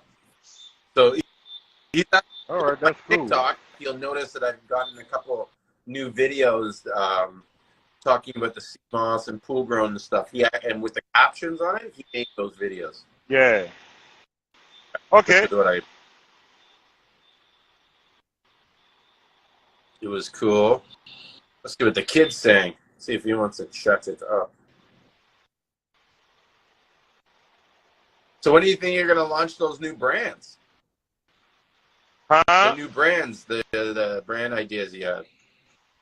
Oh, soon I just had to get this truck stuff situated because the last stuff I started buying was my stuff for this podcast and stuff like that. Because I want to do a podcast because I basically want to market my stuff through a podcast too. what I want to do is market it like it's my sponsors. Yeah. I want to sponsor myself with my own brands and stuff like that. But I don't want my brands to be like me. I don't want to be the face of it. I don't want people to know it's mine. So you're gonna You know. white people kind of jump in and be the face for your Hold on, what you say? I can't hear you. I was saying you're gonna have some white people come in. Shit, that's good. I do that too. Who is this? Is this the Seamoss guy too? This is the kid. What's up, man? Kid. What kid? Hope Oh, you're doing you talking about me? No, kid, the fourth. No, me. Kid, 5'3". Talking about me. Oh yeah. You're the kid that I'm sorry, his shit was cutting off. The kid that what? The kid 5833. Oh, okay. Yeah. I get all my Seamoss from Julien. Oh, you stole your Seamoss from Julien, huh? The best song in the world. Yes, sir. What are you saying, bro? How's business going? How's life? It's good. Business is slow, but life is good. Cool. I'm living. Yeah. Next couple weeks, I think I'm gonna get a lot going on. That's good. Yeah, I see the market starting. It's been a little slow for us lately too, but I also noticed that a lot of it has to do with the fact that we're just not marketing as intensely as we used to. Yeah. Like right now, I have a Etsy site up, and I just been like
Sorry about that. Of course. It was Instagram. You know how it is. They do their bullshit. Oh, they kicked you After off. 4 hours. I seen you went on. You was on for a while, They huh? kick off. Yeah. Yeah, I think we started around okay. 4 o'clock, and that's why. Nice. But here I'm back. So yeah, I'm trying to get everything Yes. going like in the next couple weeks. I'm gonna put a big order in with you, and then I'm gonna get some powder from you know. Yeah. Ricky. Yeah. Nice. That should be good. And you're just hitting up people on Etsy So what or I'm on, doing like, now is I'm Instagram, just or hitting where you- people up on Instagram, just randomly hitting them with my Etsy site. Just if you're interested in Seamoss, and just hitting them like that. You should put a big order with Seamoss Direct. Why would you cut him off in the middle of talking? I didn't know. Huh? Yeah. That's Hey, my up, brother. What's up? So he has the Seamoss. I'm on a live. Called, I'm on a live with Julien. Okay. Seamoss Direct. Yeah. Yeah, he does all over, but mostly Canadian. Pretty much all the people that don't want to do business with me, they end up doing business. Yeah. He gets better customer service, and he's more on time, and he's more. But your like, customer service never was that so bad. Exactly. At least to me. Mine's better though. His is better. This is Okay. better. So, hold on. So what's his company He name? works- St. Lucia Seamoss #2? No, yeah, right. Direct. SeamossDirect.ca. What'd you say? Say that again? SeamossDirect.ca. California? Nah, I'm Yeah. just playing Canada. I was fucking with you. No, Canada. It's a 60% Oh. chance. No, it's okay. But you guys look nothing alike, bro. Where are you? This guy over here, He looks like my yeah, father. you I look look like Puerto my Rican. mother. This guy look, yeah, he look mixed. I look. Some Filipino. people say I look What the Filipino. fuck? That's some strange I know. Filipino, because ain't no Filipino looking like that. Hey man, Filipinos are all arranged. Yeah. Oh, your kids are half are? Filipino. Yeah, my kids are No half. shit. No shit they have. Of course they have. Like, Yeah. Well, whatever. Anyways, what are you guys talking about? well, Everything? this guy was talking about something, and you came and cut him off, and now his shit is loading. Yeah. Not bad. It's okay. We're talking Etsy and marketing and all kinds of things. But I was asking the kid about like what's going on with his marketing and how is he getting sales and stuff like that. And one of the things he was saying is that he's following what I used to do, and I'm actually going to get back into doing it. It's just straight hitting people up and being like, hey, you want Seamoss? You want Seamoss? You want Seamoss? Because that, it works. You just sometimes have to hit up 1,000 people before you get one to say okay, but Well, yeah. I guess it's just reminding people that you're there. Yeah. Right. Mainly, that's what it's about. I wouldn't recommend that method. I wouldn't recommend outreaching for a product. You know what I'm saying? Like, yeah, but he might as well just be on the block selling Seamoss like that. You know what I'm saying? He might as well just start trapping. Okay. Well, no, but what do you mean? That's an effective way to still do business. It works. You telling me it doesn't work? Yeah, cold call. but for Seamoss, unless it's quantity, if you're just selling one jar of Seamoss and you're reaching out to 1,000 people and only 2 of them buy, it's not really scalable. You know what I'm saying? Arguably, yes, but but you're not sticking that into some one method, right? Like you would do that among other things. And even 1 out of 1,000 or 2 out of 1,000 is 2 more than you would have got anyways. Yeah. Not to mention the 998 still that you've made contact with could also have a delayed reaction because you've refreshed their sort of memory to you, and thus, you know, they may not be available at the time, but you know, you don't know what's going to happen. That person talks to 10 people. Someone says, "You ever heard that Seamoss?" And they go, "Oh, yeah. I had a guy. He just whatever XYZ contacted me," and that's what it is. So a lot of the stuff that you do today doesn't mean it will happen today. It could You're be a correct. result, like a butterfly effect. And a lot of the things that I've done with my business is that where it's you know, they what you call it, like I make contact them on a Wednesday, but 3 weeks later from that Wednesday, you know what I mean, they contact me. And I think I was seeing something in business about 7 points or 7 touches it takes for someone to act 7 to on 9. you. 7 to 9, exactly. Like they have to see you, or at least your message, 7 to 9 times before they act. Yeah, right. You have to touch them this many times. This is the reason why you don't like. You've never heard of Tab Cola, right? Do you know what Tab Cola is? No. What colas do you know on the market? Name all the Pepsi, Fanta, colas. Coke, 7-Up, Sprite. No, but just the colas. In your mind, there's only Pepsi and Coke. But Well, I could name more. There's more. There's Yeah, tons RC more. Cola. Tab. Your Tab used to be the first Diet Coke, but it's because Tab, TAB. Yeah, because they don't market as much as Pepsi and Coke do. You only think there's Pepsi and Coke. Yeah. No, exactly. That's exactly it. And it's just exposure, and it may be futile. You're right. Like putting all your energy into those 1,000 people is, you know, to get a 2% return that's 0.2%. You know what I mean? Return or whatever, like success rate, and that's a very low success rate for sure. But I mean, if you're banking on that one method, yeah, I would agree with you. It's better to put your energy somewhere else, but you should be putting your energy in a wide range of jars, is my point. Well, right? I'll say this. That's what got me my first sales. That was what got me like started. You know what I mean? And yeah, it took a while. Like, yeah, I spent say 5 days.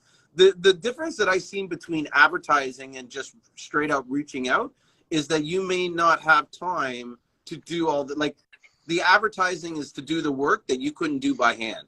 Do you know what I mean? And so if you want to reach more people, then yes, you have to pay for that advertising stuff. But if you have the time and the energy, then it's somewhat more program for a bot. Yeah, maybe. But I know this. The amount of people that would come back to me after doing that, like, thing, after, like, say, because one of my big things is I would go and just basically search on Seamoss gel, find the list, and then scroll down, and every single profile I just like. Yeah, I did that too. Spam. And then spamming. You almost spamming, but eventually someone would come back to me and say, "Oh my God, you just came from heaven. Like, I was looking for Seamoss, and then suddenly you liked my page." Because every like, they're going to check you out because they want to know who this guy is, who's liking my page. And so they check you out. And here's the thing though, when they come back to check you out, you have to have your shit together. So yeah, when that's true. when they look, you have to be prepared. But also, just to add to that point, you ever, I don't know, maybe you have, maybe you haven't, but if you ever bought a vehicle that you never bought before, like say a red car or a Nissan Murano, or I don't know, just any vehicle, and then next thing you know, when you're in it or riding in it or experience it, then you see more of them on the road. Yes, your brain, right? It's you have filters, and it opens up filters. So therefore, making that contact with somebody and putting Seamoss is sort of adding that filter. And next thing you know, They see other things about it and more things. And then a lot of times they'll go back, not every time, but a lot of times they will go back to the person that made contact with them to ask more, either more questions or you purchase it. But yes, it goes back to, again, I'm going in circles. 7 to 9 contact is before someone ever buys something from you. Yeah.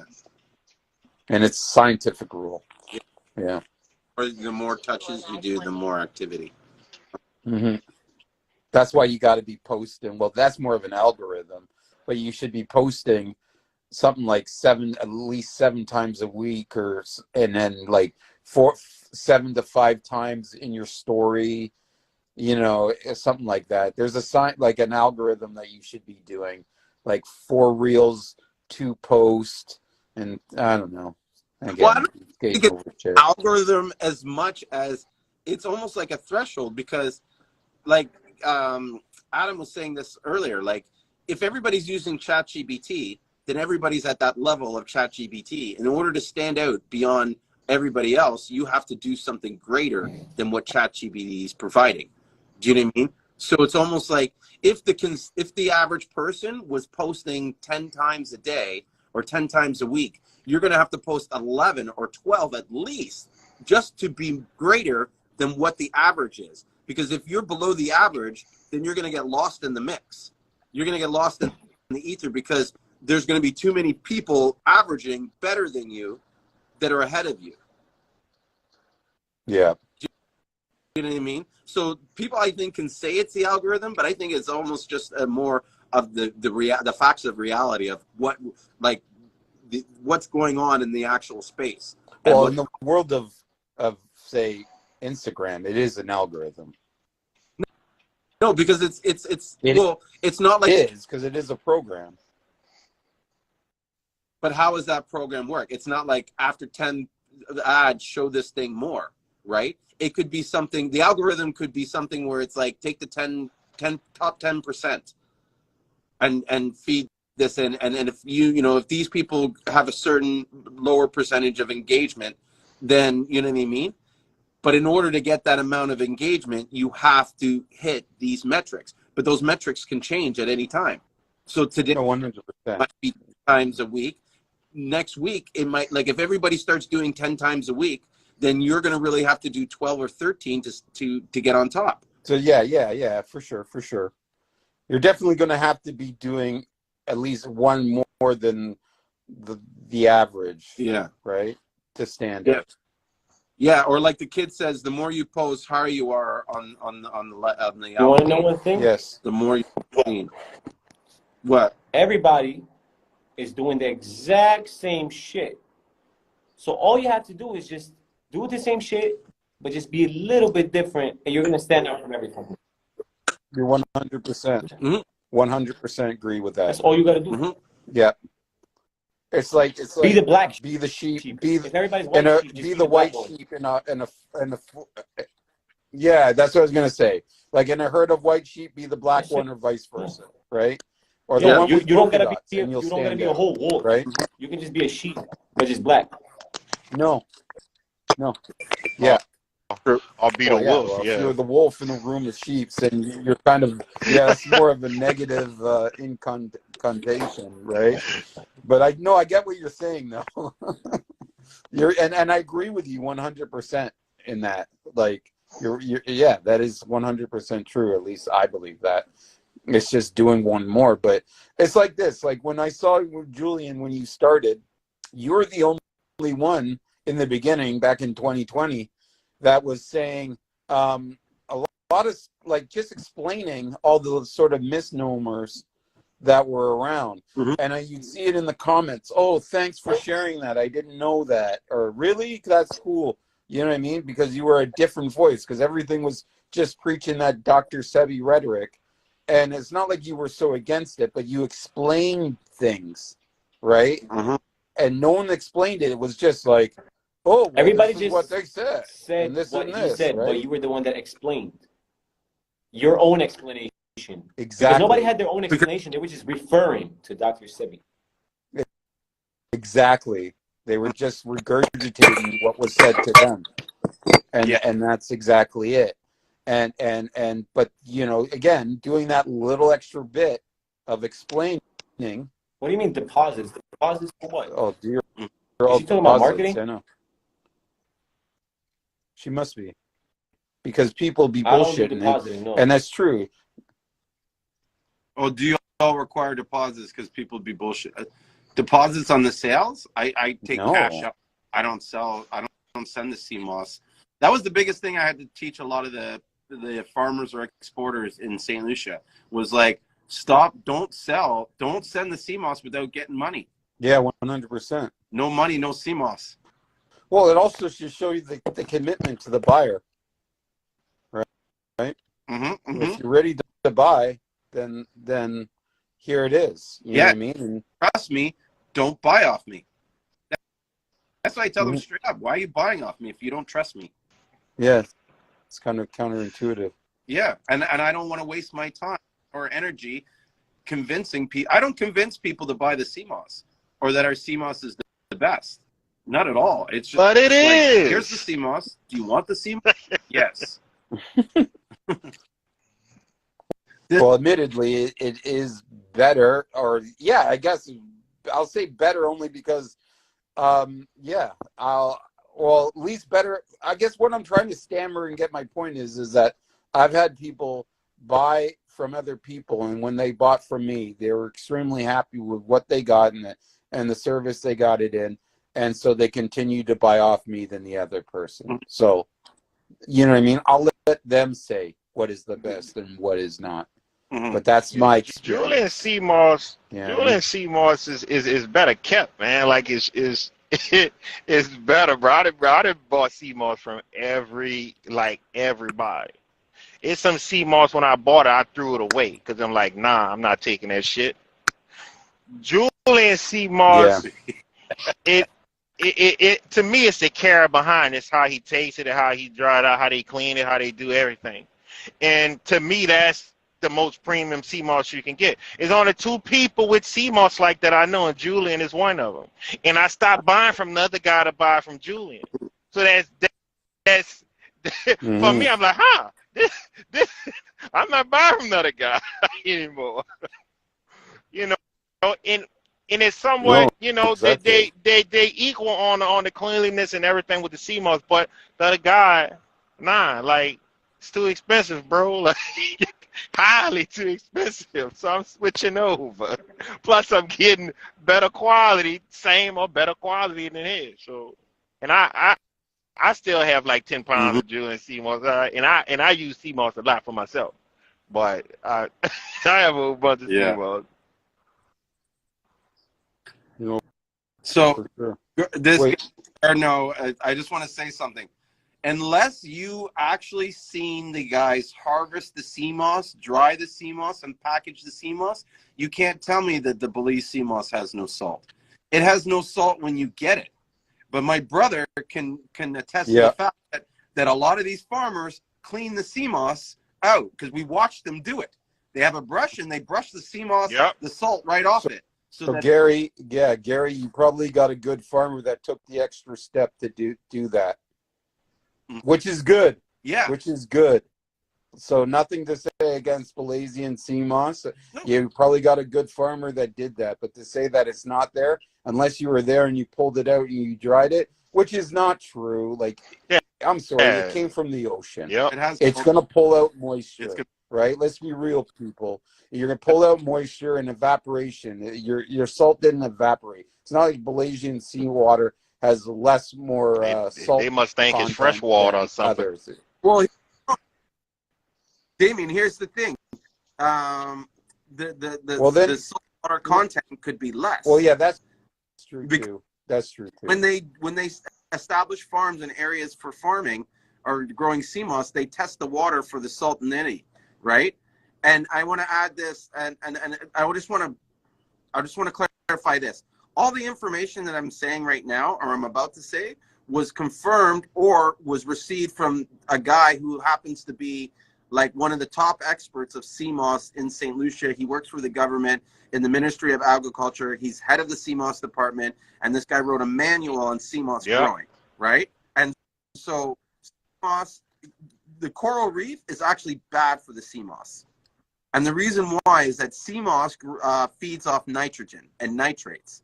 And those minerals and nutrients actually come from the land, comes from the water wash off. That's why a lot of farms that are sea moss where they're growing, you'll find it growing around the areas of near open rivers and stuff, because it mixes with the nutrients coming from there. On top of that, you'll find sea moss is growing in areas where there's a lot of grassy beds. They don't grow so much in areas like coral reefs and stuff, because coral reefs can't survive in areas with high levels of nitrogen, which there you have it. moss feeds off.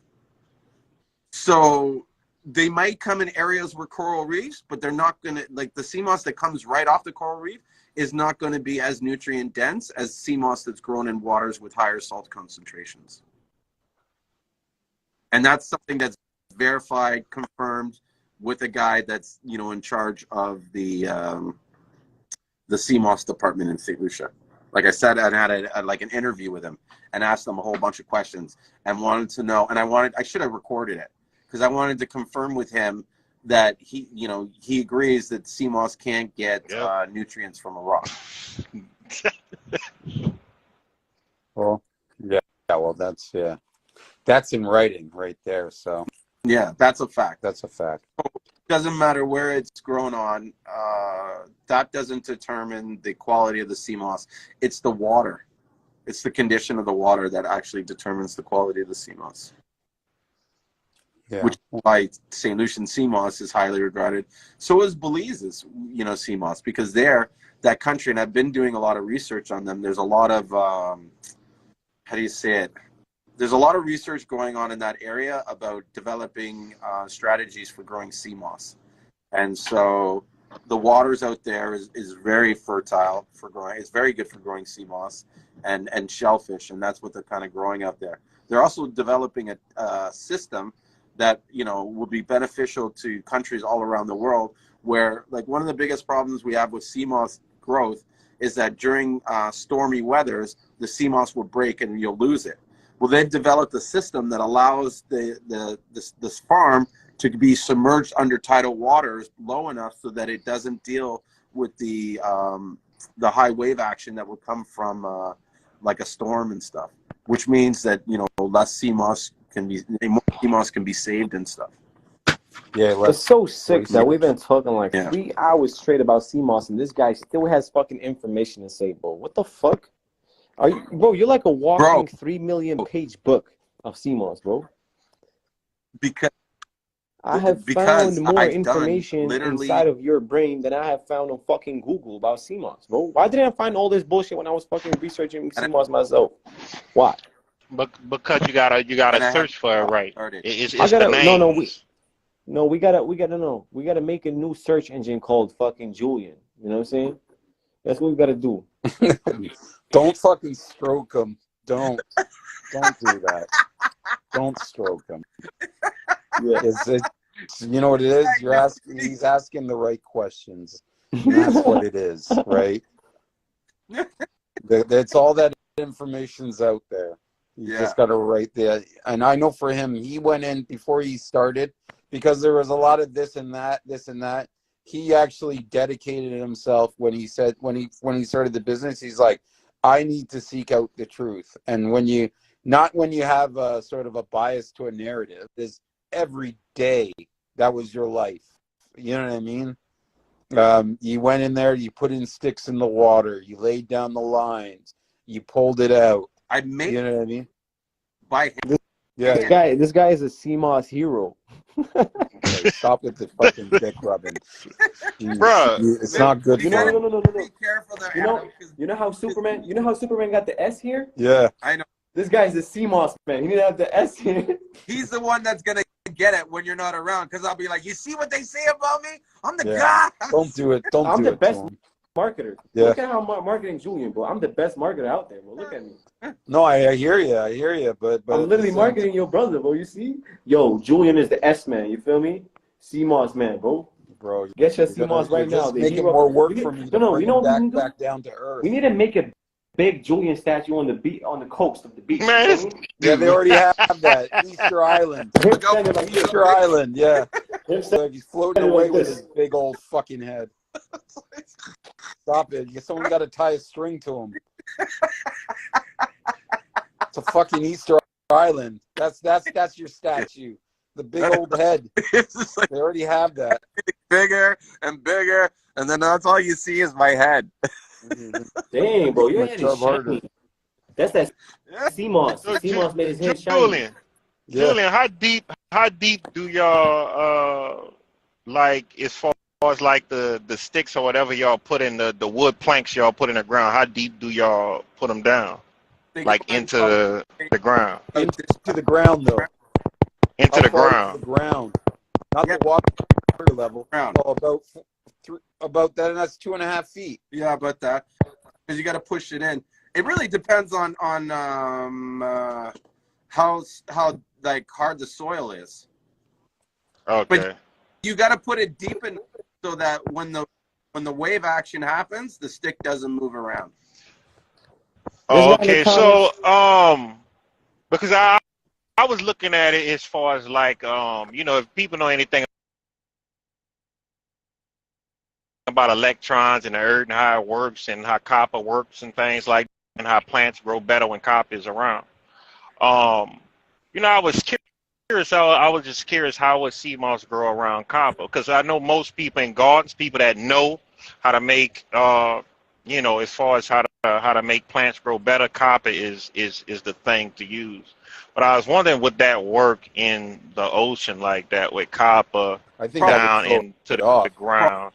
No, I'm saying because most likely copper is the thing that would create somewhat of electricity with the electrons and things like that, because that's what plants light feed off of. And most likely, if you have copper pipes buried in your ground in the backyard, like by plants, your plants will grow big and they'll grow faster. Yeah, but I think that part of the reason why that happens is that the copper releases a chemical process that helps leach out the nutrients in the soil, right? But it pulls nutrients back into soil, because if you have soil that's dead, it's best to put copper in that soil. Mm-hmm. I'd like to research more to find out what the process is. But here's the two things. The first thing I know right away is that the sea moss is not a plant; it's an algae. So yeah, the life is still a life form of some sort. I don't know. The only way I think to know would be to do some tests. I think that there are some kind of techniques that you could do that would help, like maybe draw more nutrients, or you know what I mean, accelerate the growth and stuff like that. Like I know putting the algae close to the surface will make the sea moss grow faster, because it's got access to higher, because you need photosynthesis to convert the into the proteins that it needs for the plant. And that's why normal sea moss, or like more the wild kind of the natural kind, it takes longer to grow because it's usually found deeper in the water where the water is colder and there's more nutrients. That would be the only difference between, say, wild sea moss and sea moss that's farmed, is that depending on the farmer might, decide to grow the sea moss higher to the surface as opposed to below the surface, and that could potentially, have faster rates but less nutrient levels. But that has to be determined with a test at the same time. There's no proof. Okay. It's a theory. Well, that work comes down to the argument of your farmer. Yeah. Well, and this is why we're particular about the farmers that we have, because most of them that we're dealing, they're using. They're not growing the sea moss close to the surface. They're growing it close to the water because they are bottom. And then they're very careful about how they dry and care for the sea moss. Like, the quality of the sea moss really change when you have it, like, say, drying in the sun, and whether or not the the guy comes out and flips the sea moss once every hour or once every 2 hours. If your sea moss farmer is lazy and he's not flipping it, then the quality is not going to be the same, because the sea moss is going to come out slightly burnt or crispy toasted. Yeah. You know? You get that black mark on it. The black mark is stress, and that can happen mainly because you're not caring for the Seamoss, but it can come from too much heat or just it not, it's sitting out there before they put it on the drying table, or them not cleaning it properly, Are you gonna save this live like we can watch it later? I save all the lives. Okay, good, because there's a lot of valuable information. You know what I'm saying? So that's good. All my lives. It's a lot of books y'all should get too. Crazy? You know what's fucking crazy? I'm gonna tell you the sickest part of this shit. I scroll through Julian's videos, right, and his old lives. I see 8-hour lives, 3-hour lives, and no matter how much I watch the 8-hour, 3-hour fucking lives, as soon as I open like the other hundreds of lives, there's new fucking information. How the fuck did you just make an 8-hour live just speaking about Seamoss straight, and then you have hundreds of other videos that are 3 fucking hours, and you have just different information on each, bro? Like, what the fuck is going on, bro? You know what I'm saying? Because one, I have a lot of information. Two, a lot of times when we're talking on these lives, the conversation goes like, look at tonight. Look at everywhere. Everything. We're joking about shit, this and that. This guy showed up. It's more of like a cipher or like a hangout. We're not, you know what I mean? That's why I call the show Let's Talk About Seamoss, because we're just talking shit about Seamoss. Yeah. Bunch of people that care about it and love about it, and and so yeah. And she said the girl in the comments says, Julian, I love the video. Video for your farmers. That's straight respect. Yeah. Yo, why is there no females joining the live, bro? Why is it only guys? Well, I can get off if you want. Hey, Julien, do you have videos? Julien, do you have videos of like the whole process of like the growing of Seamoss from the seed all the way up to they clean it, all the way up to the dry, like stuff like that? Do you have that? Not all of it. It'd be broken. It'd be broken. I can speak for him. It'd be broken because it's not like you can do not that all like in one day. Not Yeah. you know what I'm saying? Yeah. I don't mean like all in one. Basically, what I mean is the harvest to the cleaning and drying, which he does have some of those videos because I saw it. So I have the process. Sorry to cut you guys off. I have the process all the way from us getting the Seamoss and then drying and cleaning. I'll say this: on my Instagram, if you look on the tab harvest, right, there is a series of videos of me doing the Seamoss. That was literally the first time I ever cleaned, dried, and bleached Seamoss, and it was done for a test. You know what I mean? Because when I wanted to be partners with my partner now, you know what I mean, I was talking all this shit like, oh yeah, I know about Seamoss, and I did this, and he was just kind of like, oh, yeah, okay. Oh, so you know Seamoss, okay. You know what I mean? And then the next day, he shows up with all these sacks. And I'm like, what the fuck is this? You know what I mean? He's like, well, you know Seamoss. Let me see you do Seamoss. So I was like, okay. And I cleaned the Seamoss and did this, and I made it perfect. Like, bro, and that's where I know the difference between, like, if you come out every hour or you come out every 2 hours. Because I was coming out every half an hour to check the Seamoss and flip it, and it came out no black, no nothing. It was perfect. I'll never forget his look when he looked at that Seamoss, and it was just like he got excited. Like he was just like he saw the money. It's just like, yeah. You know what, bro? Like when you like, yeah, man. Get sweet. You're making me hungry. You're making me hungry for Seamoss. Like I've never like actually eat. How the fuck you just make me hungry talking about Seamoss? Well, here, if you're hungry for Seamoss is good, man. You get you some lemon juice, some onion, some bell pepper, a lot of lemon juice, a little bit of honey, and eat it like a salad. I'm serious. That's how I eat it. Eat it like a salad. I ain't even gonna you gotta soak in that lemon juice. You gotta soak in that lemon juice for a while. Yo, you making me hungry right now, bro. Yo, listen to me, bro. Come on. It's 2:41 a.m. in France right now, yo. I'm not trying to go down to the kitchen and wake everybody up, man. I hear you. No, hold on. Sina, let me know what your order number is. I'll look into your order right now and see why it's been taking so long. I apologize. It is, we've been a little bit caught up with a lot of orders and a little bit backed up. So if you let this girl is crushing on you. Going on. It probably is ready to ship or is already just waiting for a label. Get sweet on here. Well, there's only. Yo, Sweet says. Why am I getting her on here? Because Sweet said, Julien is my everything. Heart emoji, heart emoji. Well, no, my dad too. Oh! I know who this is. I know who this is. Yo, get her on here. Get on here. Because Get on here. talking to Dad, and Dad was like flirting with her on the phone. Yeah, you seen her picture. I'll never forget that. Yo, invite her. Invite her. 6461, Jules. Huh? 6461? Okay, let me find out what's going on with that order. Oh. If the Yo, Julien, the ladies love you, bro. This guy.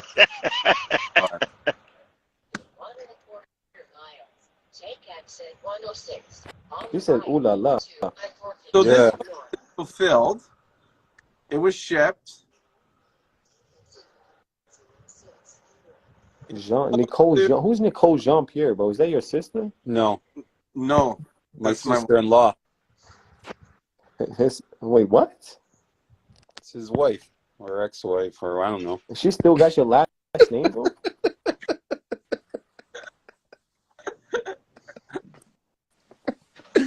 What the hell is this? I gotta look into this.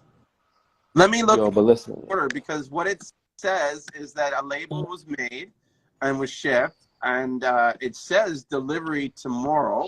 Expected delivery tomorrow. Today at 8:40. Updated at 8:42 MK.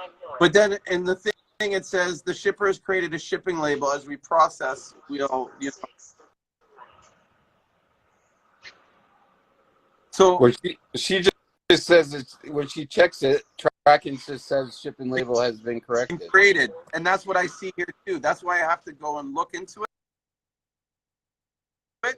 And so I will try to go to the warehouse either later tonight or tomorrow and find out what it is. It's either one, the shipper hasn't updated their information, Canada Post, or two, the box was meant to be picked up and it didn't get picked up. That's the only thing I can think of. And that happens sometimes because my cousin's not the most organized guy in the warehouse. And so I have to kind of check it. So I apologize. And I'll shoot me an email and I'll follow up with it tomorrow morning.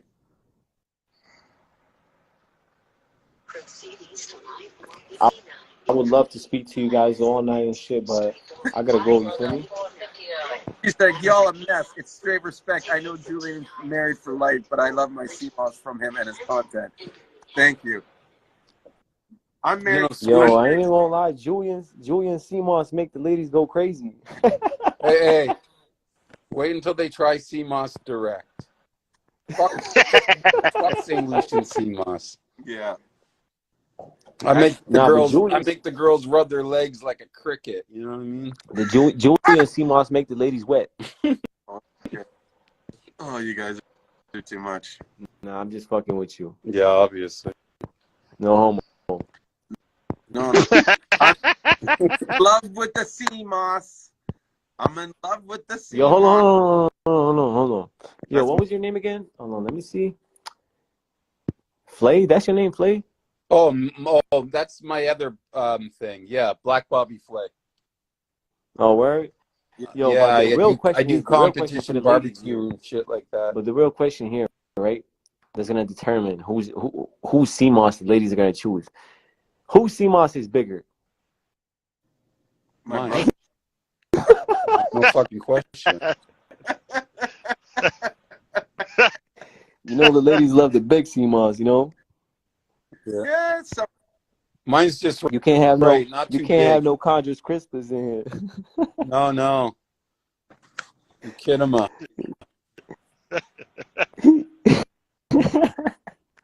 Nah, I'm just fucking with you, No, man. You guys got the same Seamoss, though, Yeah. so it's really the same shit. It's the same shit. It's just that talking- money goes to different pockets. Bro. Yeah, I buy my own. Listen. So Imagine if we hear on the news Julien's body missing. Julien's brother's rich now. no, I know the farmers too. I just go around them. Yeah. I would say this: my brother's good on the back end, technical side. I'm good on the front end. Hey, Oh, that's Hey, your be brother. careful, That's your brother, Julian? Yeah. That's my younger brother. Oh, I didn't know. Oh, that's why y'all Yeah. sound the same. Because I was about to mess with you. Yeah. Man, That's I don't why. know who was talking. Yeah. That's why. We're Irish twins. Mm-hmm. We're just over a year apart. Right. Yeah. 14 months. My dad didn't give my mom much rest in between. Well, I got four sisters and one brother, so I don't think my dad gave my mom a rest either. Well, you know what it is. They didn't have cable back then. What are you gonna do? Right? I'm 1 year apart from my one of my sisters. So so you would be an Irish twin then, because I think Irish twins are if you're under like less than a year. Yeah. Yeah, because I think it is less than a year because You're West Indian too, though? Huh? Are you West Indian? No. No. He's just black. Yeah, I'm just the average guy from New Orleans. He's just plain black. I'm a darker hue individual. So you got a question about the FDA? Yeah. Okay. So the FDA isn't getting involved. That's another person that doesn't go and do the research to understand what is actually happening. And I think a lot of times they know what's really happening, but they say, "Oh, this is an opportunity to get it use while you can." Yeah. It causes like a paranoia or panic. Yeah. Yeah. So because that's what it did for a minute in the industry. Yeah, so when you research it, right, you'll learn that the FDA does not have the jurisdictions to regulate food supplements. They can only control stuff that is harmful for you. So if they determine something is going to make you sick, they can put an advisory or this and that. But there's really no way to block it. Even with Seamoss, especially in the case of Seamoss being exported from St. Lucia, it doesn't even fall under FDA jurisdiction. The FDA, isn't it USDA?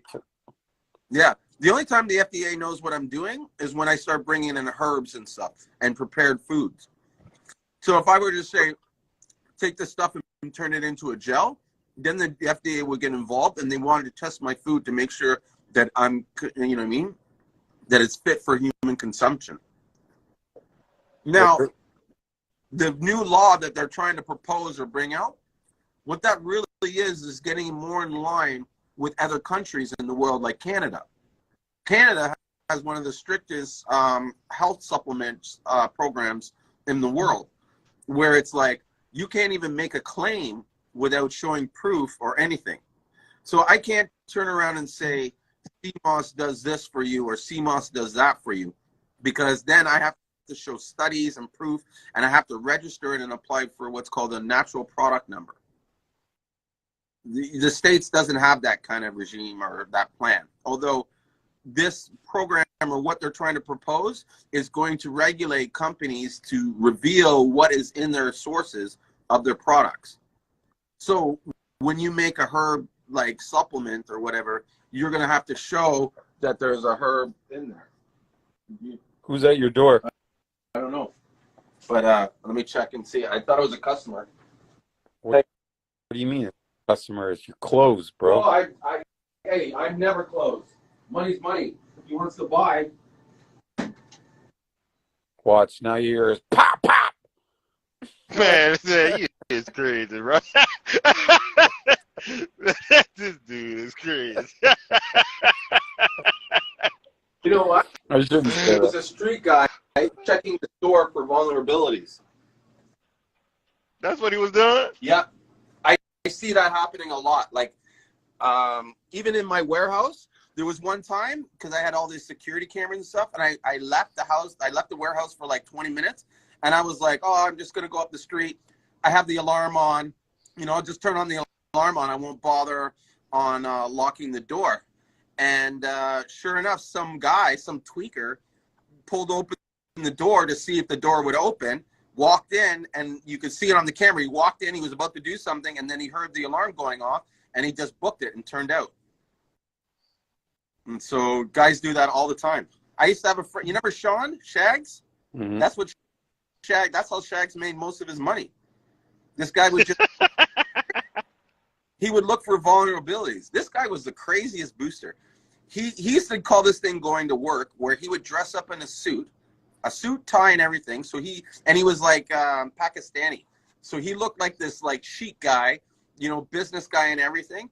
And he would go to these business parks, industrial parks, and sneak into offices and look around for people that weren't paying attention and steal their laptops. This was like back in 98, 97. Yeah, years ago. Yeah. Yeah. And so there's guys like that all around that are doing that shit. So you always have to be mindful. You know, that's how I lost my laptop, bro. Someone actually went into my trunk. They saw that the trunk of my car was like slightly open, and I had left inside. And my kids and my wife were in the car, and they opened the trunk and took the laptop off, and they didn't even notice. Recently this happened? Yeah. Well, last year. Oh, man. Crazy. So there's always people looking around, you know, checking to see if you're slipping on something. Crazy. But for me, as long as I'm here and the lights are on, I'm you know. Oh, she remembers that. Yeah, I'm the live. Because I was free. Hey, do you sell food grade peroxide? Yeah. Up in your house stuff? Okay. Yeah, so and you know what's crazy? I have to log every single person that buys it. Why? Because I know why. Why? Why? Because you can use that. If I want to get somebody, all I need is water. I don't need nothing else. A water, screwdriver, a few wires, and a battery. If you know anything about peroxide. Yeah. Or what? Like you just put it on somebody's face and they pass out? No. You can make certain things with it that I wouldn't want to say on live. Yeah. Okay. But like it's basically we have to monitor it for terrorist activities. And we're only allowed to sell so many to one person, and we can't order it in the wintertime. Because in the wintertime, because it's too cold out in Canada, it could explode. Yeah, and that's the problem. Mm-hmm. If you see somebody buying that in bulk, then it's like, hey, you know, what are you doing? Then if you see somebody buying it that's more than 3%, because most of the peroxide you get is just 3%. Anything beyond that can burn you, mm-hmm. And it's not going to burn you in a certain. If I put my hand in it, my hand is going to turn completely white. Right. Not pink. It's going to turn white because it's going to bubble from within. How I know that? Because I've done that, being a dumbass. Oh, shit.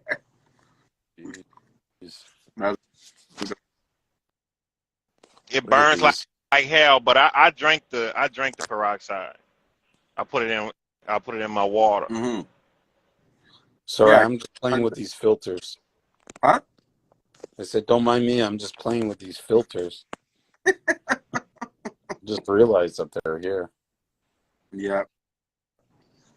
Let me see if she wants to come on live stream. Come on, sweetie. In St. Lucia. You've been in St. Lucia for a minute, huh, Julien? No, I'm not in St. Lucia. No, I'm saying you was in St. Lucia for a minute, though, right? Yeah. I was there back in December. My brother came down for a week. Yeah. Okay. Yeah, and then so you live in St. Lucia? Hmm? We have a house in St. Lucia. Okay. Yeah. My father. Well, yeah, we have a house in St. Lucia. Okay. It's my father's home. Yeah. There she is. Hey, Yeah. y'all. Hi. Oh, don't do that. Yes. Don't do I that. see the fan. Huh? Yeah. She just showing us the fan. Come on. That's a shame. We not worrying about. We know you got a bonnet on your head. Yeah, come on. Yeah. It's all good. Yes. So yeah, so I've been a customer of Julien's for quite some time now. I'm gonna say 2019. No. Yeah. Oh, I got I 29. No, started, 2020. huh? It would have to be Yeah, 2020. 20. Yeah, it was close. It was. Yeah, it was. I know it was right around the beginning of the pandemic. Yeah. But yeah, so it's just legit. It's just so legit. Um, Thank you. but the biggest problem I want to say that I have is I do pretty well, especially on my Facebook, because my Facebook is more live than my IG, because I guess I'd be slipping on IG, my Facebook and my TikTok. But nevertheless, I just got so much respect for him. Well, that's good. Well, you know what? I think it's the reason I'm not on Facebook, but I should be, and I think the reason why you're doing better on Facebook than you are, say, anywhere else. Yes, it has to do with your effort that you're putting in for sure, but it's also the target market, right? I think it's we're really like probably 24 to 35 is really the target of market of CMOS buyers, right? And a lot of the adult sort of crowd is on Facebook as opposed to anywhere else, right? Especially TikTok. TikTok, not so much. I mean, you know, The thing about my TikTok is that I will get a ton of views. You know, I don't get my customers on TikTok per se, but the views and my likes, you know what I mean, are no, pretty up there. exactly. The exposure is way higher on TikTok than it is on Instagram because I'm just on the two, and all my business that I've ever gotten is from Instagram, and I don't think, well, maybe one actually. I just recently got an order from somebody from TikTok. Now let me So, ask you, so your Instagram, are you like public or are you private? public. You're public. So that's the thing, you know, I get a lot of jokers wanting Yeah. to request me, you know, from public, and that's what I don't like, because Facebook, I've been on Facebook since 2009, so a lot of the people are people I grew up with or like-minded people, you know, like friends, you know, but Instagram, I get a lot of jokers from, so that's why I keep my stuff Oh, private. So another, you're also a female, right? So yeah, it opens to that, right? exactly. I mean, mine, I guess my Instagram, it's still public, but for someone to send me a message, I gotta accept it, which seems kind of weird for me. I gotta fix that because I gotta be more accessible. But for me personally, I gotta move to Facebook and start pushing it on Facebook. Just because I just feel like the older market, but a lot of my market is I like to go after retail or suppliers, right? Gel makers, stuff like that. I shouldn't say I'm not about, because I cater to all kinds, but I'm most 90% of my business is like 5 pounds or more. Right. Right. Yeah. So I like to grow businesses. This is my or first help grow. and you. Are you Julien's brother? Yeah, I'm his brother. Okay, so you were just down in St. Lucia Yeah. Long ago when he was doing all of his lives. I just didn't see you on his live. Yeah, I was only Okay. there for a week though, because I have other careers, right? This is something that's secondary. Yeah, absolutely. Yeah. Yeah. So Yeah. I'm there. I would like to get back down there in May, Okay. June, because my father, he's getting older, so Yeah, so he kind of needs that chaperone kind of thing. Daddy's everything, because Julien will tell you I be messing with Dad all the time. Yeah. That's his girlfriend. He's always. That's what I was gonna say. I'm Daddy's girlfriend, so I'm just letting y'all know I'm the other woman. Yeah. That's what I was gonna say. Well, then you can attest that, yeah, Julien is a mini me of our father. That's what's up. Yeah. So where are you at? Are you in the States or No, where I'm are in you Canada. at? I'm You're in in Canada. Yeah, well. Canada. Yeah. I'm with mommy. I'm a mama's boy, so. Now, where's that at, Julien? Where's that at right now? Is he down there? He's in Canada. Yeah. Okay. Yeah, he's in That's Canada. He's whatchamacallit. That's what I was saying about going down in May, because we're trying to. Again, he's getting older. I would just like him to live down there full time, or as long as he can. Avoid winters at the very least. Yeah. Well, So, I'm in South Florida. Mm. Just to let you know, I'm in South Florida. That's good weather. yeah. So I know what's up with the resort. Are you guys buying that land to open the resort, or is that still in just negotiation stage? Yeah, you're gonna have to talk to Julien about that. I mean, yeah. I would say it's in the negotiation stage, and someone who kind of knows a thing or two. I would say, yeah, he's not there yet. Yeah, I would let him tell the story. I didn't know anything about the resort, but I do know that we're talking, and it's true, is that we got to sort of take over this industry in St. Lucia and kind of regulate it. It's wide open for the taking, that's for sure. And to have somewhere where the farmers can drop it off, like, because St. Lucia used to be really known for the banana trade supply, surprisingly, right? Right. So they used to be the second largest producer of bananas in the Caribbean, and the banana industry is now fallen, right? So there's a lot of people looking for money down there, right? And back in the banana trade, they would just drive up to the banana man, I guess, right? Just like that song from Harry Belafonte, "Come, Mr. Tallyman, tally me banana," right? Right. So they used to come and drop off the bananas and get paid. Now, to have that done in St. Lucia would be ideal, right? For Seamoss. That way you can just buy the raw, and then now you can control the quality of what goes out. Absolutely. Right?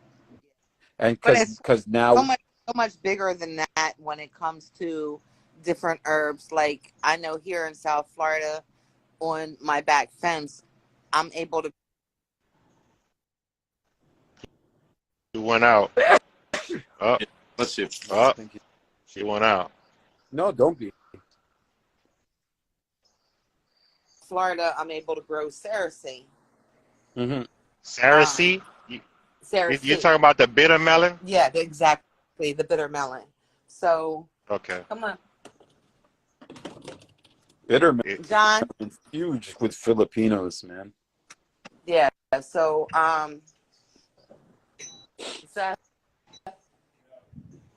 I think John's trying to get in. But yeah, so here in South Florida, I'm able to grow the cerasee and on my fence.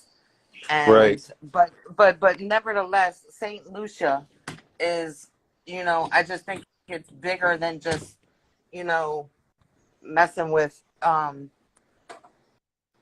Seamoss. I know that's off topic. I know that's not what we're talking about. No. I get it. It has a place. But don't worry, keep going. But nevertheless, the different herbs and stuff like that we can get from our islands that are legit and pure, I think it's great. I just really think that it's great because, I mean, I've been on my holistic journey now for about 4 years. And congratulations on the store, Julien. But we just need more of it without it being government regulated. Now, now I want to start getting into the politic side of things, so.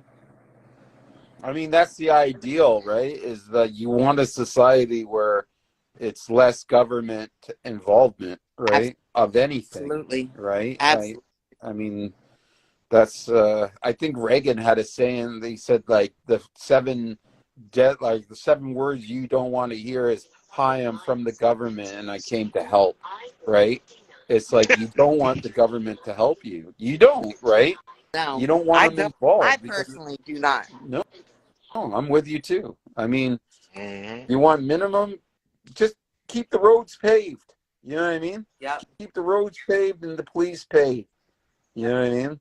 Like, that's what you need to do, and not interfere in people's lives and control the way they live and how they make money, most importantly, right? But now in this world that we live in, it's, you know, it's upside down. You can say it's demonic, you can say reptilian, but I think never before, you know, especially in the Western world, that the government has been so involved in people's lives, and in a lot of ways making it harder for us to live every year. Yeah. Absolutely. I hear you though with the reptilian and everything else. I Yeah. do. I hear you. But here's something that you guys like. I watch. How do I say it? I have to bring this on. I'm trying to remember where I seen it. Somewhere on YouTube or something.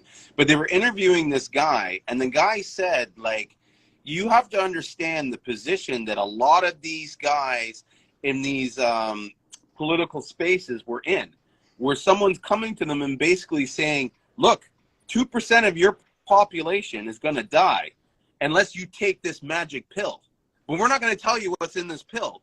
And once you take this pill, you can't, if something goes wrong, you can't come back to us on doing it. All designed. I'm sorry. What? It was all designed. It was all designed, and it was more of, this is what we're doing, and if you want to keep your job and keep your cushy living, then go along with this. That's what I think that was. They didn't give a shit about the people. Hold on, because they were profiting. There, a lot of government and doctors were profiting off of this. Our premier in Canada and for Ontario, right? Our premier, the guy that runs the sort of the province, he had a printing business, right? That made signs. His net worth, right, before the pandemic was $5 million. During the pandemic, it was $50 million. And what was he doing? He was making the signs that made you stand 6 feet away, wash your hands, all that shit that was in the stores. You know what I mean? So of course he wanted to keep, but he would tell you, oh guys, I listened to our medical officer and they said to keep going. We got to listen. It ain't me, guys. It ain't me. Fuck you. You're making money off of this. Exactly. Like, if it ain't you, then how about give your proceeds from your profits back to people who lost their jobs? How about you do that if you care about the people? They don't care. Anybody in politics does not give a shit about the public. It's almost, you have to be somewhat of a narcissist to do this, because here's the thing about governments and politics. These people will go in, shake hands, kiss babies, climb all the way up to the top till they get to the seat. Once you're in the seat, they hook up their friends for their interests, right? So all their friends, they make deals on the back end. And then once they get sort of out of office, they have a pension that pays them for the rest of their life. Like, they're set. So once you serve in office, even for like 4 years or one term, we'll say one term, you have a full pension from then on. Well, not to be honest, you've made a bundle of money from back ended deals. Sorry, go ahead. To be honest with you, I work for Amtrak. So, and I love Amtrak because I grew up riding on the trains from Philadelphia to New York and so forth back in the day when I used to be a runner. But nevertheless, runner. So nevertheless, you know what I mean? Nowadays I'm in my 40s and I work for Amtrak. You know what I'm saying? So President Biden and all this infrastructure, you know, I'm no disrespect, bullshit, but nevertheless, nevertheless, I have mad respect. I also have my CDL license. So just all this crap with, you know, the people taking over, and I'm from like the Delaware, Pennsylvania area, so you know Biden very well because he's from Delaware. You know, all this control and all this bullshit that's going on, I get it. You know what I'm saying? Like, I come from this life. So, driving, you know, preparing people's itineraries for Amtrak, you know, I get it, and it's very lenient, and we can, you know, all the baggage and stuff like that we can have. I was going somewhere with this. Where was I going? Well, you're I can kind of see where you're going, where the Biden special interest of getting into power, because that's the topic that we were into, right? About all these politicians making deals and so forth. And I'll say this, like when Biden comes in, why I'm just buying you time while you remember. When Biden came in, see, the problem with this is this. Trump before he was leaving office, America was going to be self-sufficient, and we had a pipeline deal, going on that would have made a ton of jobs for Canadians. And I'm a white woman trapped in a black woman's body. Oh, fuck. Biden. Yeah. I mean, Trump, 100% Trump, because, you know, he's a businessman. He knew what he was doing. He talks this, you know what I mean? He talked this shit, and he made sure that everything was thorough. Yep. You know what I mean? Like all straight business. We're in a fucked up situation. All of it's planned anyway. All of it's planned, regardless. You know, so but you know, definitely Trump all the way for the people. Here's the thing, true. Like Trump, Trump wrote to me, he was a racist. You can't, any old white person is. I mean, you look at Joe Biden, this is what I hate. He probably was just an asshole. I don't think he's racist. Listen, well, hold on. I got a point. Because he's pop. He's pop in the population control. That's all he is. He is, to me, is that, like, people talk about how he's racist and he doesn't like this and doesn't like this. No one looks at Joe Biden. Do you know that Joe Biden in the 70s and in the late 60s was rallying against the intercity schooling, so allowing blacks to go to school in white neighborhoods? People don't know that. He used to be at them damn Klan rallies too. People don't remember him with that goddamn mullet. And that's what I'm trying to say. I'm telling you, I'm from Delaware, so I remember faithfully. And he's just a puppet. And you talk about reptilians and everything like that. I truly think that he's a clone. Oh, that's my personal opinion. He's an outdated clone with his fucking malfunctioning ass. His fucking old number, whatever, old model number. That guy's a mess. And so many people that were anti-Trump and saying, "Oh, Biden's great." You don't hear anything about, like, you know, once Biden's in, they're quiet with this bumbling idiot. Like, they fucked America big time. Yeah, they fucked America. You damn right they fucked America. And that was their plan, though. That's why they got that fucking Ukraine just to get my tax return money. I mean, like, what the F? You know, I'm ready to go to Ukraine and get all my money back, my eggs, everything. Oh, Ukraine is to me is a big fucking money, like, from what I'm getting, is a big money laundering company, whatever country. That's why his son is down there, right, on the head of all these boards. Like, what? You know what I mean? I mean, I don't know. There's a lot of don't know, right? But there's a lot of indoctrination where people thinking, "Oh, the poor Ukraine." I wouldn't be surprised. I'm actually kind of believing that, you know, Putin is really fighting for the benefit of us, and that's why him and Trump did get along, because there's an agenda going on, and these two were against that agenda. Yep. And the fact is, like, people don't talk about that. Really, he's freeing up these two parts of Ukraine where these people were persecuted because they wanted to have you know, ties to Russia, and they weren't allowed to exercise that, and they were persecuted. So he's coming in saying, "I'm freeing these people," you know. And not to mention, just even strategically, where Ukraine is compared to Russia, NATO's constantly having these like being surrounded by them. What do you expect? Like, you're poking a bear, right? You're adding all these tariffs and shit on this guy, cutting his oil prices. You know what I mean? Like, what do you want him to do? He's a weak animal into a corner. Like, he has no place out but to go forward. And I do feel bad for the people of Ukraine, right? Because this is, when I say it's bullshit, it's the government, but the people are, it's sad that, you know, that they're getting bombed out of their homes and they live in a war zone. That is sad. But are we crying for the same amount of people in Syria that were doing the same thing, or other parts of the world? You know what I mean? Not to mention what could be about to come our way with us being surrounded by different countries. You know, I don't even want to speak on that topic because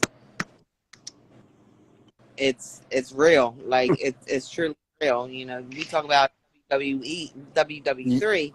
You know, it's like it's real. You know, It's real. It's really real, and it's been ramping up. But it is what it is. I mean, you almost have to write. Like, there's so many people. I have so many sort of, I don't know what to call them. You know what I mean? Like, they call me a sheep because, I got vaxxed and shit like that. But at the same time, it's like, you can't stop this agenda. And they're like, yes, you can. You can just up and arm. But it's like, truthfully, is no one's making these kinds of sacrifices. You know what I mean? You are like so truly the Julien politician brother. We just know a lot, like, you know what I mean? Yeah. And yeah, I appreciate the conversation. It's definitely real. It's definitely real. It's sad because I've got kids, and I keep trying to tell my son, work hard, and you'll have a future. In the back of my mind, I'm like, I don't know if he has a future, to be honest. Right? Yeah. Well, it's possible. We have a future. We all do. We just need to hold tight and hold it together, and because we got to push people out like the Kardashian. Fuck yeah. The fucking Kardashian. All of a sudden, she's in the Seamoss and pushing her pills and all that kind of shit. Like, we really need to push out these big wigs, that are trying to come in. Yeah, here's the thing. She's actually kind of, for the Seamoss, going into the Seamoss, it'll be good. You can't really push her out too much because it's going to be good exposure. because it's shedding light. Yeah, she's shedding light, and giving it. If she's behind it, it's going to give it like validation. You know what I mean? The problem is though, and I'm half foot out with there, and I'm half a foot with you. Is you're right. Like you almost got to have your voice with her. You know what I mean? You can't let her have the only voice. That's where it's problematic, right? But let her have the voice, bring attention, but also throw your voice in there too, so other people look your way. Well, you know what really I'm going to tell you what really pisses me off about Seamoss. Mm-hmm. What really pisses me off is that I'm still seeing videos and content about it having 92 minerals. Oh, man. Granted, testify. Don't have all the scientific proof behind it, but we know it has 50 to 60 some minerals. Okay, that's what really pisses me off, is that we don't have the scientific proof to back us up of how many minerals and vitamins that Seamoss truly has. Here's my stance on that. The science is out. The science is out. It's books. People don't read books. It's in the books. It's a food. You can find it. People just not looking for it because they expect Dr. Sebi to have those answers, and he didn't. Right. But it's a food. What's in it is what's in it. All I can tell you this, it's not as much as people think. You have different compounds in it, but it's not all minerals. Well, here's what I was going to say. It's also filled with amino acids. Here's what I was going to say. It can have, like, you're right. Like, here's what I'm saying. It's like Seamoss from Tanzania versus Seamoss from the Caribbean, right? They could have 90, not all in one time, but you know what I mean? A percentage of the 92 minerals. Like, you can't have all 92 minerals of the 105 minerals in your body in one area, you know what I mean? In the ocean, in a growing spot. Well, you may have... You'll die. Yeah. Because you want to know why? Because if you look at the periodic table, that means if all of that is in it, that means you're consuming mercury, which I'm more than sure mercury is in all the sea mosses that you get from certain places now because the shit is contaminated. But that means you also are going to have or radiation in it, because Seamoss feeds off radiation. It pulls it in like a damn food, and it gets big as hell. So you can have a lot of things in Seamoss, but Seamoss, I mean, it's going to have what's in it, but it's not 92 minerals. You're not going to get you. It, if you look at how many minerals your body need, it's not even 50. Yeah. Like if you look at minerals, if you look at it on a chart, everything that you can consume, you're going to see certain things that people put on these sites and shit talking about this is in Seamoss. They're like, no, mercury isn't in Seamoss, and this is radiation, and this is synthetic. So how synthetic is getting Seamoss? So like when people, as soon as they say 92 mineral, I'm like, man, go ahead on with this stupid Yeah, I shit. know exactly. Oh, That's it's all a selling point. Even the people I sell to, I watch their commercials and they say, oh, it has this. Okay. Like, what am I going to say? I'm not going to say, come on there and go, wrong. You know what I mean? I sell to them. And I can't interfere with their business. I may pull them aside and be like, that ain't true. Gotta stop saying that. You know what I mean? They keep saying it's fake if it has salt on it. Salt is a mineral, right? So yeah, I'm like, it has salt in it too. Pool grown sea moss, but not one picture of the pool grown sea moss they can show you. Yeah. Right. That's the whole thing. It's rhetoric from Dr. Sebi. That's what it is. This guy from Honduras, to me, and he was a pastor. He was no different from any televangelist. Like, and I'm not saying that some of the things he didn't have any values and he was a charlatan. I'm not going to go that far. But he was a salesman. He was doing a seminar. He was, you know what I mean? It's like documentaries.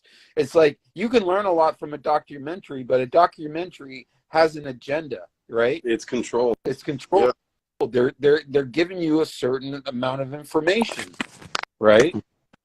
So you can, take that information, but you have to be a critical thinker. So therefore you have to also listen to the opposing side. And the truth is always in the middle, right? So that's where I see it. So are you ending this live stream because you're going? No, I'm not ending it. He on the road. Dr. Sebi also told people Moringa wasn't good. He was like, Moringa isn't good. Moringa isn't good. Take Seamoss. Take Seamoss. He only did that because the guy that he was competing with was selling Moringa and he was selling Seamoss. Exactly. But he did a lot of shit he shouldn't have did. And I understand, but it's like, hey, you a salesman, but you don't have to lie. And people think Moringa isn't good for you because what he said, but he also turned around and used the goddamn stuff in his product. Right. Yeah. Well, that's exactly it. Like at the end of the day, he was a salesman. I get fresh from Moringa. When I was doing my Moringa journey, it was before my total hysterectomy, and it was due to me losing a lot of blood. I'm saying because of my womanhood. So I was incorporating the Moringa powder from somebody who grows Moringa, and it did definitely help me.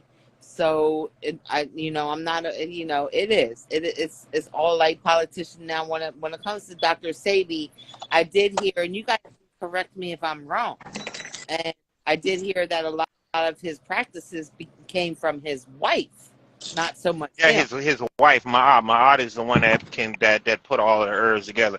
Dr. Sebi used to go places and find the herbs. He'll find different herbs, talk to different people, learn about the herb, then bring it back. But his wife was the one that put everything together. So he was the salesman. Basically, yeah.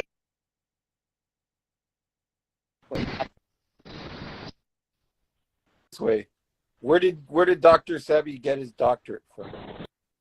He did. He just. No, that's my point. The same place. Dr. Dre got his from. Just the name. Exactly.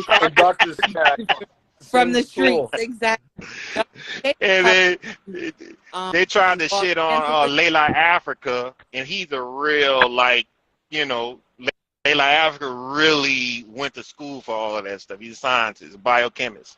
And there's shit on Layla Africa, but praise Dr. Sebi. I'm like, nah, this guy actually know what he's talking about. If you get his book, he actually knows everything about it. But, one man more popular, they're going to believe the popular person. Of course. And it's whatever. Here's the truth. And I mean, I can be guilty of it as times too. It's whatever sounds the best or easier to digest Yeah. gonna taste, right? So if you make it sound sweet and easier to understand, you're gonna go with that. Yeah, that makes sense. Yeah. Yeah, let's do that. He was the salesman of it all. He was, and that's what I mean. I'm not trying to discourage him outright. You know what I mean? I'm not anti Dr. Sebi, but I don't think he's a fucking messiah. That's for sure. Right. His products is good. Now, I mean, I don't know about his product now, but I took his daughter products, and I also took the guy products in the Bahamas. Mm-hmm. And during that time, I had back problems. 2 weeks, all that was gone. Mm-hmm. Nothing at all. So it's. I see certain things.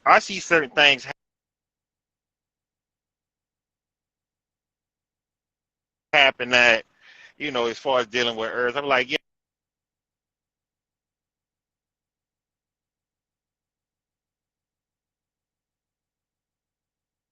You know, that been a long time, but well, that also has to do with like probably like the alkaline diet and stuff, right? Yeah, but the alkaline diet, I don't follow that. That's bullshit. You eat a lot of sugar on the alkaline diet. People don't realize that. It's sugar. But here's the thing: is what I say about with the alkaline diet is the body chemistry. Is what I'm trying to say. Yeah. There are certain things that are attributing factors for illnesses, right? That's all. I could never eat an alkaline diet. I can't. Like, I can't eat fucking peppers and mushrooms and lentils the whole fucking time. Ridiculous. I can't sustain it. Fucking ridiculous.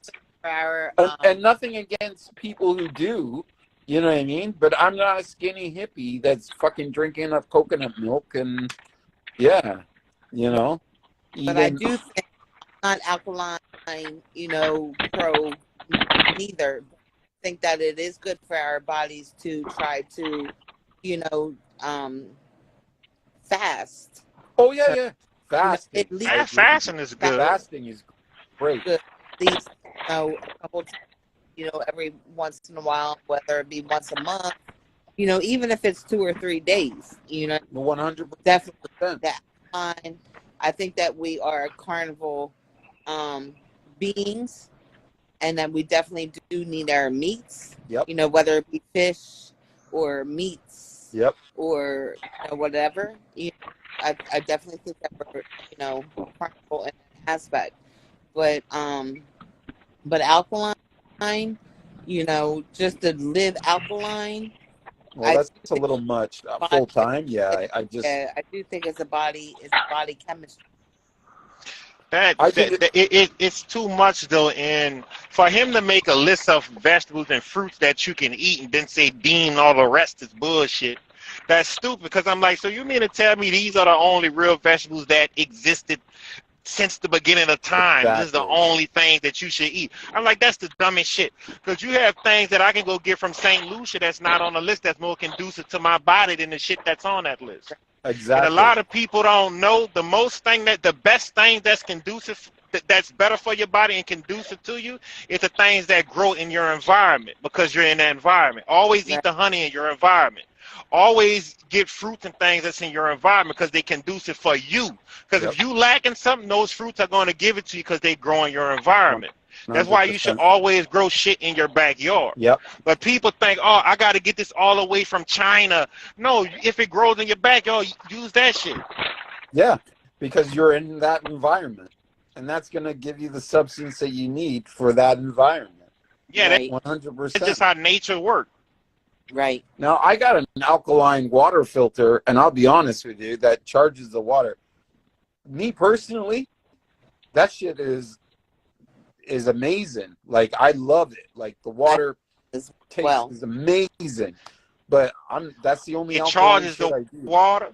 Yeah, it charges the water. Now, the thing about that too is because splitting the atoms is dangerous.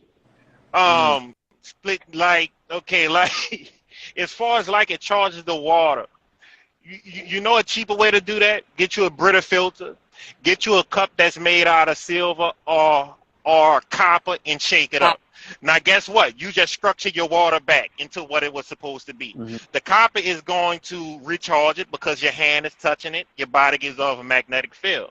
Right. Water's supposed to move. It does not supposed to shoot out in a straight line. It does not do it in nature. It shouldn't do it nowhere else. So you shake it in that cup. You can put a piece of silver in it. The silver is antimicrobial and antibacterial. Now you just charge your water back up naturally. You just filter and charge it up like that. I And mean, you can you're just right. add minerals back to it. You are right, but you know, with a lot of what they're doing with our waters these days is, you know, destructible. So, you know, I feel him. I also have one that alkalines my water. You know what I mean? I definitely feel what he's saying, but I also know what you're saying as well, as far as using copper cups and stuff like that too. You know, I guess in that point, it's to each its own, you know, But type it's of just person. how nature works because of ions. You can't recharge water with a machine, especially if it's an electric machine. It doesn't work in nature like that. The only thing that can truly recharge it naturally is you using copper or you using silver. It's charged in nature because it moves through a river and it hits the rocks. Well, I was gonna and that's just how nature's flow. Well, I was gonna say there's still electromagnetic charges from the Earth. Like you can't. Yes, that's what I'm saying. Mhm. But it's natural though. But a machine cannot do that to water because it's different.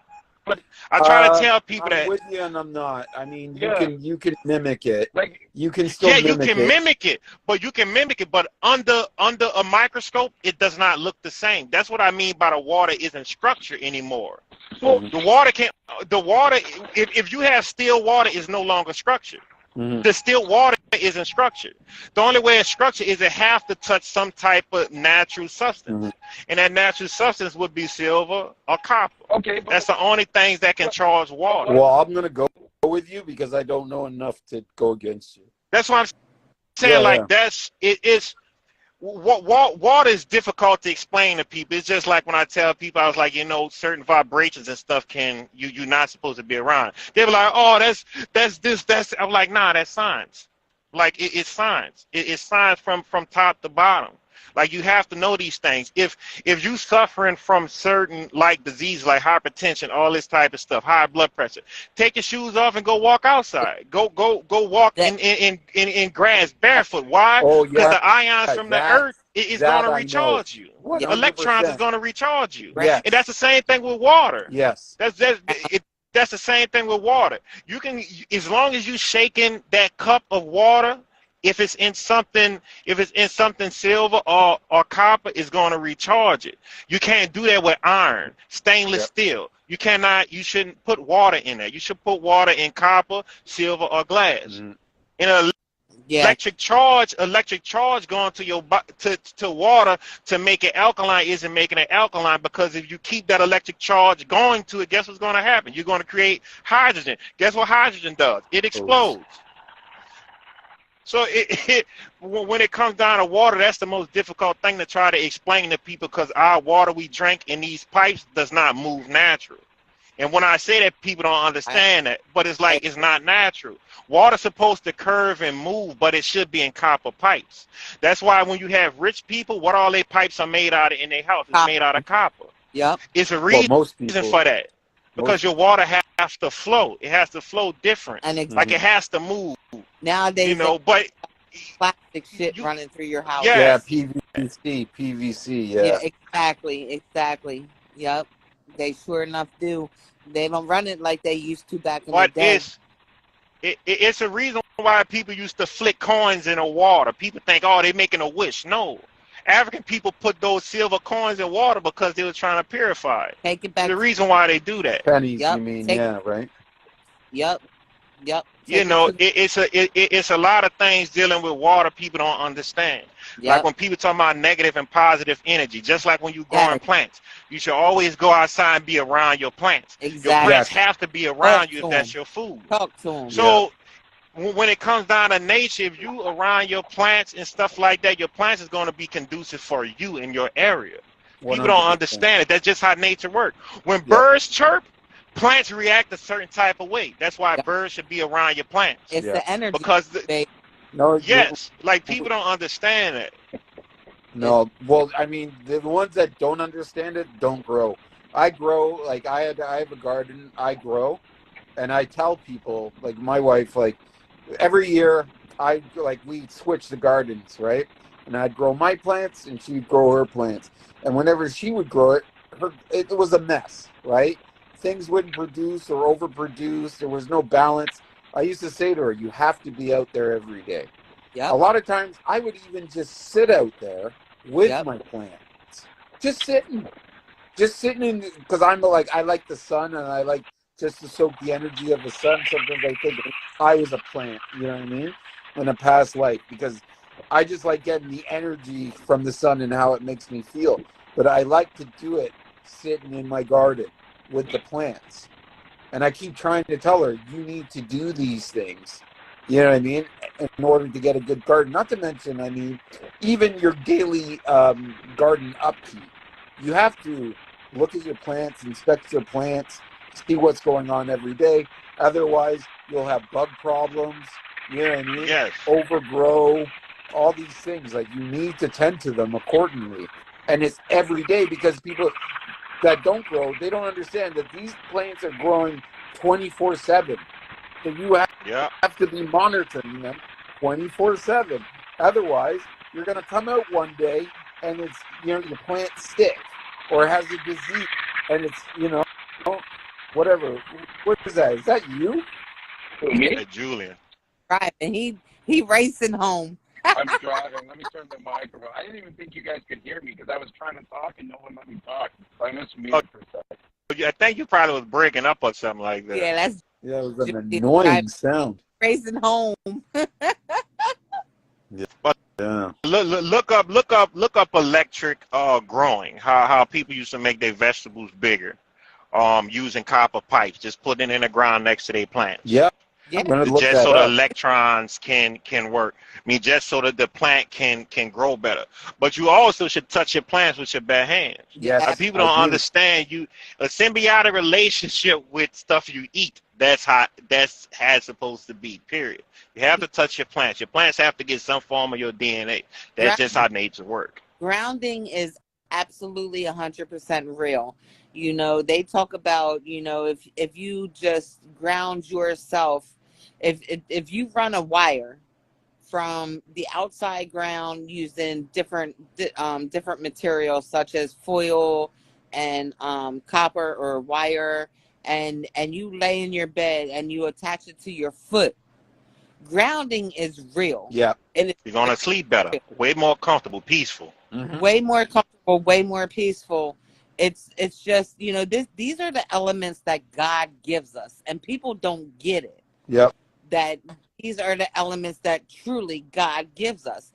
So when people want to always try to articulate me when it comes to being in the spiritual world, oh, you worship in the wrong God. This is the Western civilization that we've been taught. We've been taught to believe this and believe that and the other. They don't want you to know. They don't want you to know the truth. Mm-hmm. But the truth of the matter is that I'm indigenous. I also have, my native background. And so, I just believe in Mother Earth. So Mother Earth is everything. It is everything that God provided us to have, to be, so it's, it's just the Western civilization programming us into different types of beliefs the way that they want us to know and believe. Exactly, because to be honest, especially in the Western world, they don't want us to be healthy. No, they want us to be sick. Take this pill. You got a headache, take this pill. They ain't gonna tell you to stop eating all that damn salt. Yeah. Well, you look at aspirins, Tylenols, or Advils, like these painkillers. They wreak havoc on your fucking liver. Yep. Right? And that's what you filter stuff with. It wreaks havoc on your filter. And that's what kills me. But they're so quick to your muscles sore, take this. You know what I mean? It's essentially poison that numbs you. Dig it. But there's so many different other sort of I do highly ailments or depending remedies. depending on our issues of illness, whether it be an addiction, or whatever illness is, I do believe, however the intensity of our illness, we can recover from. So whether you go into alkaline, periodically, monthly, laying back from meats and processed foods. Well, processed foods fucks us up from the beginning. But, but nevertheless, I do believe that we can come back from anything depending on the scar tissue that we have. I do really, but they don't want you to believe that. They want you to believe that you have to take miracle pill A and B and C and D to be able to live or survive the disease that we are living with. But nevertheless, Seamoss, brother, you can get in this lane. I'm gonna run your ass clean off this road. It is definitely the my number one go-to as far as being able to get us back on track. And it's great for gut health. Exactly. Right? It's great for gut health, which a lot of people definitely have a hard time with. And I think that's where the real benefits lie. Or at least that's from the gut. Exactly. Our gut controls our mood and how we feel, right? Yeah. And so having good sort of gut health, right, is almost paramount to how we interact. And I do feel that, like, that's one of the main things about Seamoss, at least when I tried it myself. One thing I noticed when I tried it myself is the three things. I had more energy, right? I was way more regular, like not to be graphic, but my stool was healthier, right? And my sleep was better, right? Yep. Like where I'm rested. Like I would get 8 hours, but you'd wake up tired. When I would take Seamoss, when I get up, whether it's 6 or 8 hours, when I was up, I was up. Like it was like, oh wow, like I don't need to lie in my bed and look at my phone, which is another thing that's really bad for you. Man. Oh my yeah, goodness. that's like, but people do it all the time. I have that for a bad habit since I've been in this truck. Yep. Yeah. It messes with your circadian rhythm. Like really what you should be doing is not looking at your phone for at least a half an hour to 45 minutes and going outside, opening up your windows, let the sun hit you, right? Exactly. Like that's what we need to be doing. Go outside, stretch, breath air. Like that's what's really going to wake you up. Looking at your phone for 45 minutes, you're just buying time. But this is where, again, being on the social medias, and I have a big problem with it too. It's the addiction of dopamine, right? The ADHD in today's world is so bad, But before, when we wake up, if we're not giving all praises to our Most High, and we're all, the first thing we're doing is scrolling through our social media pages, that's just a straight program to us. Yeah. So it's well, we're going for that dopamine. Unhealthy. If we're waking up to our Most High and then going outside and getting our vitamin D and whatever and grounding ourselves, you're setting yourself up for success. Yep. Other than that, everything else is out the window. And I'm gonna say I've been guilty of picking up my phone and looking through it, because the first thing I get up is I look at my phone to see what time it is. Right? We're all guilty of that. And then you see those notifications. But no, we open it up and go, what's going on in Facebook? How many likes did I get? What's going on here? Right? We do that. Yeah. And that's so bad. It is. because when I was little, the first thing I did was go outside at 6 o'clock in the morning, see who outside, want to go play, go run in the backyard, go do whatever, go catch some bugs. And I've always been a barefoot type of person. People used to always just say like, "Oh, this is bad, that's dirty." Like, no, I'm in grass. Like, who said dirt? Who said soil is dirty? It's grass. Yeah. It's like it's. No. But you know, I don't like shoes. To this day, I don't like shoes. My toes have to be like, I have to be able to move. Like right now, I got on slippers because I'm driving. I'm not wearing no shoes. They're too tight. Now, I now don't like It's funny that. enough. I don't like shoes either. get off topic, but I've been watching Julien for a long time. You're a truck driver, right? No, who? Julien? No, you. Oh, you talking about me? You. Yeah. That's what I thought. Yeah. I think I follow you. What is your name again? Yeah. You follow me, Mr. Yosef or something? I got Mr. Yusuf on it. Mr. Yusuf. Yeah. I forgot follow you. I got. I forgot my name. I think Yusuf Joseph. So now you need, it's different stuff I usually put up there because I be changing it sometimes. so now you need to follow me, Seamoss Direct. Yeah, That's I will. it. Absolutely, I will. Because you're my Yeah, brother's brother. I need to follow. Seamoss I need to follow him too. Direct.ca on Instagram or thing. I definitely got you. Yeah, good stuff. Conversation. It's not even letting me follow him because as soon as I put my finger by the button, the whole phone turned black. Oh, there you go. All good. But yeah, Okay, I see it. when I was a kid, going back on that subject, thank you. When I'm going back on that subject, right? I remember when I was a kid too. When you get up, you would look outside, right? Because you would know what's the weather. Is it hot? Is it this? Is it that? Right? So yeah.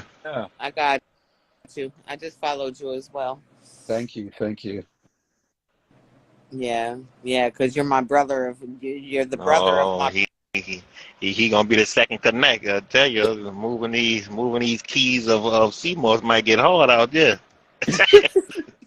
It's all the same. I'll tell you. I know. Authentic lives. He definitely has the most authentic lives.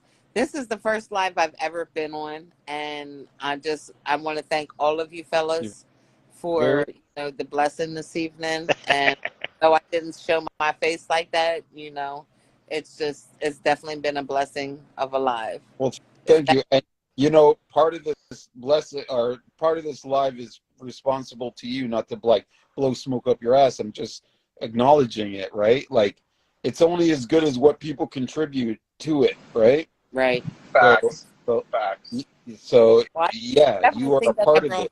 To this live, I definitely think that I brought a lot of conversation to the live. I think you did. Julie, yeah. Lives are always real. You know what I mean? So it just definitely is reciprocated in that manner. Yeah, you guys are definitely real. I love talking to you guys. I love being in the live comments. Well, that's good, and we've got to keep it going because it's like conversation's good. Like even I learned a lot from Yusuf with the whole splitting atoms and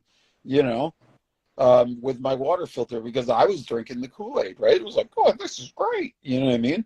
Not knowing that there's other ways to go around it. Yeah. Right. Which you make complete sense. Like I should be drinking from a copper cup. Like a Berkeley filter, they may be expensive, but a Berkeley filter is just the water is getting filtered by the black charcoal. Is that what is it? Charcoal. Yeah. Charcoal. But from there, all you have to do because it filters out the chlorine too. Most things don't filter out chlorine. You have chlorine little things on it to filter it out. But the biggest sort of adage or toxin you can say in water because it calcifies our pineal gland, which is a big issue, right? The best way to get rid of chlorine naturally is to just put something in it. Cut a fruit, put a fruit in it. Chlorine binds to anything organic. Okay. If you put your finger in it, it's no longer in the water, it's in your skin. So chlorine binds to anything natural. That's why I tell people when they do clean Seamoss, don't put it in a tap because your tap may have chlorine. Now it's in the Seamoss. So you Yeah. kind of neutralizing your sea moss a little. You know, use the stilt water and things like that. You can even add, you know, I use the stilt water or the filter water. I add food grade peroxide, but I add mineral drops to it as well, just because I know that the stilt water is doesn't have shit in it.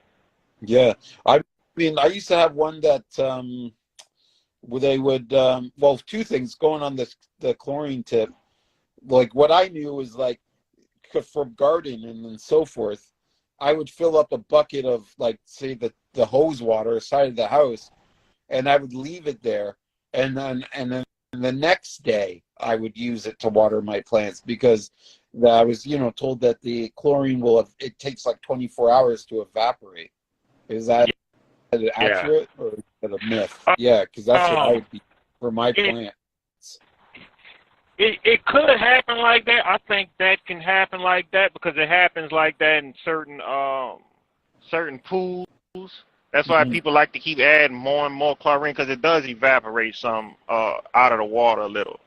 But like the quickest way to do it is just add something in it. Like if you got fruits, just add a fruit or something in the water and move the water a little with a stick, whatever. And all of that chlorine is in that vegetable, in that fruit. So anytime you wash your fruit in the zinc, the chlorine is not in your fruit or in your vegetables or whatever you're washing with. That's just how chlorine works. So just to add to it, so you go into those fancy spas and they got the cucumber is what I wanted to say. So is that water now, right? If I had tap water, put slices of cucumber in there, right?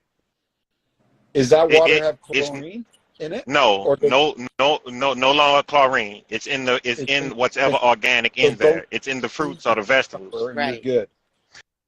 Yeah, but if it's just regular water, you're gonna have everything else in it. You're not gonna have chlorine in it, so you may have whatever else is deemed. Yeah, like tap water, but the chlorine will be gone. Any organic substance you put in water, the chlorine is going to bind to it. When you take a shower, the chlorine is binding to you because it's touching your skin. Right. So a lot of people have skin problems. Like that's why a lot of people get the charcoal filters for for the shower head now. Yeah, and that's probably why also you have to put lotion on after you shower. It's also why a lot of men go bald. Like, that's a reason too. Because like you in a shower, head getting bald. It's a lot of different things, but you need money to really you can't stop everything, but to kind of eliminate certain things or to just know how to filter water naturally. Give me some moringa seeds and give me that's it. Give me some moringa seeds, some silver. I can filter my water out. Give me a little bit of sand. I don't need that much. No, absolutely. About I got a question here though. It says, what about their filtration system or the restaurants that use reverse osmosis? Reverse osmosis is supposed to be good too. Now, I'm not sure what process. I know most of the pipes, like most of the things I see in the restaurants, it has the stuff in it that is going to make the chlorine bind to it. Plus, most of them have some type of sand or black charcoal in them. Those white tubes that's on the pipes, those are just like Berkeley filters. It has charcoal in them. With the reverse osmosis, because this is what I used to have. Because my mother-in-law, she's a holistic nut, right? And I say that in a good way. Like she's very passionate. She got diabetes, and she started reading about it, and she's a licensed nutritionist, and she healed her diabetes, or at least controlled it, right? Yeah. It's never really gone, but it's controlled. And she bought me, I forget the name of it. It's but what it is that you fill it the top tank with your tap water. It falls down into a charcoal system, right? And then on the bottom tier, there's rocks, right? Yeah. Before you think. So I call it a mineralizer. Is that reverse osmosis?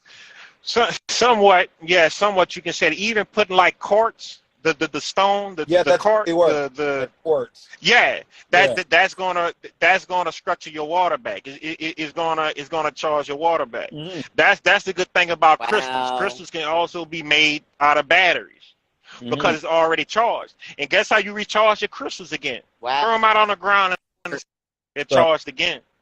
Right. You know, that's the good thing about those cart stuff. They should be in water. Hmm.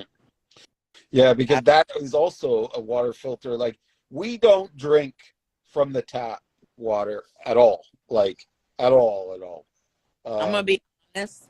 When I am soaking my Seamoss, I have a couple nice quartz crystals that I soak my Seamoss in. My videos even have my quartz crystals in them. I definitely put my quartz in everything. Absolutely. So He's a win that one. It can be in your bath water, everything. Yep. Like, and one more thing, like most people, they don't notice this. Like I've been cooking for a long time, but when you cook your food, you should only cook your food. And this is gonna sound crazy. Really, your food should only be cooked in copper pots. Yeah. Or it should never get cooked in something iron. Well, it should never get cooked in something stainless steel, even though people love stainless steel. We all love stainless steel. Or But cast iron. yes, it's not charged. Your food no longer has that charge to it that it gets from nature. That's why copper pots are important. That's why people used to eat with silver spoons and drink out of silver cups. The reason because of that. Sure. But also, I mean, we wasn't rich. My grandma had silverware. We were rich. It was cheap back then. No, what I meant is that, like the phrase, "You were born with a silver spoon in your mouth." Well, yeah. Right. That's where that comes from, right? Yeah. But to add to your point, that all the top cookware is copper. Why? Because it makes your food taste better. Yep. It gives it that charge back. Like you said, and it also manages heat evenly. But regardless what you say, the highest end cookware is copper. Period. Yep. Right? That's and it's almost like you will never get that mass produced. Copper and stone. Yeah. Yeah, but you will never get that mass produced just because there's not enough minerals to go around. Like, there just isn't. You know what I mean? There's not enough copper to be made. I think it is. It is, bro. I can buy a pound of copper for like $27. Yeah. Remember this though. There's copper shortages, and there has been historically, right? So it's not on a mass level. It can't produce.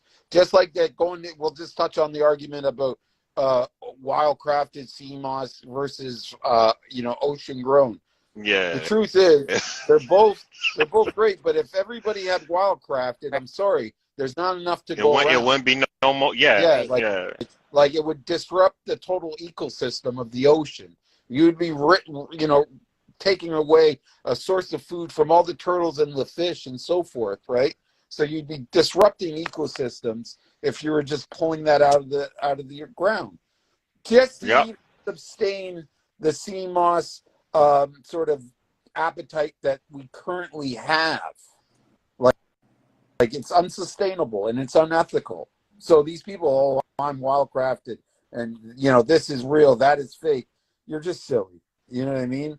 Because I don't care if you like wildcrafted over ocean grown. That's just fair enough.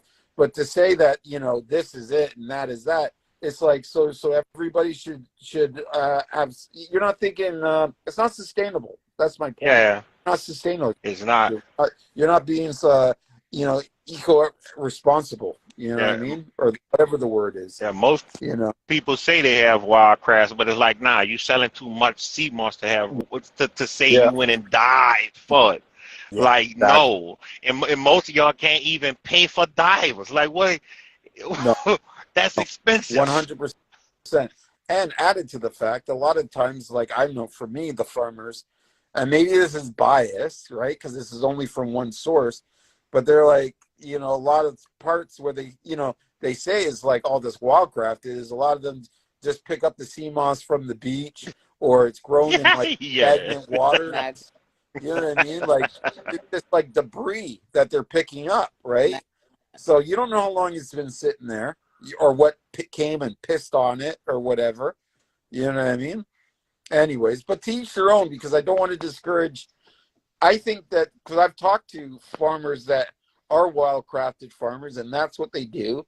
And I always tell them, then find your niche, right? If this is what you do and this is what you believe is the best, find your niche. But don't, slander me and say yours is better than mine when they're the same thing. Exactly. Yeah. Everything else they eat not wildcraft. They go buy apples and stuff from the store, which was farm. It's not wildcraft to them because it didn't grow in the forest. So it's like that discussion itself doesn't make sense because your lettuce came up from a farm. Exactly. Yeah, they so quick to contradict themselves. Yeah, you didn't pick. Your off is not ground. Yeah. Yeah. Go ahead, sweetie. Sorry, I cut you off, sweetie. So, Julien, I have a question for you. You didn't remove that that video of your farmers, correct? What video of the farmers? Which one? Of the farmers when they was treading the rough waters. No, I don't think I removed it. Because I went to find it again and share it, and I couldn't. So just wanted to make sure that you didn't remove it. No, I'll try and find a link about it. But that was an interesting day that we did that farm. Like we were building a farm for this guy, Junior, and all those guys were out and we were doing it in the rough water. I was actually I'm in that video. You just you can't really see me because I'm. Oh, the one that you recently posted. Yes, the one he where the guy burst his balls on the rock. So I'm in that video, but I'm way out there. And that was the thing. The whole time I'm like, come on, guys, let's just do this, man. And I'm like, stop being pussies. And like, I find out later that the water was like super rough. But I just had I've never been in rough water before to know the difference. So like, he was kind of like, bro, you're a madman. Like you were going crazy in this, rough water. Undertow? Yeah. Because it was bad. The conditions was pretty bad. Like homeboy was sitting on the rocks, like trying to get out there. And I wanted to share that video just for people to know that this is what our farmers go through. You know what I mean? Like, you know what I mean? The conditions that they have to go, that they have to dive in. I walked down. I seen the roads that they have to go through. Okay, like when I went down just in December, right? Because I went down to get footage, and Julien showed me kind of hands-on experience on what's going on, and I met farmers like TEDx. I'll shout out TEDx Moss on Instagram. He showed me like, this is what I do. This is where I go. The roads, we're talking, these guys will carry tens, if not, we'll say almost 100 pounds over their shoulder, 3-4 kilometers down these unpaved roads on foot, just to, from the ocean to where they need to get it. It's unreal. And then they have to do this back and forth, only to be undercut by some guy that's not even going to pay them, full price from North America for 25 pounds of Seamoss. Like, they leverage, you want my business? You want my business? Like, I don't know about you guys, but a lot of business that I do with people, they try to play like they buy more than what they do. Like, I'll buy these 5 pounds, but I normally buy 100 pounds. Like, what? You don't even make any sense. Like, you know what I mean? Like, those two numbers. So you'll buy 1/20th of what you normally buy. Why? You don't make sense. But they leverage these guys, and these guys. You think about the desperation that these guys do to make it. So of course they'll, they just want to make a living for themselves. So they take the chance and they get exploited. Sometimes they don't even get paid. Yeah. It's fucking Julien, sad, man. What are It's you gonna sad. say? There's no way. Well, there is a way. I guess if I was in their world, I can do it. But it's unreal the amount of effort and work that these guys actually, take to make it. And that's probably why you get shitty farmers sometimes, because they cut corners. Mm-hmm. What did right? What did you want to say, Sweet Tea? what you messing with? Messing with some Seamoss? No, Where you at? I'm at home. I'm making some food, so I'm going to defrost some tuna, and I'm going to sear the tuna up and make a salad with the tuna. Oh, la-di-da. Yeah, that's me, bro. Trying to eat healthy, What would be a fair price point when purchasing the farmer? That's hard to say. What would be a fair price point? I think I was going to say. I would say this. I can answer that question. Don't short the farmer. Pay the farmer his price. Yeah, what he asks. That's what the farmer gives you. Now, if the farmer wants to undersell himself, then there's nothing you can do, right? But let him set the price. But a lot of people, the farmer sets its price, and then you undercut it. Yeah. Or a lot of times that's what I get too. I'll make a deal to do business with somebody, right? And I'll say, like, we'll just say this: my bulk prices are $40 a pound. I dealt with this one guy. He said, "Oh, my other guy gave it to me for $175." I said, "Okay, I'll knock it down to like $38 a pound for you." Right? He bought 5 pounds as an intro, just to try me. Okay, fine. Right? So it's stuck there. Now he turned to me and he says, "Oh, I'm going to buy 10 pounds off you. Can I get it for 35?" It's like, no, like, what do you mean? I've already lowered the price for you. You bought 5. Like, to me, what's the difference between 5 and 10 pounds? Like, and why am I lowering it? So where do we go from there? When you buy 20, am I going to knock another, $3 to $5 off from that? Let me ask you all a question for our viewers. What are you guys doing per pound right now? Per pound on my website for 1 pound of premium, 55, which is market value. 55 Canadian. Yeah, 55 Canadian. And for for bulk, it's 40 up to like 25 pounds. And then after that, I think once we get into the 50 pounds, it gets lower. Yeah, because I'm actually coming up on, I got about 2 pounds left. So I am looking at reining up with Julien. Okay. Week. So I definitely do 10 pounds at a time. So, if we got some specials or anything like that coming up, I definitely will be on the lookout for that. Yeah. Well, like I said, 40 pounds Canadian is not that bad. No, it's the States, you know what I mean? It's very competitive, just saying. Quick, fast. No. When I bought only because you're my brother. I bought my at 200, but What? I know inflation and everything like that goes in the store. So I definitely know it's more than what I originally purchased at.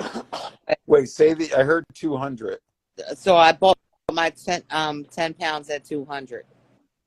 Right. So that's what. Okay. For me, I sold you 10 pounds. US. 200? So that's $20. That's a pretty good price, man. Yeah. How much was it? How much for 10 pounds? 200. So I bought pounds at 200. I must have been smoking some pounds. drugs or something. I don't know. Yeah. Julian must have been smoking some drugs because I think he gave me more than that for. Yeah, like I can't argue with that. That's some fucked up shit. It was a little over a year ago, but it was a special that Julien you were running. Oh, okay, that's why it was probably. I know. Feed the farmer special or something like that. I bought 10 pounds from Julien before Julien gave me more than 10 pounds. I don't know what he was doing. He just was throwing it in there. Yeah, but see, GBN, Seamoss, yeah. They ask, so what's too high of a price to sell per pound within the U.S.? I've seen prices points between 35 and 70. I mean, yeah, I mean, 35 is good. 70, I would say, is a little high, but I would knock the person that's asking for 70 because you don't know how much they paid for it, right? So, I mean, they could have bought it off somebody for me or something like that for $55 a pound, and then they're just flipping it.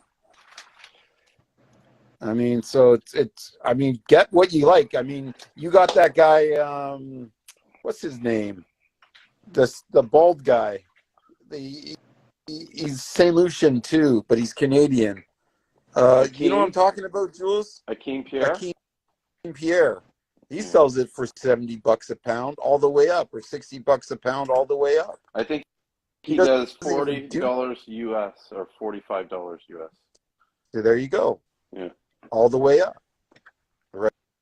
Right? There's no like whatever bulk with him. Listen, I think But 70. your market. Honestly, I think 70 US is a fair price for the Seamoss. We don't sell it for that much, but I don't see anything wrong with it.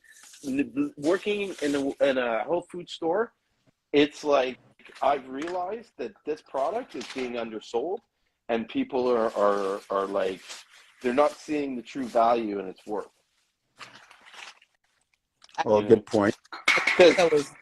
Yeah, there's people that you know, a lot of people, but us Seamoss dealers, when we're selling it per jars, you know, we're also pricing it like I make my price, I make my value far back so much more what you're, you know, selling per pound for dry. So we're making out pretty well. You know? So with the Well, yeah, you get a lot. For a gel maker, you get a lot, definitely, out of 1 pound. You got about probably 16 jars at least. But my whole thing is this. It's kind of a mixed bag, right? Because I do agree with what my brother said about you're underselling the value for sure. But on the other hand, is that if you keep it at a high point, you are going to sort of push out the lower income market, and that's not fair. They're entitled to health as well, but they can't afford to make that commitment like other people can. $70 is not equal, right? You know what I mean? That could be like $210 to us. No, because here's the thing: $70. What you get for $70 is like a year's supply of Seamoss, or half a year's supply of Seamoss. How can you tell me that's not affordable? Right, bro. There's people that will buy $30 a month's worth supply of probiotics, which the Seamoss probably has quite a bit of these strains and stuff, and polysaccharides, and they'll pay like $60-$70 for this jar. Like, I'm fucking amazed at the shit that I sell at the health food store, where I'm just like, and I have to keep my mouth shut half the time because I sound like a robot. I'm like, Seamoss would be great for this. Right. Yeah, but you get what I'm saying. That's where education comes in then, because people see a price tag and they go, I can't afford that. Yeah, I can't do that. Seamoss staying at the same price that it is, market value. I really don't. It's definitely in go up, due to the farmers and their expedition on, farming with, as well as the dealers. I definitely see it going up just because of its value. It's a must. It's a must. And the benefits, and it all equals out to the benefits of what we're consuming. It's definitely underpriced. It's definitely underpriced, considering what's on the shelves in your local Walmart. Well, 100%. Considering you can take 70, like that 1 pound, and make $500 or $400 with it, I think it's a great price. Like, even at $70, and some of these guys want to pay $10 for it. Yeah, it's crazy. Like, what the fuck? This is where a lot of farmers are pissed. because they look and they see the plant and they're just like, what? This guy wants the thing for $6, and you know what I mean? Like he's making $40 off one jar, or even $20 off one jar. Well, that's And you're what the whole thing is, going back to saying how many jars you get. That would almost be like, you know, for the gel makers, you know what I mean, selling them out, because they'd be like, they go, what? They paid how much for a pound? And then they, you know what I mean? And I paid $30 for the jar? Yeah. Well, yep. Well, But there you that's go. the thing. Yeah. Well, they say you can't put a price on your health. Well, the thing is, they don't let anybody know how much they're paying for their pound of Seamoss. You know what I mean? I think most people, if they knew that the jar that they're paying $20 for, the guy paid $10 for it, or $20, even $15 for it, and was able to make, you know, it, like you're selling something that costs you about $1 per jar, $2 per jar, and you're selling it for $30. Yeah. And this is why I say to people, the issue is not the price that you're paying for the Seamoss. Like, you're not going to make that much more money paying for the price of the Seamoss. The issue is you selling more Seamoss. You know what I mean? You need to be able to sell the seed, because whether you pay $20 or $30, you're going to, you know what I mean? Like, if you don't make the enough sales, you know, it's not gonna. I don't know. No, I got what you're saying. Like, here's the thing. Like, the guy that I was saying about that I sold it, he asked me to reduce my price, so I sold it for $38. And in the truth, if I knocked it down, if another $2 or whatever, yeah, okay, fine. You saved. You bought 10 pounds. Okay, you're saving $4 on the pound. Okay, that's $40. But that's $40. Like, that's not a huge. It's not a big sort of difference. It's only gets the huge differences when you get into the triple figure, and the quadruple figures. No. Then that dollar means a lot. But no, even when you change that, like, hey, so the jar makes 16 jars out of 1 pound. So for every dollar you raise or every dollar you save, you're saving 10 cents on your cost per jar. Yeah. I mean, you're selling it for $20, so you're telling me you're going to make a big whole shitload of money when your cost was $3 and now it's $2.80. You know what I mean? That won't make a difference unless you're selling millions. So just focus on selling the millions, and the price will come down on its own. Like, you don't need to like stop. Like, it's almost like they're waiting until they get a good price before they can sell. You need to sell, and then you'll get the good price. True. You know what I mean? Because That's you can't support the volume, and you're just killing the market. Because now the guy that's buying 1,000 pounds, he's like, well, fuck, I want it for less. If this guy is buying 10 pounds, you know what I mean? Like yeah. you were saying earlier. Why is he getting it for this price and I'm paying this price and I'm buying this much? Yeah. So why spend that much? Fuck it. I'm gonna buy 100 pounds. And now that guy that used to get 1,000 pounds from, he's only buying 100 pounds at a time. And that just kills the market, because now you're making less money. You're selling less. Well, that's the problem. That's the problem with an unregulated market, though, because you got people that are desperate. You got people that just need to sell, and they're just looking for the short term rather than the long term, right? Because they're like, I gotta eat. Right? There is that. Like, I just gotta sell it. I gotta move it. It. Quick. This GBN Seamoss, he's right. What happens a lot is that there's farmers that will reach out to you in private to try and sell you the Seamoss. And here's a low-key secret, right? You can't trust those people that are really writing you in private, because a lot of them, the reason why they're writing you in private is because they're not really farmers, and they're not selling. It's like, the Seamoss is not legitimate. It's probably stolen. That's why they can't have anybody see what they're doing. So you got to be wary of these people that are afraid to kind of show their face, because there's usually a reason why. Because they poached from a farmer. And that's usually what happens. They get the order, and then they'll go poach it, right? Because it's like, oh, I got an order for 500 pounds, and then suddenly someone's farm goes missing. You know? Damn. Yeah, bro. Yeah, that happened. That's You remember messed that? up.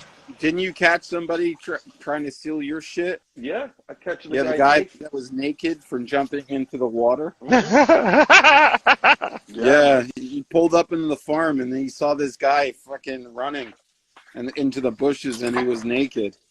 yeah, he And ran I right had to in front of chase him. him. Yeah. Mm-hmm. And then what was funny is the next day, the guy walked down the fucking street in front of my partner's house. Mm-hmm. Like he just lived up the street. You know what I mean?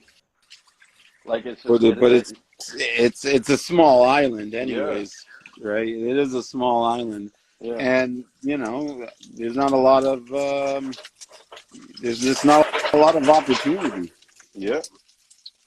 That's fact, right? So they're just trying to survive out there. It might be a lot of opportunity though. Well, that's where I'm saying about, you know, it'd be good to regulate it or sort of industrialize it where he didn't have to do that. If you have one buyer, you know what I mean, and they're buying the raw, so all you have to do is we give you not pennies per pound, but you get what I'm saying, a certain price per pound. All you have to do is just cultivate it, bag it, and drop it off. Mm-hmm. Boom, Well, there's your check. but here's the only problem, Dan. I think there needs to be a place like that, but I don't think that it needs to be mandated that that's the only place you can go. I don't think they should try. Well, what I'm saying is it doesn't have to be mandated, but it should be there. Yeah, because there's a lot of people that are already selling and making money, and they're doing fine, and for them to have to go through, and that's part of the problem is that those that want to make that happen, they're like, everybody's got to go through it. You know what I mean? It's all got to be fair. And the other people are like, fuck no. You know what I mean? Why am I doing that? I built up my business. I've worked hard. I have my market. Like, there should be something more structured for people to have that don't have a market that want to have a market. More structured, I can dig it, but you know, I just don't want to see it. The one thing about Seamoss is I don't want to see it politicianized. So I don't want, you know, to the point to where it's mandated within the man's Western civilization prospect of things. That's the only, you know, I'm all for growth. I'm all for support locals as well as all the farmers and the dealers, but I just don't want to see it come in the man's eye. Mm-hmm. Like, nah, fuck that. They sell it in Whole Food, right?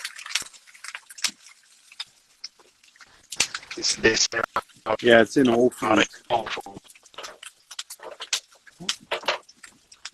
One of my clients is in Whole Foods, has his products in Whole Foods. Is it Whole Foods or Healthy Planet?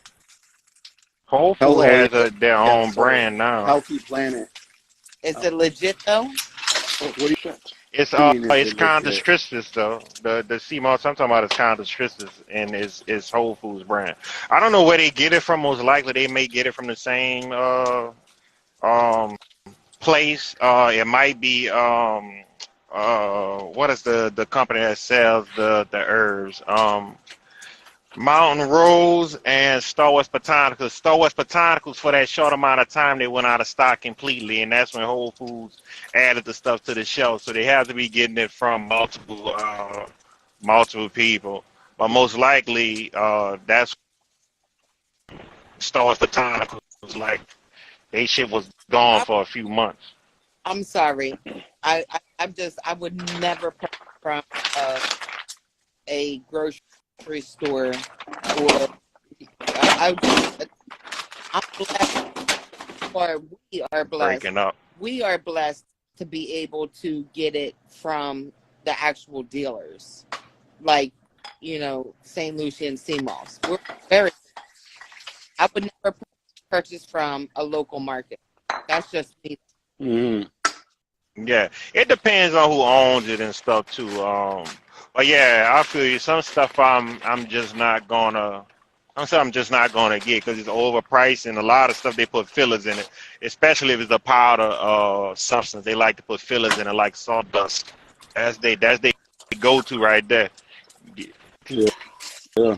But I think that Ricky guy is like. Gonna be my very first purchase of Seamoss, back in 2019. I thought I was getting a real deal. I thought that, this is legit. This is where I want to go. I was completely fooled. It was Pool Mimic Seamoss, kind of fucking salt in it, and it was swole it was just swole, and it was so. And I'm not here to call anybody out as far as who does it with the fake Seamoss and the pool mimicking Seamoss, but it was so disruptive to my health and anybody else's health. As soon as I got the package in the door, like my whole house smelled like the Caribbean or pool mimicking, and it was so fucking fake. The whole overall process was fake, and I said, let me do some more research on what I'm trying to get myself into. And that's what Julien. So when I got Julien's package, it was like, oh wow, this is the real deal here. This is got to be the real. And actually, I question myself, like, what are you getting yourself into? But the real versus the fake pool mimic Seamoss. It wasn't really fake though. It's just how Julien preserves and clean his stuff, because some people just don't clean it like that. Because it's not a such thing as fake Seamoss. Seamoss is either bad or good. Right. Like it's. I personally don't believe in the mimic, the Seamoss being mimicked as grown in pools. None of it's grown in pools. Tons of salt and stuff like that. You know what I mean? Like if I want Seamoss, I want mine from out of the ocean, whether it comes strictly from the rocks or being farmed in the ocean. Yeah. I prefer mine to be in the ocean and not in pools where they mimic everything. Yeah, I get it. There is no such thing as fake Seamoss, but at the same time, I want the real deal. Yeah. Because for me, I'm a seafood girl, so I personally, we get we can get crab meat from Indonesia, or we can get crab meat from our oceans here. I'm a northern girl, so we can get our crab meat and our shrimp and stuff like that from the Chesapeake. I'll get it from, yeah. You know what I'm saying? So am I going to choose the Chesapeake or am I going to choose Indonesia? I'm choosing the Chesapeake because that's my oceans, right? Yeah. Same thing with my Seamoss. But don't get it twisted. Yeah, that's what I was going to say. For 1 second. Now, Maine Seamoss that they have, people always be like, no, they don't. No, they don't. Maine Seamoss. When you're talking about picture perfect Seamoss, and this is kind of the descriptions from there, which they grow it onshore but offshore. The water flows through these tanks and they grow it like that. Right. That Seamoss, you cannot tell if it does not. It's picture perfect. It's too perfect, like perfect. Nothing wrong with it. You can't tell. Now that Seamoss, I would eat that Seamoss. Why? Because most Seamosses that they sell, like not Seamoss, but seaweed they sell that people eat from the store, that's where they get it from. Are you talking about tide pools? That was the question from GBN. Yeah, it's tide pool. You're talking about the pool. You're talking about the pool that's offshore, right? They right next to the ocean. Those. I don't believe in that type of Seamoss. That's just me. Yeah, that's why I'm saying, like some of that Seamoss looks so good, like you really can't tell. Like I hear people say, like, "Oh, the Seamoss was fake. It was grown," but you can't tell. It's just like they do the algae. Any algae you get, most likely is grown in a tank. Like it's grown is growing in these things, and most of them is growing in the desert right now. Just the algae is growing, and all they do is move the water with these like propellers. It's like fans that move. Yep. Yeah, it's, but like most of the stuff in the store, if you get it from the store, a lot of times that's what you're getting. But I know, like, it's this one company that sells most of the seaweed products, which is a good company because it's actually farm grown, and they get it out of the lakes and the ocean over there. But I gotta find this company because it has a bird for their logo, but that seaweed in the store, that's some good seaweed.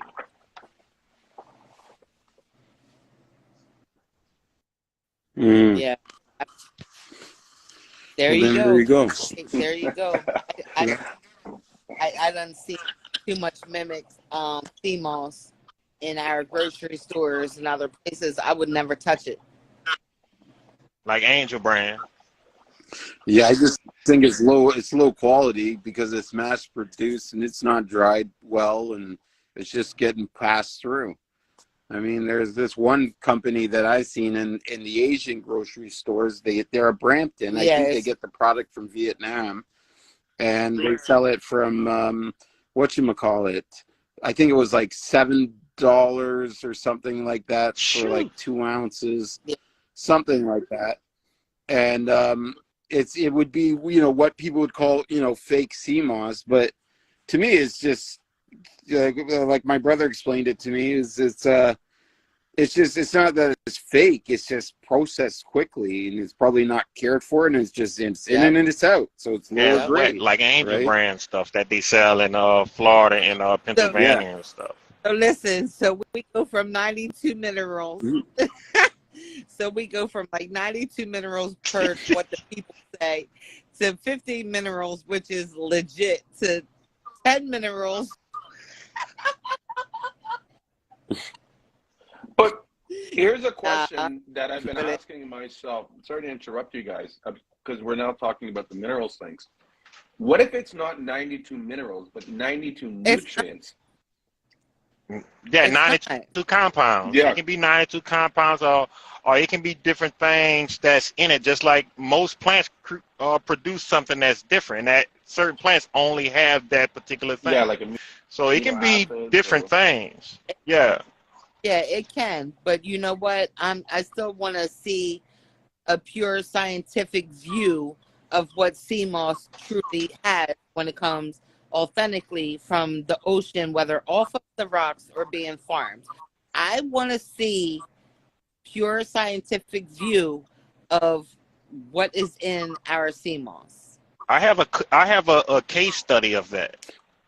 I have a case study of that. I have thing. It was what somebody did a case study in 1988 or 1995. Is a case study I have. Is a PDF. But you all respect. You can find it if you Google for like a case study on Seamoss. But in all due respect, you know, and we can't trust all scientific studies, you know, even to date. I want to see something up to date that is legit. 1988, yeah, I can see that being legit because they were more honest back then, you know, versus what we have access to now. You know, but I definitely want to see some. We got to get. Here's what we got to do, Julien and everybody. We got to get onto the scientific study of what are we really truly dealing with. What marine biology. Yep. We need marine biology on what this truly contains, because the truth is in the pudding for the people that is consuming the Seamoss. We already know the benefits of Seamoss. We already know, you know, what it's doing for us as individuals, you know, whatever our elements are that we need focused on. You know what I'm saying? I know what it does for me, but we truly need the backup of, you know, scientific view of, you know, what we need. And Julien, to be honest, I feel like you and your brother and your family are capable of go ahead and go.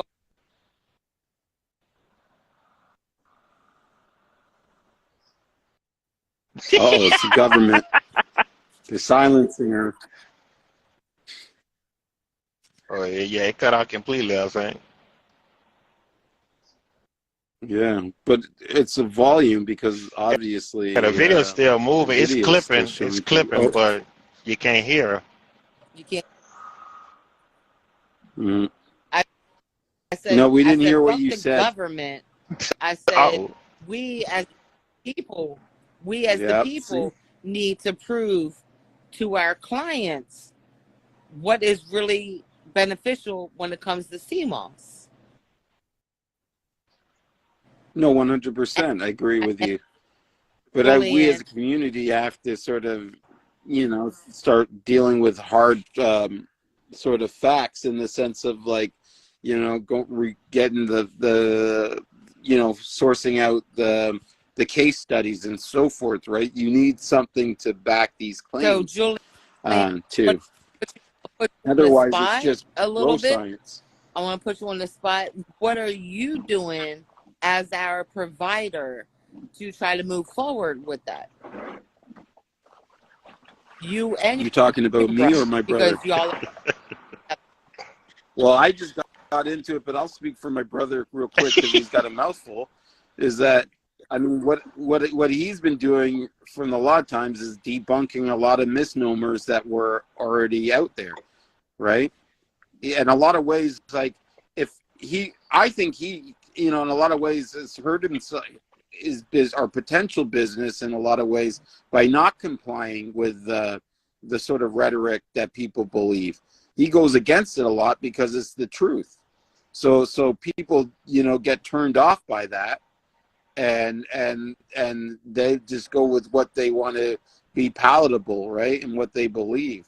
So I'd say what he's been doing a lot has been speaking of the truth, and sort of clearing up a lot of this sort of rhetoric, like I was saying. That's it's gonna I hurt. mean, but It's that's definitely, the it's best definitely going to he hurt can a do lot of right people's now. feelings, because one That's what one I of mean. So the he's upsetting them. reels I have Go ahead. a reel that describes CMOS only having 50 minerals in it, because I get tired of hearing that it has 92 vitamins and minerals that the body of 102 needs. I get tired of fucking hearing that because I think that is not the truth.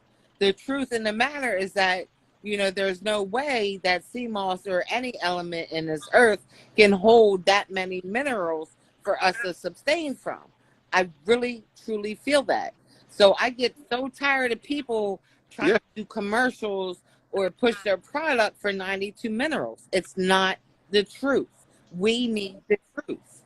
When I got into this, or even though I'll say not even when I got into this, when my brother got into this, because I didn't really get into this maybe less than a year from now, right? What I believed in the beginning was like the way they were making this sound like this is a cure-all. All I have to do is take this. I could lose so much weight because all I need to do is put this in my, make a smoothie, have this a couple of times a day, and I'm good. I can sustain off this. As I'm getting into this, or longer into it, I realize that that's bullshit. It's not a cure-all. It's a supplement. It will help you, but it's not like just take Seamoss and all your cancer will go away. Because they say it's an antibacterial, it's an antifungal, it's an anti-inflammatory, it's anti everything, and I'm sure it is to a degree. But if you had cancer, you're not taking Seamoss and it's going away. You know what I mean? But if you had cancer and you had Seamoss in a certain diet, right, and had certain nutrients and maybe antioxidants, it could go away. You know what I'm saying? Yep. Just like I was saying, that's like people say soursop leaves or just eating strictly soursop. Yes, it has antibodies as far as helping with the cure of cancer, stuff like that. But You know, you can't just eat strictly soursop. It's all we gotta look Our at stop. what are we Yeah, processing exactly. on a daily basis, is what are we intaking on a daily basis. If you want to go out there and get some Kraft macaroni and cheese, and then that same you want to go out and drink, you know, a pint of fucking Hennessy, you know, but you want to fight your cancer, you know, agent, you know, your cancer, you're contradicting yourself. You can't. You gotta be in it for all. You know, whether you want to take a spoonful of sea moss in a day or the night, or you want to take your soursop leaves or eat soursop. Period. It's just, or just herbs. Period. You know, you just it's all in our lifestyle. But they're going to feed us all of these, you know, cancer aging properties through processed foods. 100%. I remember I had a friend. He had kidney, right? One kidney. He had his kidney removed, kidney failure, and even that kidney that he had only works 10%. When Julien first started the thing, he's like, "Oh yeah," he's like, "I'm buying Seamoss off your brother," and he's like, "I need it to fight my kidney," and he's like, "I've been doing research. This could cure me," and I was kind of like, I don't know. Yeah. You know what I mean? Like, I don't think this one thing is just gonna do all that. Like, and I'm not saying stick on to what the doctors are giving you, but like just to add to what you were saying, it's your lifestyle.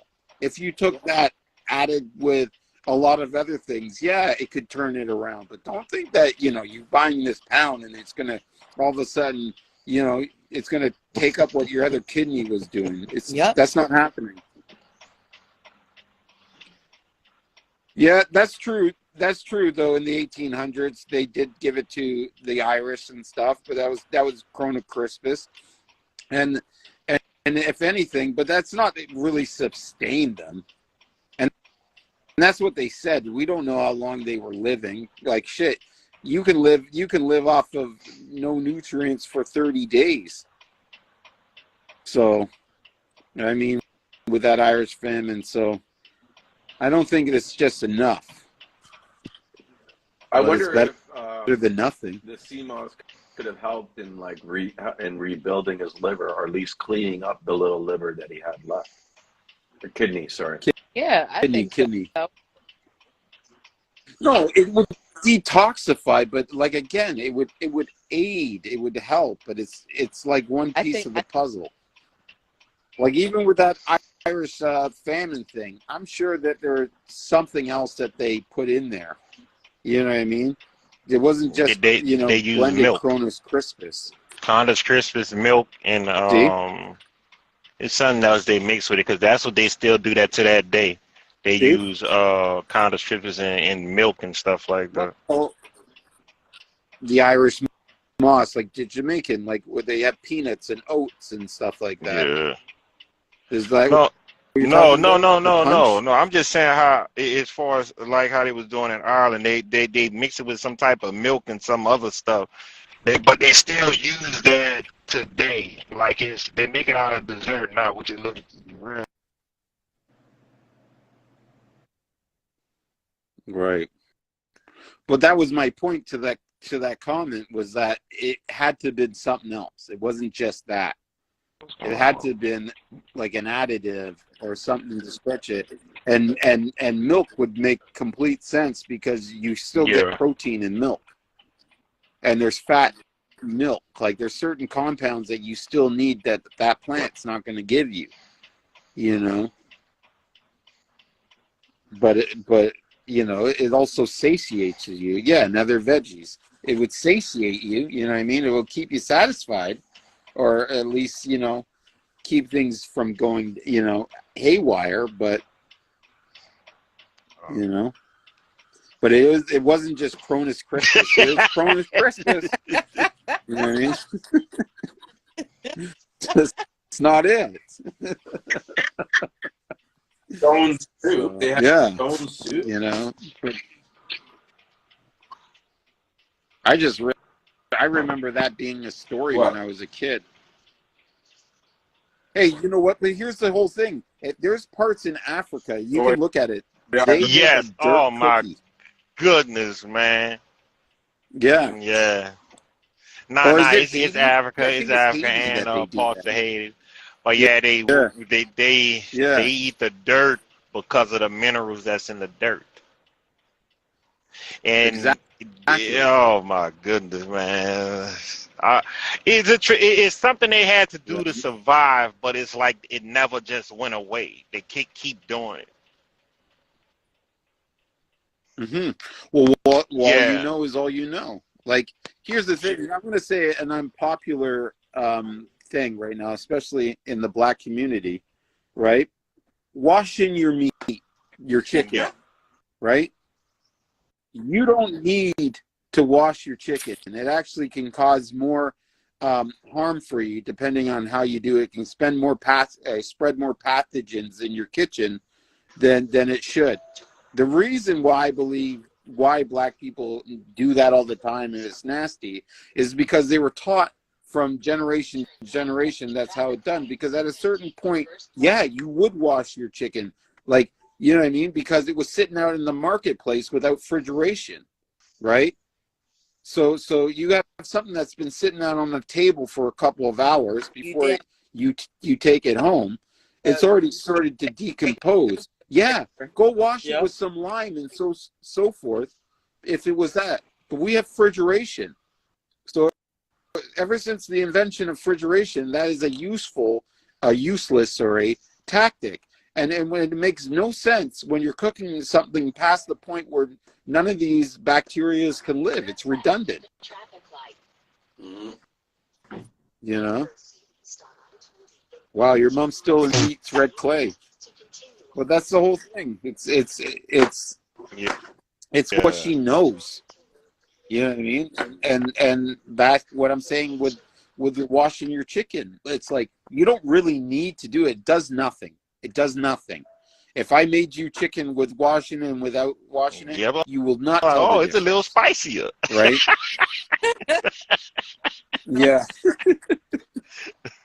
But I do understand that, 50 to 100 years ago, that made complete sense, to do it. I would do it before refrigeration became common, on a large scale. You couldn't trust your meat. You know what I mean? Because a lot of it would be rancid. Because that's the only time, I'll be honest with you, that's the only time I've ever washed meat is when it's skunky, when it has that little, fume over it. Maybe the day of or the day after it expired. Yeah, then I'll get the lime and rinse it and stuff like that when it's past the date. That's the only time I've ever done that. Guess I ain't gonna have nowhere to park today. Yeah, we're right before it goes down.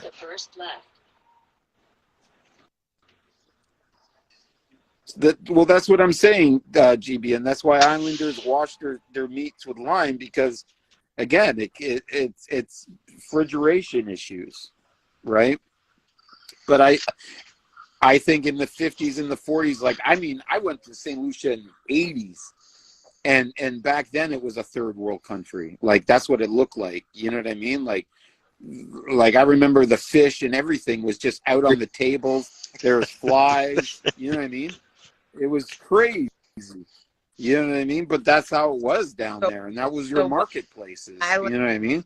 So, and that was in the 80s. So why do like Islanders 1987. wash their meat with lime? Because it's kind of like an alkaline, and it's kind of like, us here in the States, we'll wash our meat with vinegar and baking soda and stuff like that. It just kind of alkalines it. They do it to kills kill the a bacteria, or That's my if it has some type of worms and things like that. That's what most spices are used for, like cinnamon, allspice. They used to rub that stuff on the meat with salt to cure it, to get rid of the bacteria in the worms or whatever was in it. But they do the same thing to fish. Like when you catch fish, you should clean your fish, and then you should put it in the bag with some type of beer. The reason why you use beer when you freezing it, or just to stir it or store it, because it has alcohol in it, and plus it has hops. Hops prevent the growth of bacteria. That's why they put it in beer, because without hops, beer would be bad for you. So they use that to preserve. And even jerk. just add to your point, because jerk has, you know what I mean, not beer in it, but it has cinnamon and so forth in it. Jerk seasoning was taught to the escaped slaves by the Caribs and the Arawak Indians as that was they used to preserve their food, and so when the escaped slaves were you know, up in the mountains and so forth, they used that as the preservation, and they cooked it over the pimento woods over fire to hide the smoke. The fire would be in the ground. They would have the pimento wood on top, and they would cook it, and they would keep the smoke down so that, I guess, the Europeans and stuff wouldn't find them up in the mountains. GPC. And that's really where jerk comes from. It comes from the Tainos and the Caribs. It's been centuries old. And actually, I did a big, because I'm a big barbecue enthusiast, and actually the Tainos, right, which is a sub class of Arawak Indians, taught the Europeans that, because they would see them preparing that, and do you have any more reserve spots? And their lizards and so forth, and then they showed the Europeans how to do that, and then one of the Europeans wrote a book called like the Chronicles or Tales of the West Indies is the name of the book. I think it was written in 1542 or something like that. That showed this art. And you got to remember, even back then, like I even think like the Europeans were like almost like dogs, if you will. Like I think it was the Africans who showed the Europeans that you shouldn't even sleep with the livestock, right? And taught them how to bathe, and said this was all wrong. So with this whole the way of cooking the meat with indirect heat, this was only used for religious purposes and for a certain class. And then you bring it forward to the American slaves. Oh, you said color right? chart? That escaped 330038. That were escaped and recaptured green. They in the South showed, you know what I mean, that's what they would use to cook their meats, like, you know, like chitlins and ribs and so forth. And so they started doing it that way, and then obviously their white masters and stuff caught on. And they're like, this is great. And then that's how it grew into the Americans sort of culture of barbecue, but it all came from the Indians. Yeah, and people don't know that, right? Yeah, no. Because like I said, I'm really into barbecuing, and I looked into the history of it, and I've listened to Harvard lectures on it and so forth. It's crazy, the history of that and where it comes from. And you know, and then everybody has their stamp, right? Like the Carolinas, you have the vinegar base and the mustard base, right? Sauces that came from the German settlers. It's supposed to run like a debit card. And the English settlers used to use vinegar because they used to use bitters, because their meat would always go skunky, right? So they would throw their bitter on it to hide the game. It's a debit card as well, because it has a company and mute. Mute yourself. You telling all your business. When I get the road, I'm gonna be able to use your ID number.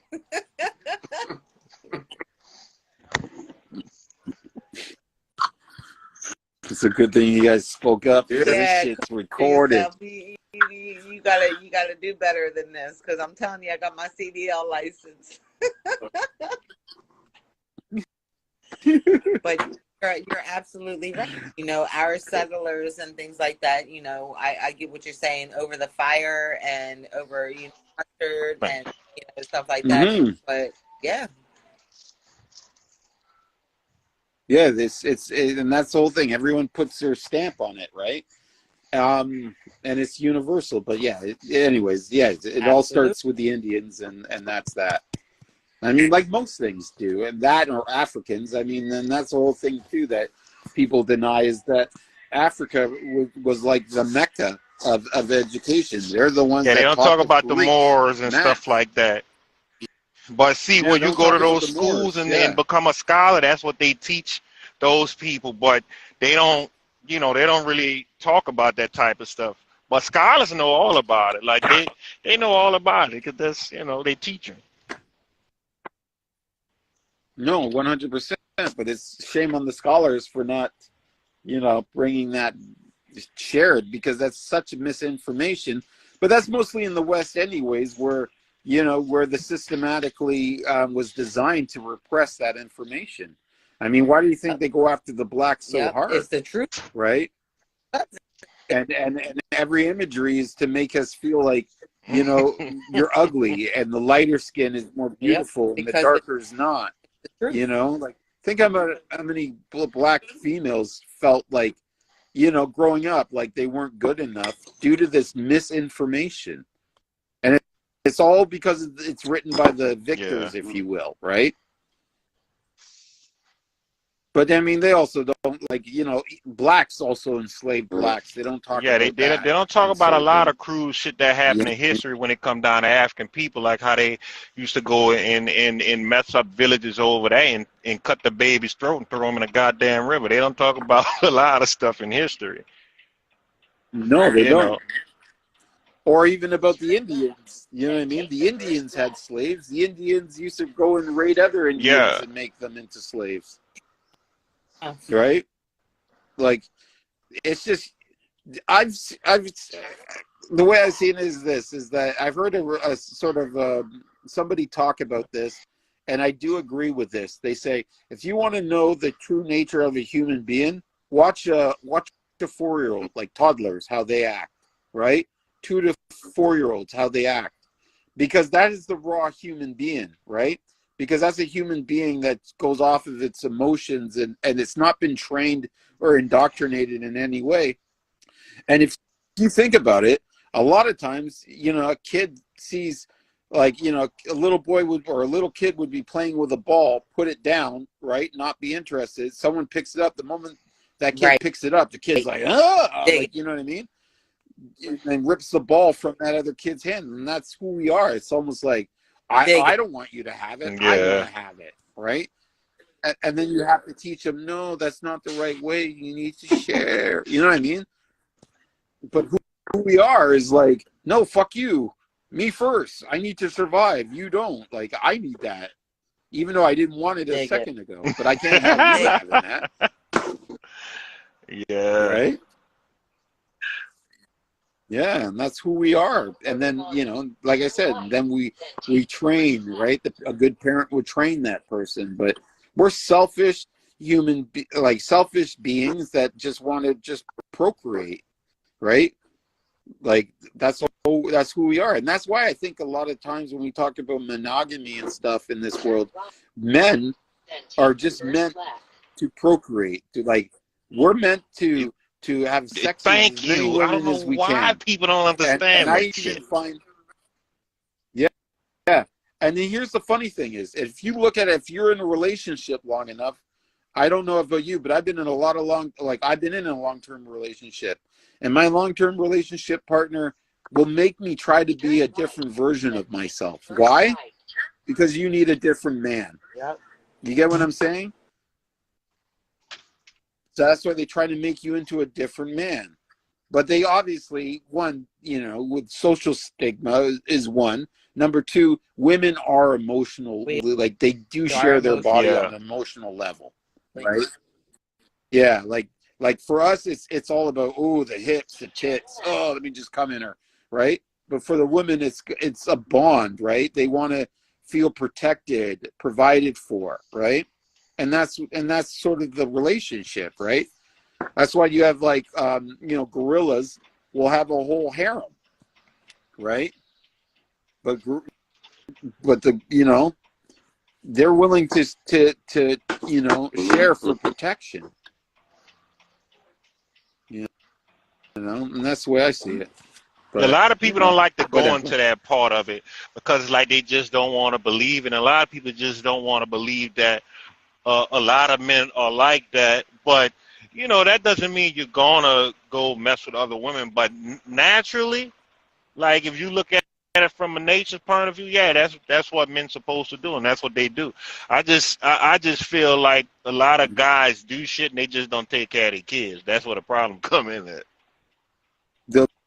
that is a huge problem, and that's terrible, because you need Yeah. to raise your kids, because you're setting the next generation forward, and by not raising your kids properly and taking care of them, yeah, you're doing a huge disservice. As a woman speaking, Huge. I do believe that men are visual creatures, and do believe that, you know, Mhm. you all being visual creatures are a man of habit, and yes, your purpose is to, you know, I don't know, I can get deep, because I'm all in the poly Get deep. type of thing. No, I'm not all in it, like that's me, but I'm just saying that, you know, I do believe that men, being their virtual creatures that you are, I do believe that you are supposed to reproduce, and as long as you're on your purpose, though, you know, as long as you're on your purpose, Yes. is my thing. You got to have some sort of purpose, you know. No, 100%. Like really, yeah.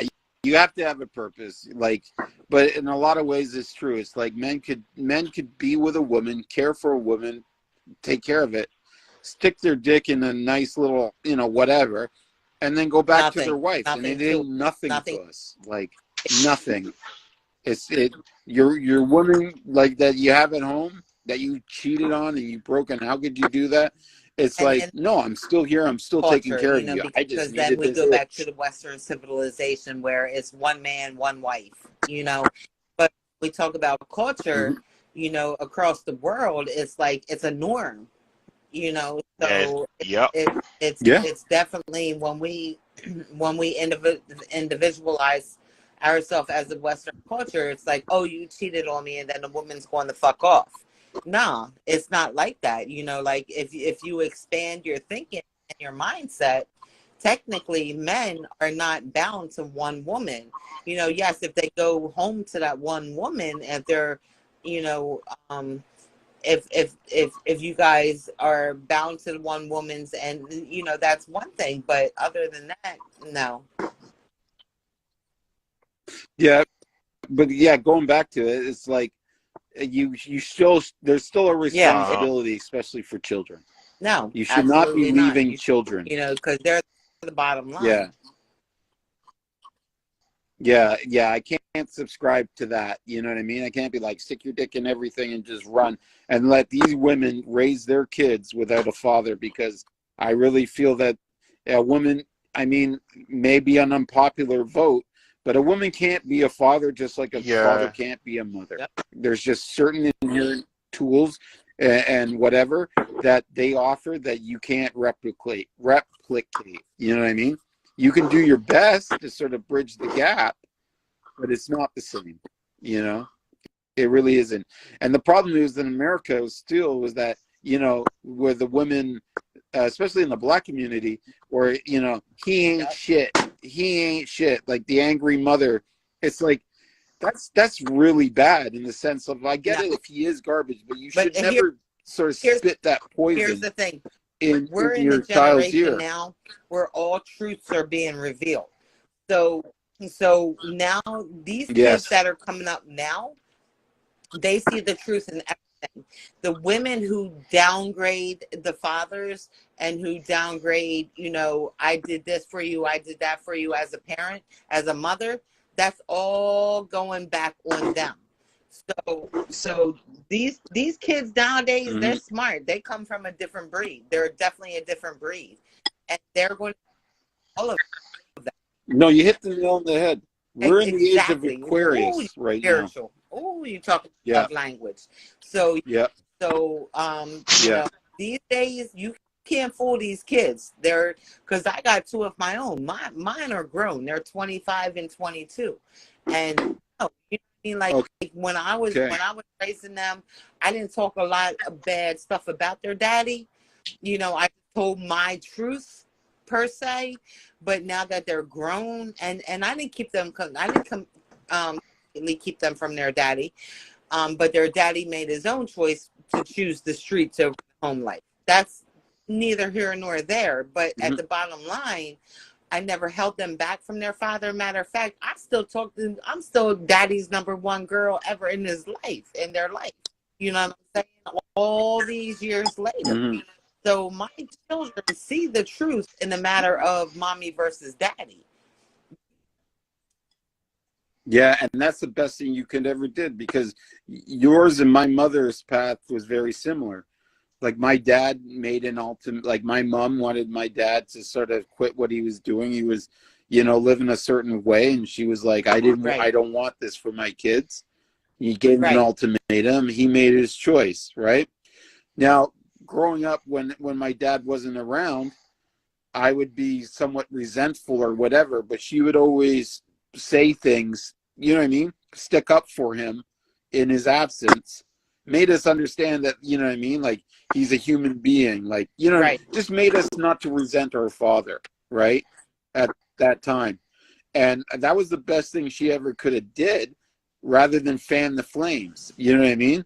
Because, I mean, even though my dad didn't do sometimes himself any favors, it still didn't leave me with a resentment. You know what I mean? A hatred for somebody. Besides every story, and then there's the truth. Exactly. And my mom would say, well, your dad didn't have a dad either, so your dad doesn't know how to be a dad. You know what I mean? Which is the truth, right? It's like, for him, like, if you grew up without a father, how are you supposed to, what's your example of being a father, right? That's father, that's truth. Your truth. You know what I'm saying? And everybody has their own story. You know, that's why I say there's two 100%. sides to every story, and then there's the truth. You got your mother's side, you got your father's side of the story, and then you got the truth. So which is the spiritual side. So but these kids nowadays, oh baby. I know. Well, I mean, this generation, though, I mean, they're open to this, and that's good. But I say with the implication of phone and social media, especially my daughter. My daughter is going to be 14, and I'll be honest with her. Like, I'll be honest with you. When I look at her, like, at home, she's in her room. And when she's on her room, she's on her phone. You know what I mean? She's so disconnected from humans. You know what I mean? Most of her hours is being in the phone, right? Watching, maybe even talking to her friend via text or in some virtual world or something like that. But the fact is not being eye-to-eye contact, you know what I mean? Getting that human connection, it's going to make her cold, you know what I mean? Should anything, like, if you talk about, World Economic Forum or any sort of these agendas that are out, you know what I mean? They'll be easier to pass. And then next thing you know, there'll be people telling on people for social Yeah, they're already scores. doing that You in know New what I mean? York. Turning on people. There's no compassion. Is what I'm trying to say. Oh, yeah. Well, you saw it with COVID.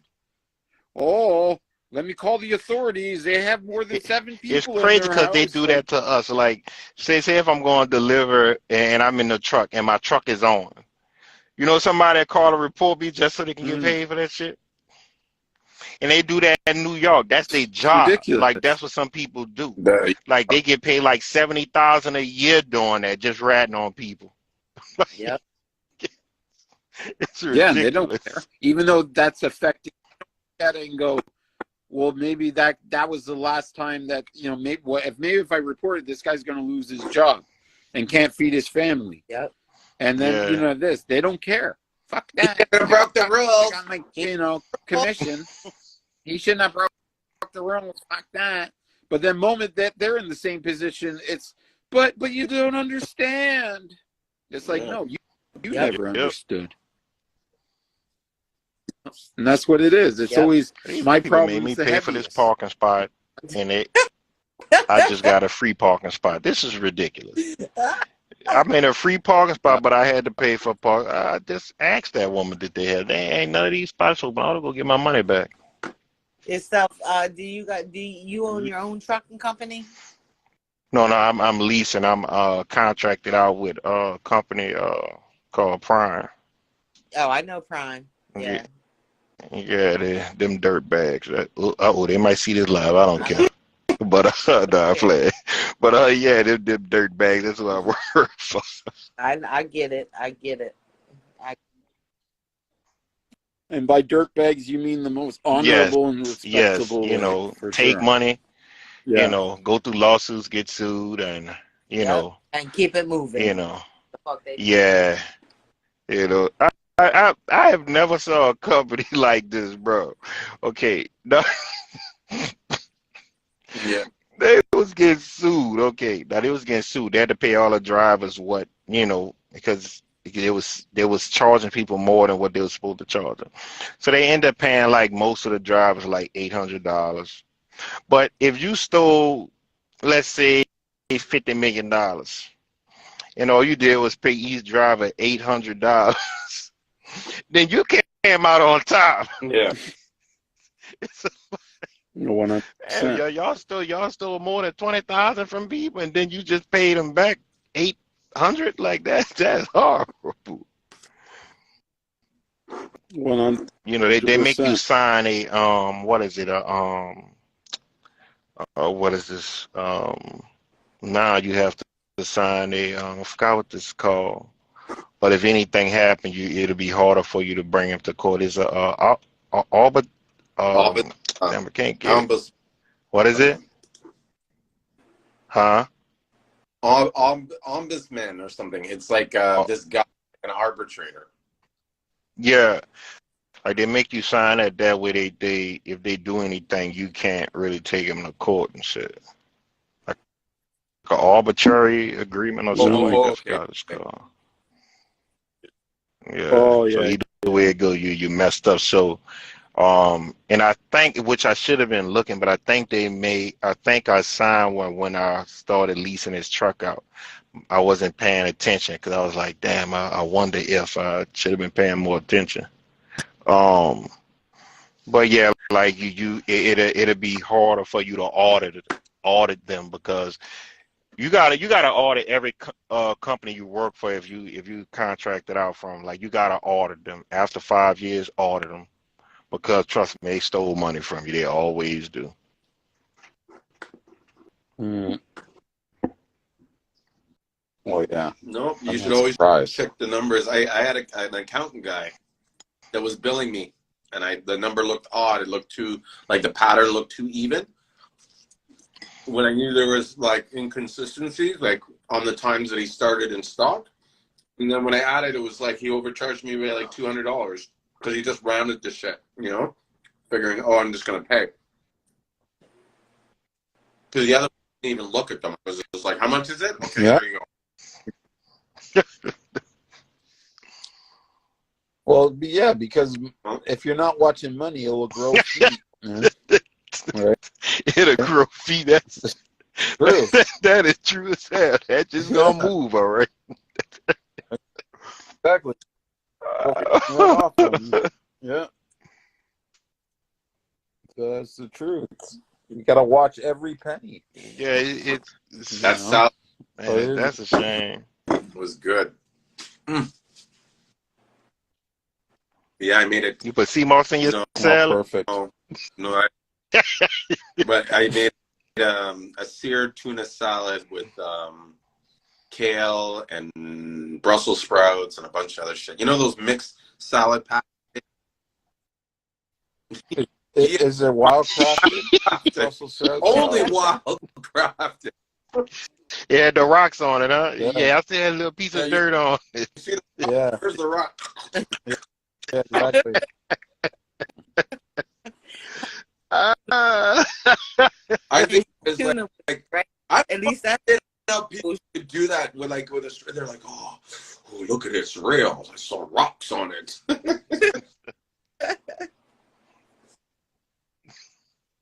It's just like why you can form everything else, but you can't form Seamoss. Bro, the first thing that was one of the reasons why I did so much studying on Seamoss was because when I got down there to the island and I seen how everything was going, like, and how what everybody was saying on the market. And now here's the thing: in St. Lucia, they don't even really know about Dr. Sabi or anything of that shit. So to them, like, it's fucking Seamoss. Like, what do you mean off the rocks?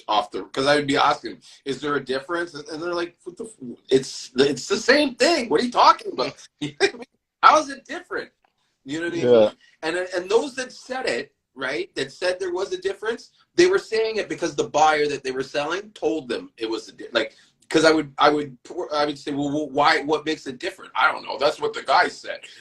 Because it's Yeah, he's like, he's paying me, so money. sure, I'll get him this. Yes, I need to eat. Like, fuck. Sorry, I shouldn't say that. Because sometimes I paint the pictures like the St. Lucians are hard up and stuff, and that's not the truth. They live a life that I fantasize and dream about every day. You know what I mean? Like, if I could sell everything I have now and just live there and change my life, I would do it. Done. The only thing is, I do, but the only thing I couldn't take is it's like it's too small. You get what I'm saying? Like it really is too small there. It's beautiful. Like, if you ever go, I'm telling you this, it's like being in the Garden of Eden. It really is. No matter where you are on that island, scenery, it's gorgeous. But it's a small island, right? So imagine being a place where you're an hour and a half driving radius. You know what I mean? You're almost in a cell. You know what I mean? You're going to see the same shit, the same people. That little village, huh? You know what I mean? There's no variety. It's like Groundhog Day. That's the only thing for me is like, oh, I couldn't live. Like, that's the only reason why. Because we're spoiled, right? Being in such a large country. All day right? long. I will go off the grid all day long. You would love to get away from the. Are you sure? You say that. Yeah. You say that until your power's out. That's where your survival You know instincts what I mean? and knowledge needs to kick in. I don't know. No, I hear you. I'm just, for me, Were you fuck all there? that. There's no way I can live When the off power grid. went out a couple There's times? no way.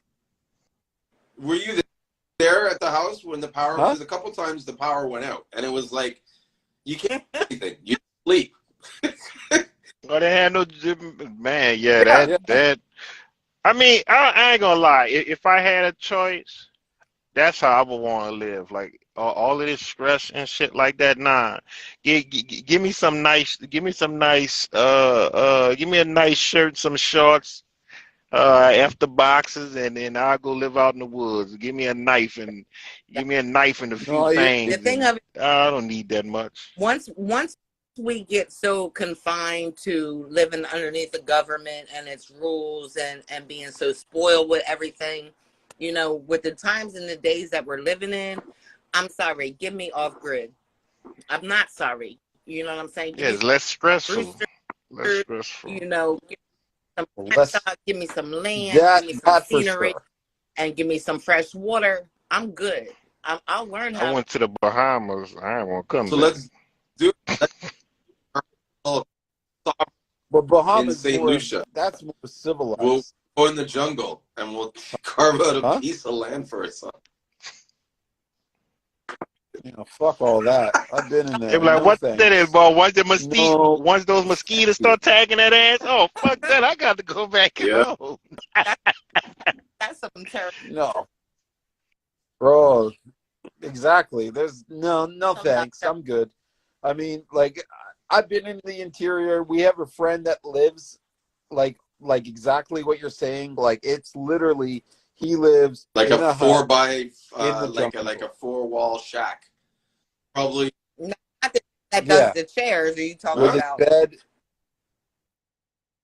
No, not that guy. No, not the guy that does the chair. This guy we call Chin. His partner's buddy. You know, because he does Chin because he's like a martial artist. Chin. What type of race?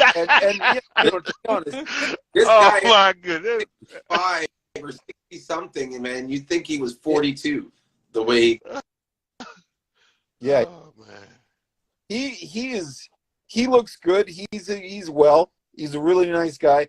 And I don't know if Julian showed you, but we Yeah, cook I seen it. lobsters up there. Like if you ever see I seen the any of his, lobster video. okay, so that was in his hut. Yeah, that was in his hut in the jungle, right? And it was good. Hey, we're sitting back, but nah, man. Like not He the was whole happy to time. go home. You know what I mean? Like, Like, what's going on? What we gonna do yeah. right now? Just One sit night, here. one night, Ain't no old bay out that there. was fun. But listen, that like even that day was awesome, bro. Like what? We went there, we got fucking fresh lobsters. Literally we were cooking these lobsters 2 hours, 3 hours after they pulled them out of the water. And we got like 6 lobsters for like $50. Yeah, something like that. It was like $10, $10 EC a lobster. Yeah, and that's like so maybe like $5 $4, Canadian. $3 US. Yeah, it was For the awesome. full And then we cracked lobster. them open. They made a little sauce. You know what I mean? Put that shit together, and we're liming. You know, you need some beers, and you're good. You know. Yeah, there's just certain things that I got to bring down there because those little cool pots, they ain't it. They ain't it. We can't be That's cooking off those anymore. That was fucking. Oh, you talking about those little things that you have, Julian? The little. Yeah, but that's what we're cooking on, the little cold pots, because that's all they had. And even the knives that they had were like really like the Yeah, knives you want that the I'm sharp used to knife. cooking with. They're the dull knife. So, Like, man, I gotta use this a little too hard, man. It ain't cutting through like butter. Well, that's what it was. Exactly. And this knife was paper thin. This knife was paper thin, and I'm trying to crack into a fucking lobster, and it's bending as I'm putting it in. And the only thing is, I'm like, please don't cut yourself. Remember when you went Please down don't there. cut yourself I bad. remember when you joined Julian. Yep. Oh my goodness. That. So I was like, please don't That do is that. something else. You know what I mean? Yeah. Yes, but it was fun. It was fun. It's just next time I go, I'm bringing my own knives. I'm bringing my own little cooking thing. Yeah, I mean, showing these people, like, you know, the clay pots ain't it, man. We can't do this. Yeah, but it was fun. It was fun. I ain't gonna lie. It was fun, and I definitely do it again. No doubt. Bro, this setup that I have now with this audience is fucking ridiculous. So this is what we were talking about earlier about marketing. And so I have this set up now where, and I mean, it only really works when you have like enough mailing people, like people in your mailing, right? So we have approximately over 5,000 people in our mailing list. And so I'm using this software audience to go into our Shopify and identify customers that are looking for products. And even today, while we were doing the live stream, I got a message from one of my customers who basically said, hey, Julien, thanks so much for sending an email. I was just about to run out of Seamoss, you know what I mean? And you sent this thing and remind me, I'm going to place the order right away. Boom, bam. I know. And so before, the problem I had, the challenge, when I would send out one mailing list to say 5,000 people, it had to be one email that kind of was structured for everybody, and not everybody was interested in what that offer was, and so a lot of people wouldn't even open the email, or they would open and not, you know, so it would up your metrics, right? So I knew that I had to create different segments of customers. But my challenge was like, okay, how do I create these customers? What, you know, parameters should I do? And I'm learning all this stuff. And then the software came out, and I'm like, this does exactly what I need to do. And it kind of creates it for me. So I started making these email campaigns, and now it's got to the point where a lot of these things that they're identifying is for the similar messages for ones that I've put out before. So now it's gotten to the point where I can put out a campaign within, like, I've put out 3 while we were talking just now. It's just like, okay, identify the person, I find the offer we're doing, okay, this is the template that we made for that offer. I attach that offer. I send the playbill. I schedule it. It's done. So I have like about 40 emails now scheduled to go over between today and next week. Sometimes even to just 50 people. That one email, and it's like, these people bought, full spectrum. It's been a while. They're probably more likely going to buy green Seamoss next. Send them an offer on green Seamoss to get them. Okay. So where's my email, Julien? Because I didn't receive one. Well, you probably weren't identified. I received one today. I received one today or yesterday. This is what I'm saying. Here, take my email. I don't give a damn if we on live or not. Let me see if you're in one of my segments. I should be definitely in one of your segments. It's Wingate 77. So it's my first initial T, Wingate 77 at yahoo.com. Okay, let me see. So what is it, Whitney? T, Tammy. Oh, Tammy. Wingate. Tammy, what? Wingate. So Whiskey, Indigo, November, Gary, Alpha, Tango, Echo. Oh my goodness. Oh, sorry. Wingate. Man, so brought me back to the military. Right quick. I didn't know what was going on. Dig it.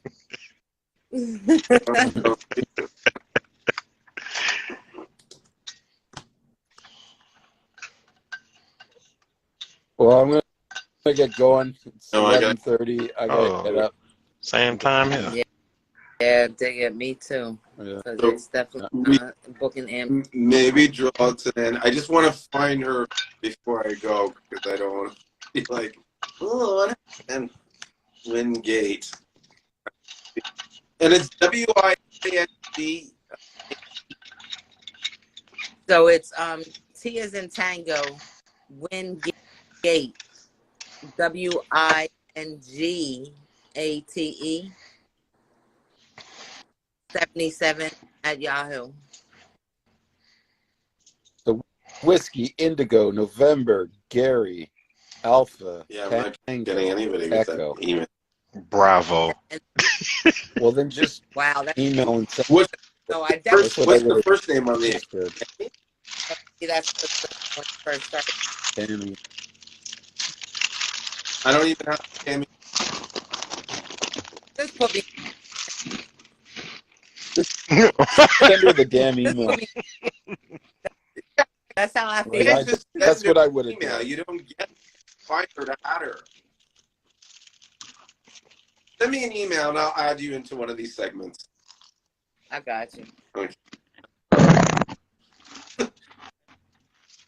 This was yeah, it's a pleasure talking to you guys. Y'all have faith and blessed. It's been a while since I you too. This live stream like this. Like what? I started at 4:00. It's 11:30. And if I didn't have to go to work tomorrow, I'd probably be like, oh, let's stay for a little bit, So no. You're gonna be lonely. You're gonna be left alone with your thoughts. My phone about to run out of battery. I know, too. But thanks, guys, for coming here and talking to us. This is always great information. The wealth of knowledge that you share is awesome. Yeah, no, it was good, and I learned some things too, for sure. Look up it. So look up good conversation. Look up electric culture. Listen, anytime I will. see Yusuf come on the line, I invite him. I don't even wait for him to ask or send a request. I'm just like, all right, bro. Just like you did me, off guard with my bonnet on and all that good stuff. Yeah, next time show your face. You don't need to talk to the shadow of the ceiling fan on your roof. What are you watching? Talk to us. And or the corner of your TV. I ain't watching. What are you I'm watching you. There's something I know, but your TV I have no clue. What's on your TV? It look like Home Improvement. It look Milk like Manor. Look like Watching Home Milk Improvement. Manor. HGTV or something? There's a car there. I don't. A dresser. No, A dresser. yes, yeah. It's a husband and wife renovating the barn or something. My mom always watches those shows. It's like, what's your budget? Oh, there's there's You know, this and Ken that. was It's on like one of it's those a shows. budget. Eh? Yeah, House Hunters Atlanta, Was and he? it was so funny. He told me like every opportunity he could, he tried to drop that he was doing Seamoss. He'd be like, where am I going to do my Seamoss business? I know it was smart. That's You know beautiful. what I mean? I thought it was just so funny, like, because I could just see him, like, and the guy, like, fuck, man, why are you talking about Seamoss? Well, yeah, the producer's like, I don't know if we can mention that. Instead of, yeah, Kenya, instead of Seamoss, did we just say herbal remedies? I don't think that's gonna work. You got to talk to my agent. Yeah, it's like I don't know about all this. Seamoss seems a little too ethnic for clientele, and ethnic. We need to tone it down a little. We don't want it to look so urban. yeah.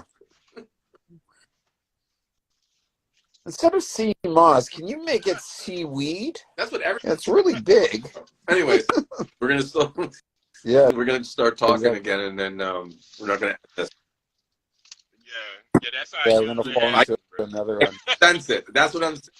We're pulling it off. We already said we're gonna leave. Let's leave. All right, guys. Because I was about to say something and become a nerd, but never mind. Yeah. All right.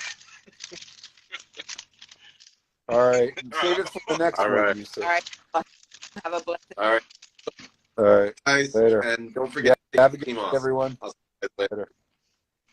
Yeah, don't definitely. And make sure that Seamoss comes from seamossdirect.ca. Don't just take any other Seamoss. Take Absolutely. seamossdirect.ca. Night night. We drink. Yeah. All right. Salute.